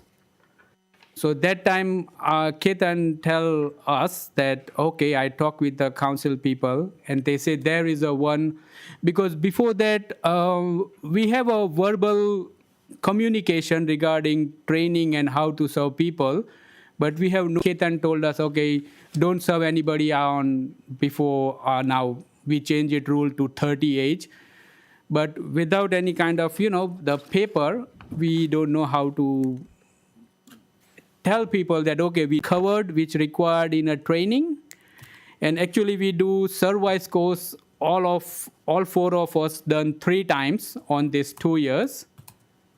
But when we done the first time and second time, they allowed to change the date on the certificate. But when we done the third time recently, there are the 2 dates on it. If you on the each name. Can I just interrupt you? So are you saying you've done the ServeWise course more than once? Yeah. How many times have you done it? 3 times. So we use this one as a refreshing course. Yeah. Yeah, so there's every maybe 6 months, 8 months time, we feel like, no, do it again, make sure you know every rules and regulation. So that was a good refreshing thing, and now Each of these 3 times. service course, yeah. Oh, ServeWise. ServeWise will be these ones. Yeah. Yeah. Yeah. Post responsibility. And what did you mean about the date? You see that under my name, the one course is on 30th of September 30th. Q. Post responsibility. Yes. Have you get that the September 30th, 2022? Yeah. And then there's also, And same under my name is March 1st, 2023. yeah, exactly, that's in. But then after I realized that even how many time I do that course again, my certificate date doesn't change after March 1st, 23. Right, okay. My understanding is wrong with it, or they changed their whole system server-wise, but yeah. Is it just host responsibility that you did 3 times, or each of these? No, the Allied Leaker one is. Sorry. So the focus on additional training, am I understanding you correctly that you're saying that's really come out of the accidental sale to the miner in December 2021 plus subsequent dealings with council about that? Yeah, that's right.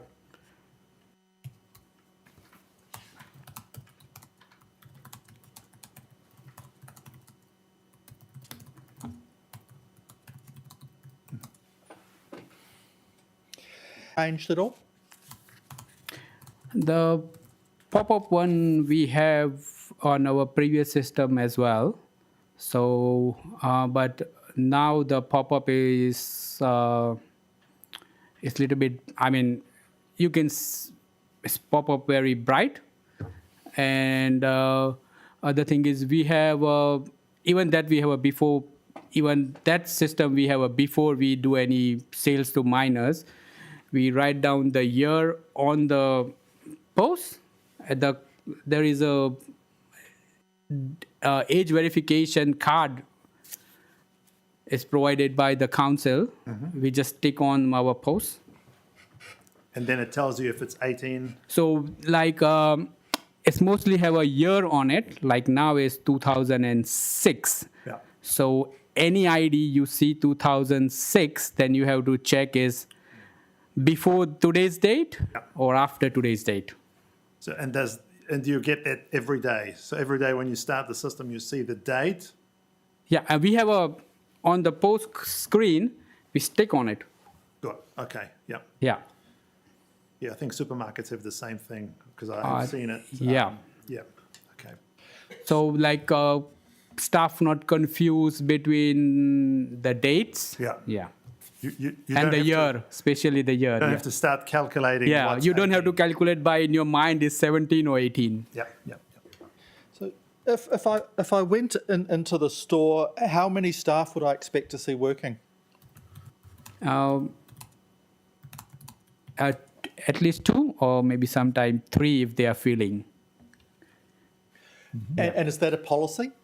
Yeah, now it's a policy, yeah.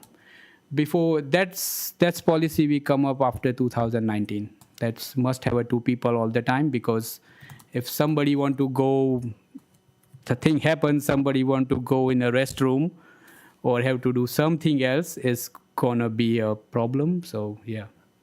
So now both the staff we have at the we have 2 staff and both must have a manager certificate. So if someone go, the other one can cover up as a manager's premise manager.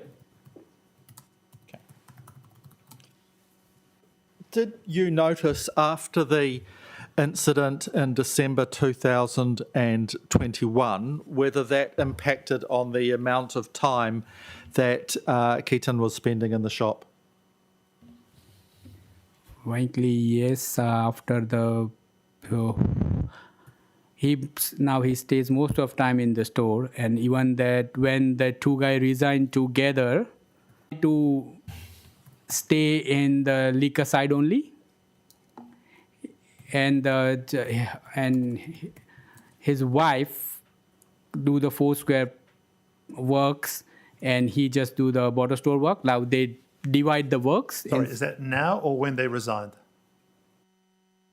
After they resign, yeah. Like before they Ketan sometime come to check the 4 squares as well, but after they resign, Ketan at that time working 7 days until we find another better staff. We train the Bhavin. I mean, he trained the Bhavin for 3-4 months, Then Bhavin apply for the manager certificate, and then he have a relief of a day or something like that. You mentioned before about some staff meetings you have where you discuss things like about how to recognise intoxication or how to recognise issues with age. How often do you have those meetings? It's we don't have like a very formal timing or no, if you done March, so you have to done it on June, or maybe have you done it on May, but around two to 3 months, and if it was we try to do it all together, so we mostly all the 4 staff, me, Bhavin, Ketan, and Gayatri, we are on the liquor center counter, and we just discuss if somebody find out something like that. Okay,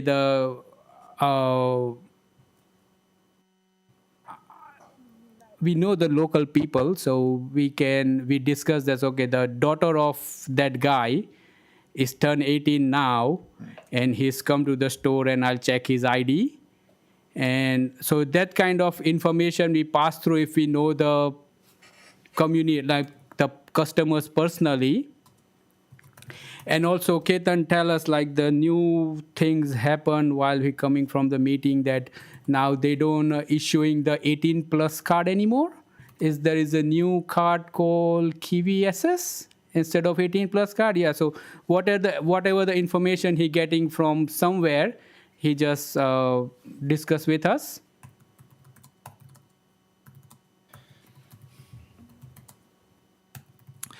Okay, so look, those were most of the questions that I had, but I could see there were times when Keaton was giving evidence that you might want to explain. Is there anything else you want to explain from what you've come up today? Just a second. Where's my book gone?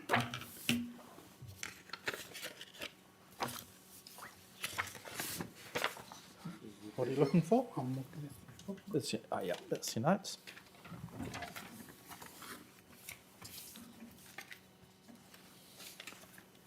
We might have covered it off already. So Yeah.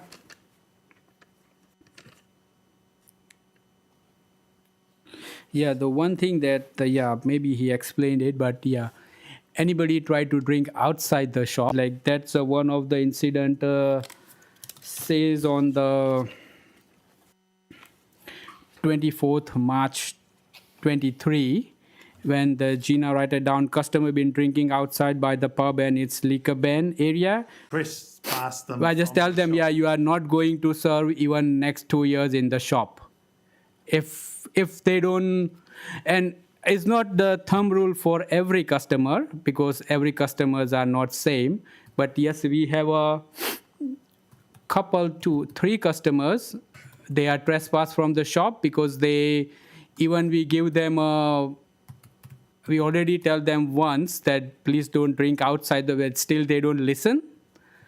And that's why we just give them a trespass, like you don't allow to serve anymore. So every staff knows they're from the face.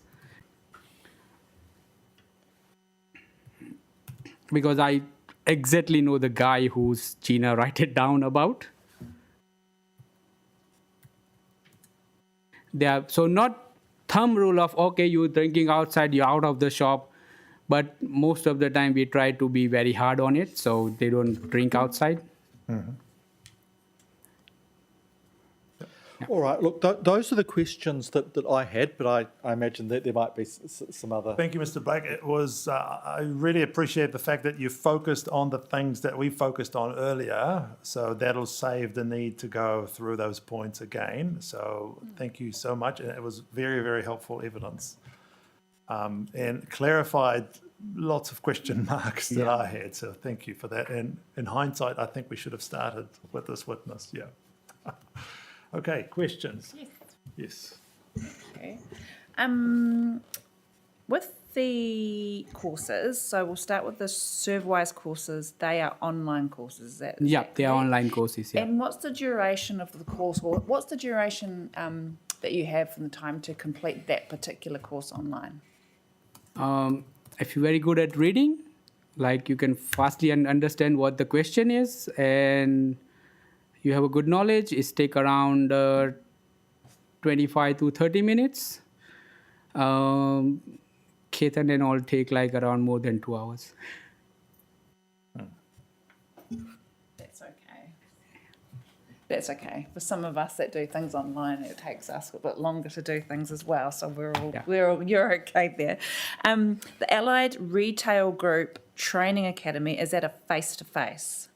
No, that's the online as well. That's online as well, okay. yeah.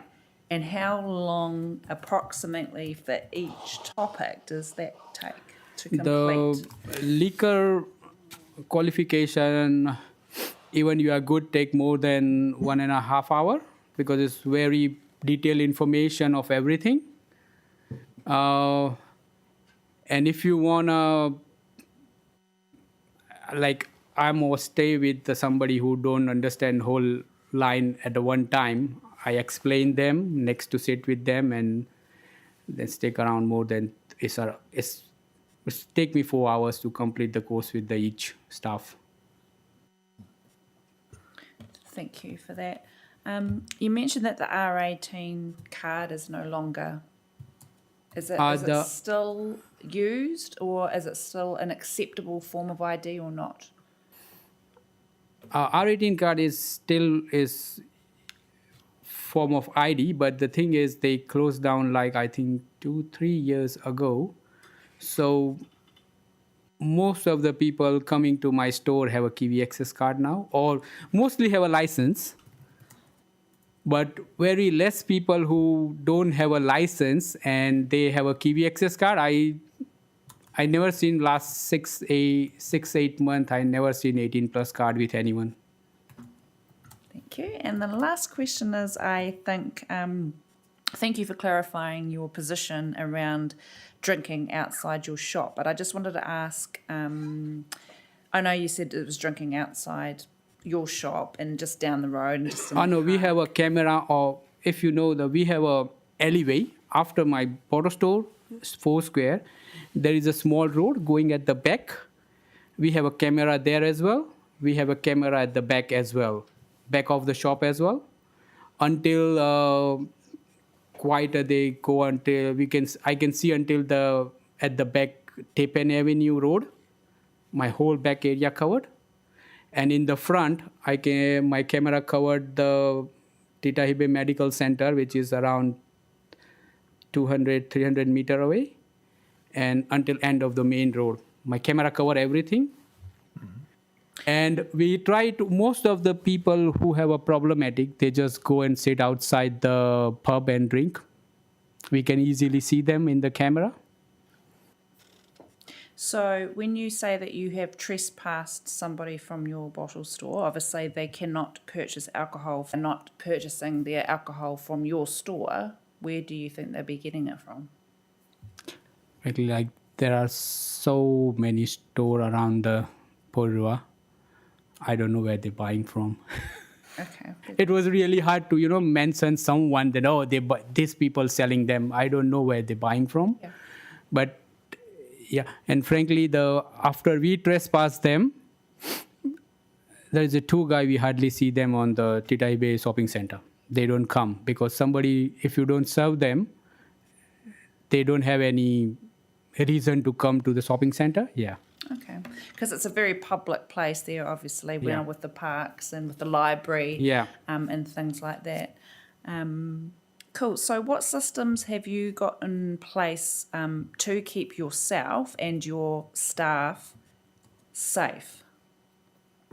And I don't want to go to the course because I do understand that, but you might have your own systems in place to keep yourself and your staff safe should there be a threatening incident that happens. For the safety, we have my 4 square staff can see on the screen whole bottle stores, especially the counter. And on my the liquor center side, if I'm standing in the border store counter, I can see in the camera what happening in the Foursquare. So the staff regularly check the camera if somebody trying to, and even we go for a lunch at the back, we have a camera there as well. So we continuous monitoring who's coming to the store, and if somebody little bit like arguing on the counter or something, then we can just go away to support the staff straight away. So there are 2-3 people standing on the counter. Then after, maybe they don't try to arguing too much. So you're saying that everybody knows what's happening at the time? Yeah, so in both premises? on both premises, yeah. At the middle of the warehouse, we have a TV who display the what happening out on the counter. At the back of the kitchen, we have a CCTV footage still always going on. In the office, we have a CCTV footage for all the camera going on all the time. So if you anywhere, at least you can monitor that, okay, somebody, and the shop is not too big. So if somebody raise the voice a little bit, you can hear it even at the back. Like some customers start angering, like they don't have an ID, and staff refuse to serve them. They just start verbally abusing the staff. So we just we don't say anything to the customer. We just try to make sure that there are enough people around on the counter that he don't try to become a physical. So when getting a much bigger problem. Fair enough. I just noticed that you haven't mentioned the police much, as in calling the police or working with the police in that specific area. Is that something that you guys are doing at the moment in regards to issues that you may have inside and outside your liquor store? The last incident I recognize is just happened. One of the customer tried to buy the alcohol. He's already intoxicated. So Ketan tell them, not gonna give you. He tried to steal the bottle and try to run away. So the thing is, we always call the police on that matter, but in this matter, the customer called from outside the police, and police just come straight away. Because before that, big stealing happened with me more than 1 year ago. For the Titahibe shopping center, we don't have much big incident problem. It's maybe happened once a year or something like that. Yeah. Cool. So what you're saying is that you and even like I told you that most of my customers are regular.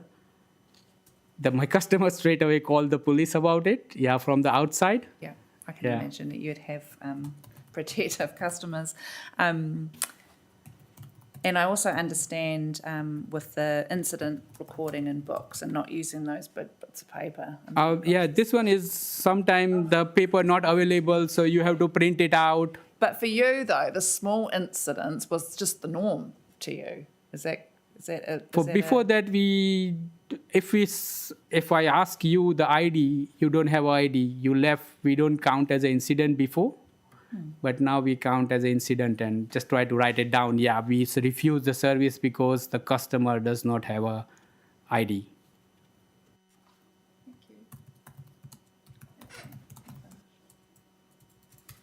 Kevin. Thanks, Mr. Chairman. I just want to really echo some of the things that the Chairman said earlier on, which was because we didn't have some of this information in the papers, it's taken a bit longer than probably all expected it to.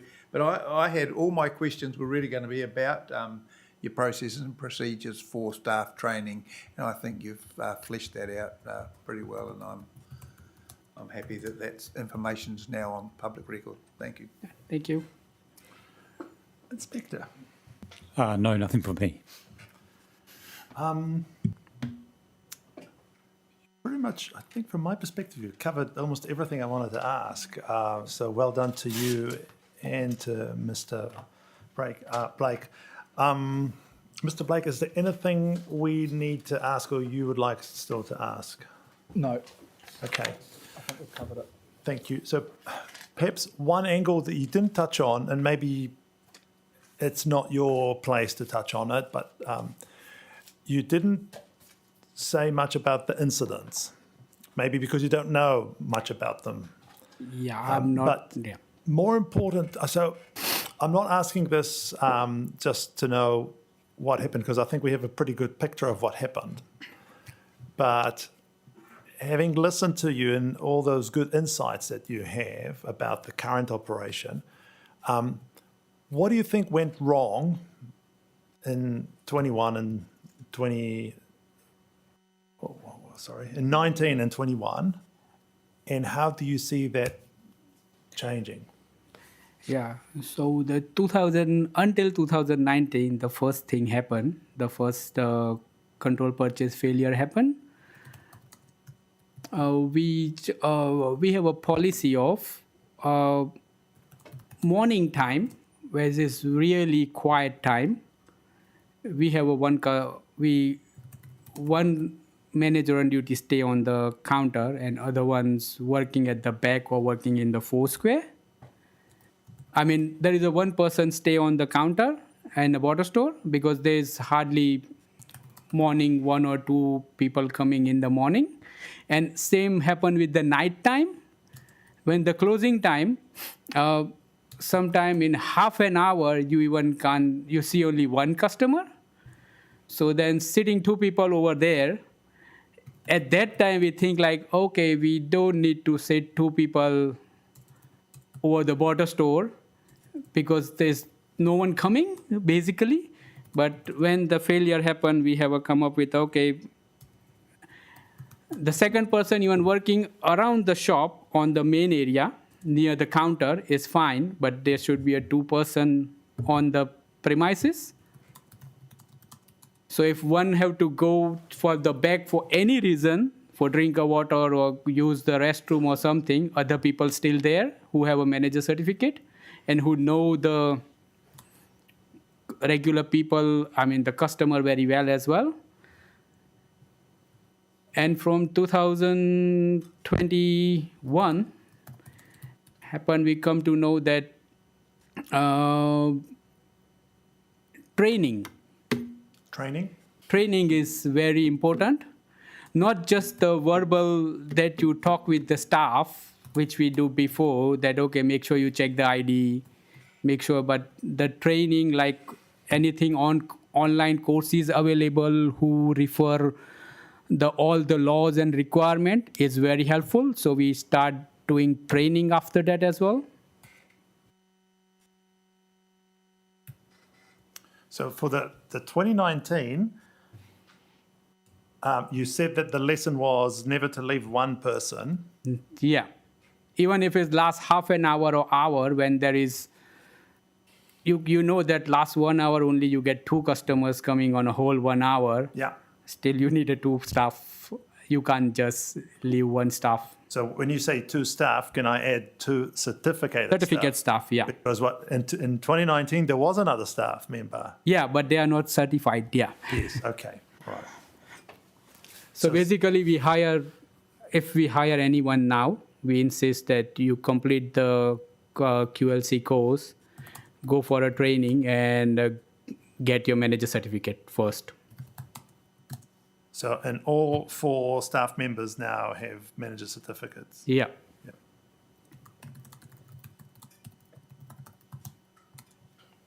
So that was the 2019. And the 2021, you said the lesson, what you realized needed changing was training. That was more important. And then you added the online courses. Yeah, because we know that Heli working from liquor industry from like maybe 15, 20 years, like, or the Chirag working with us, like when that happened already like around 5 years. So, and that's the common law, you can't serve under 18. You you can't tell like 15-year experienced staff every day, don't sell to under 18 people. But then we realized, no, that is necessary. Even how much the experience they have, how much they know the industry or everything, just refer them, do the course. You can't sell under 18, just check the ID, you have to remind them. Even they are very well trained people, still training them.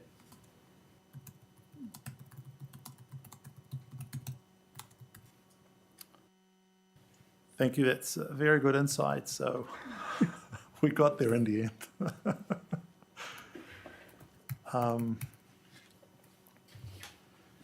Did we get an explanation about why? Or is that something we wanted this witness to explain? Exhibit Y? Exhibit Y. What was the query about Exhibit Just to understand what it is. Yes. Oh, yeah, sure. These are the dates when the managers are completing the online courses. So that dates are mentioned on the certificate as well, but it's easier to maintain like by on the paper.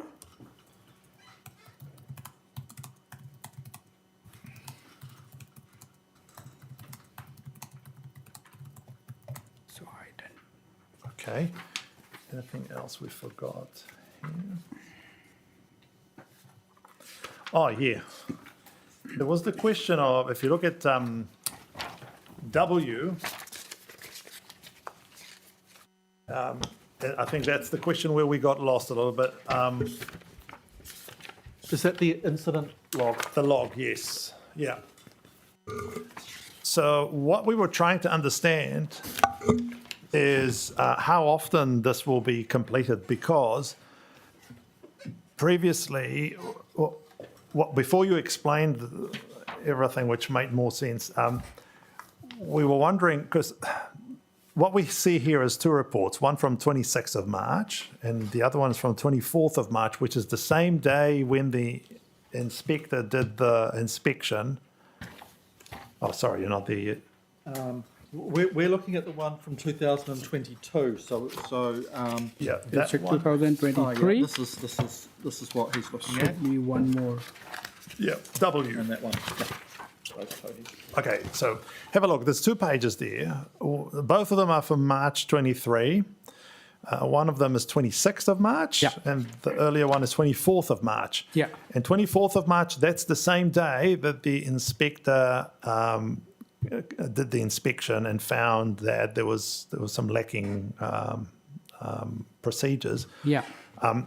And only if you know, I realize it may not be your role at the venue, but The second one, Yeah. on 26th, Yeah. this happened with me, so I know what's exactly happened. yeah, One drunk guy come inside the store. He's really intoxicated. yeah, I totally refused to service. Then he start abusing me. And then he pick up the 4 bottles from the counter. He tried to run away. I tried to stop him, but he start getting louder and physical. okay, So then after we have a security reason, we just have a policy to not to Oppose. conflict with because what they done don't know.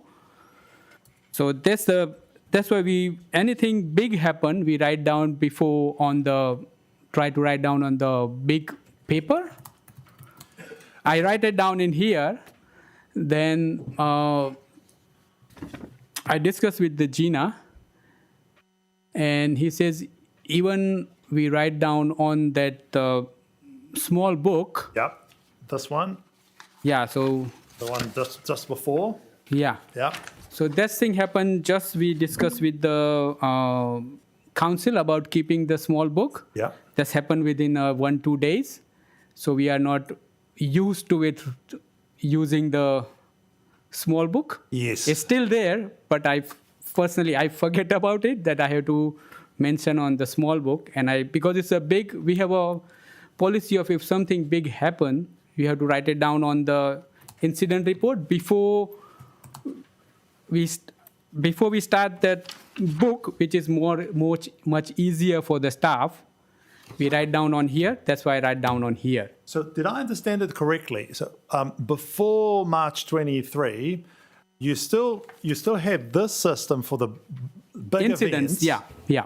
That you still used it. Yeah. But what the inspector's visit made you realise is that you actually need to also log the smaller events. Small and that's events. when you started with the handbook. Yeah, because Handwritten. write down the small events on this page, because this page, frankly, I feel is happen in the morning. Yeah. I feel it. I call the police. Police come. Everything done. I feel I write it down in evening. Yeah, because it'll take you a while, and you can't if you have customers. Yeah, I and have a stuff, customer. I can't straight away write it down. Because I don't have that page extra available. I have to print it out the page, and I write it down.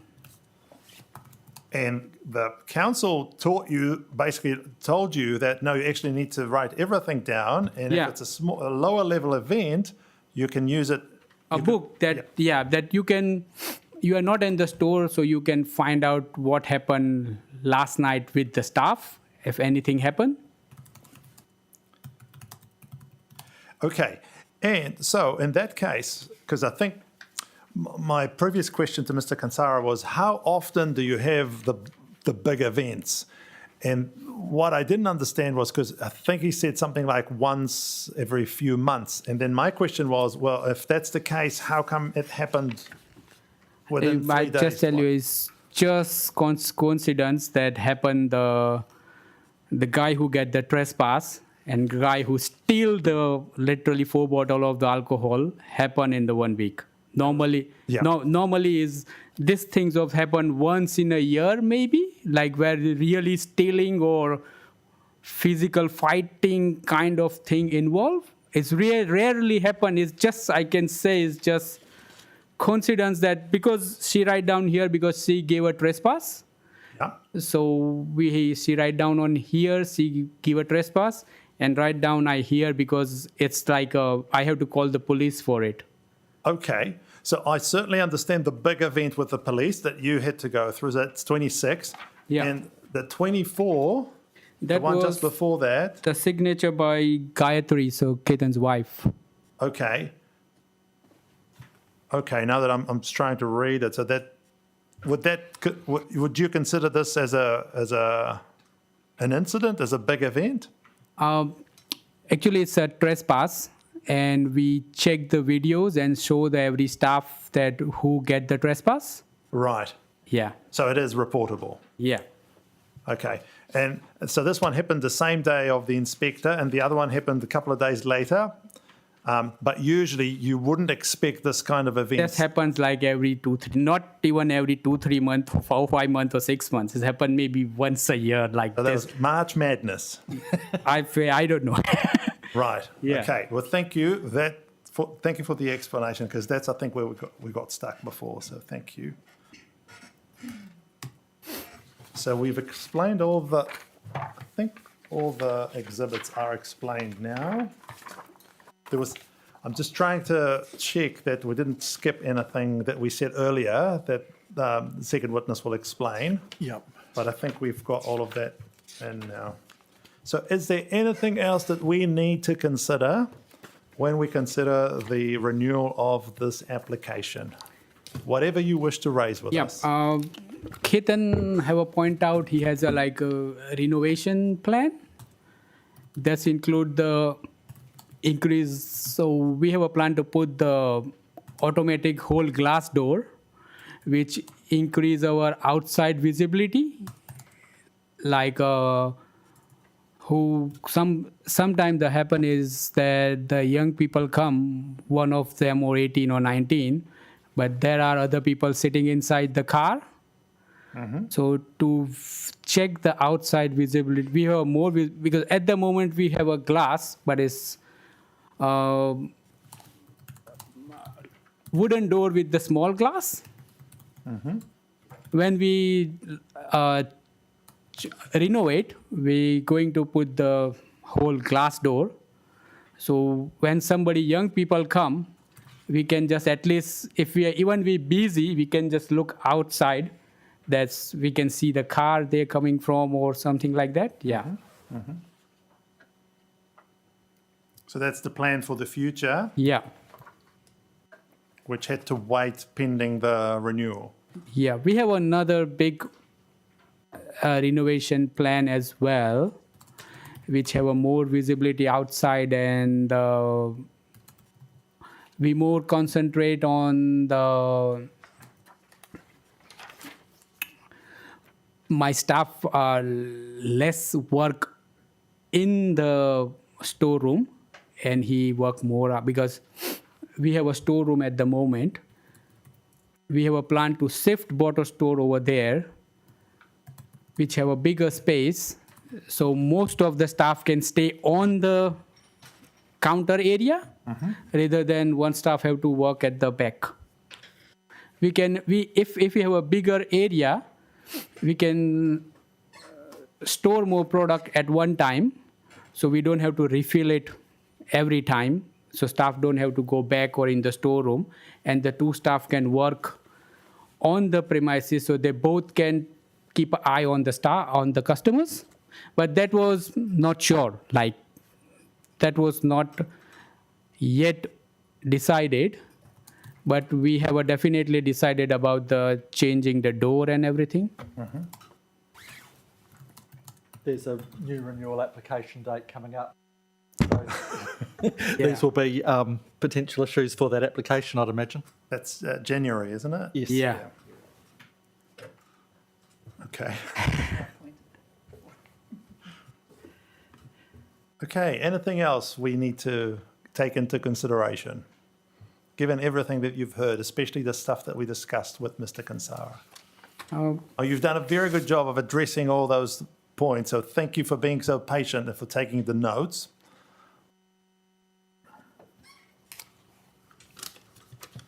We're gonna change.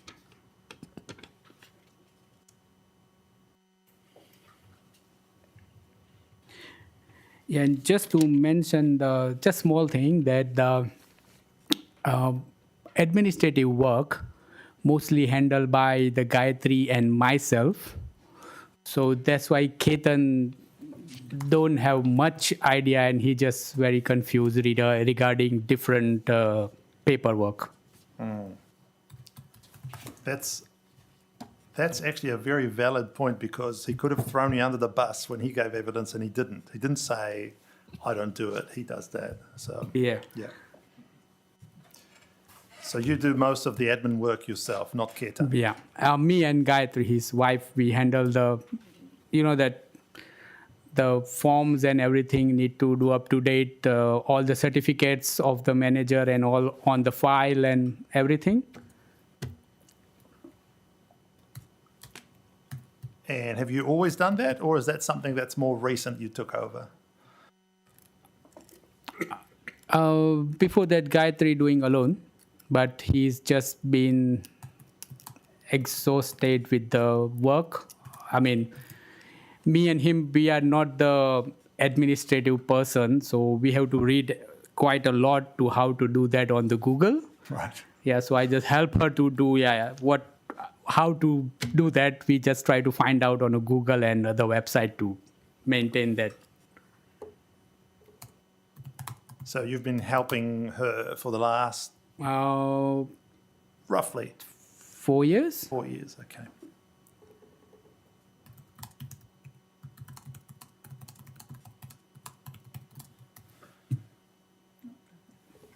Kevin, anything else? Thank you so much. That's been extremely helpful. Thank you. Thank you. And this basically completes the evidence of the applicant.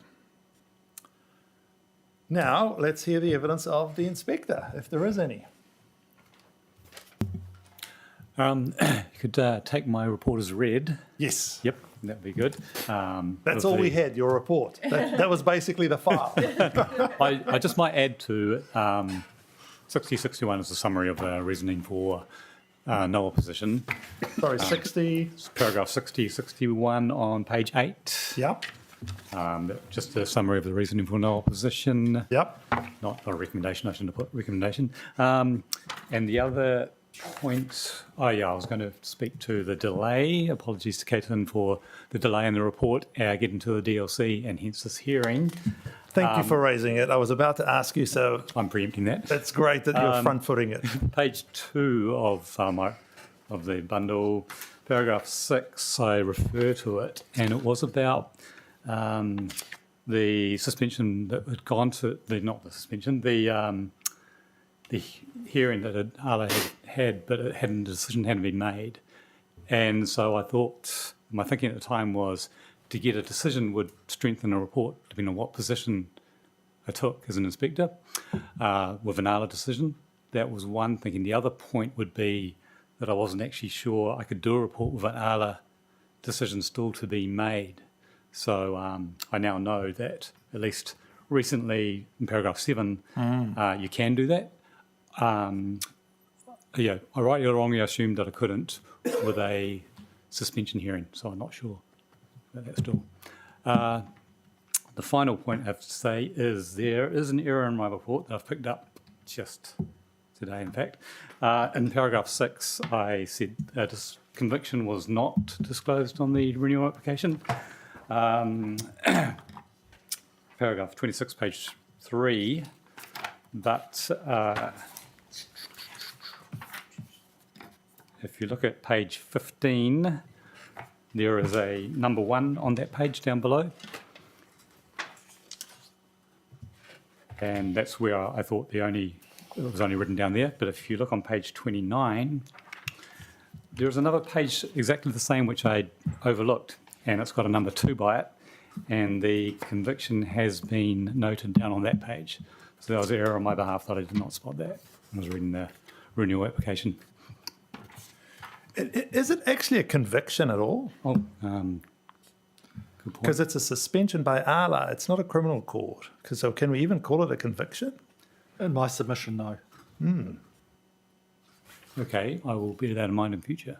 But the applicant reported it as such, so that's fine. But in terms of being transparent, it is there. And it's not, I wouldn't treat it as conviction. Conviction is a strong word, and I believe we need to keep that to the criminal world. There's a finding of breach, yes, for which he was suspended. Sorry, not he. So the business license was suspended. So that's quite different to conviction, because when we ask about conviction, that goes to suitability of the person. So drink driving is conviction, yes, but that's not really part of the case here. Right, okay. No, noted. Okay.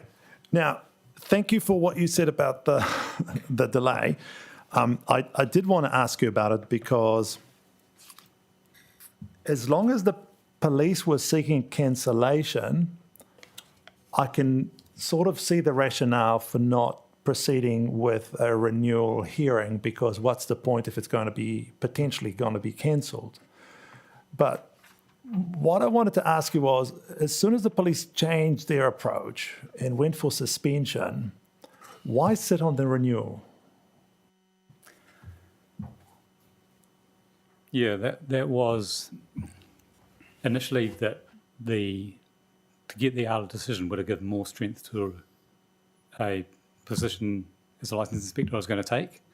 So if it was upheld and it was went through, then it would be stronger to say, look, I oppose based on this ALA decision. And like I said, the other reason was I didn't realise it could report whether a decision still be made by ALA on a licensee. Is that because of the double jeopardy potential? No, I didn't ever reach that behind it, sorry. No. Right. Yeah, no. I've just realised something. I haven't done my affirmation. How does that work? Yes, true. Yeah. Sorry. It's also 4:30 in the afternoon. And a Friday. I'm not going to take issue with it if that's of insistence. But you're very candid, so I'm sure you're telling the truth. So, but yes, let's do it. Yeah.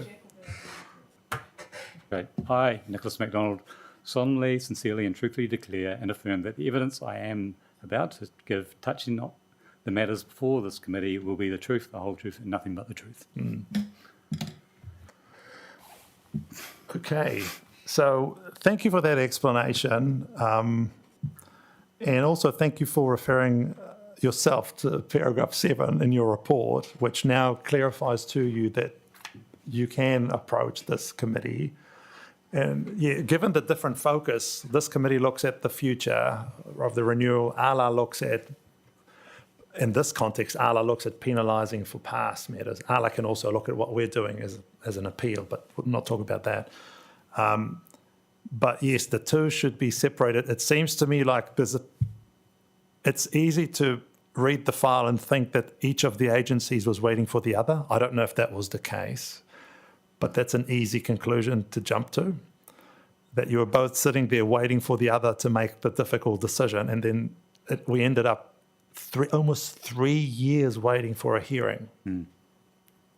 So imagine the feeling of having to go to work every day with that sort of cancellation or non-renewal hovering over your business like a Damocles sword and keeping the business running. So there's this aspect which I'm sure contributed to the anxiety here. So perhaps something to consider for the future. Basically, when something goes to ALA, you can do whatever you want to do with it, but there's a point at which you need to make a decision, and then if it needs to go to a committee, that's fine. But yeah, waiting almost 3 years is a lose-lose situation. It's bad for the inspector, it's certainly bad for the applicant, and it's bad for us because we now need to explain in our decision why we're making a decision on an application that was filed in November 21. So we all lose when something like this happens. So maybe something to take with you. No, most definitely. Yep. Okay. Anything else we want to ask the inspector? Mr. Blake. No. Just so I'm sure, just so that we're clear, we had thought that the person who assisted preparing the application had omitted to refer to the 2019 incident because they were unfamiliar with the file, but we now know that in fact they did. And so, yeah, thank you. Thank you for that. No, there's no issue of concealing here. It's not on the table at all. And the inspector was very honest about it. So this is one line of the report that we're simply going to withdraw. So it's the final line of paragraph 26. Yes, that's right.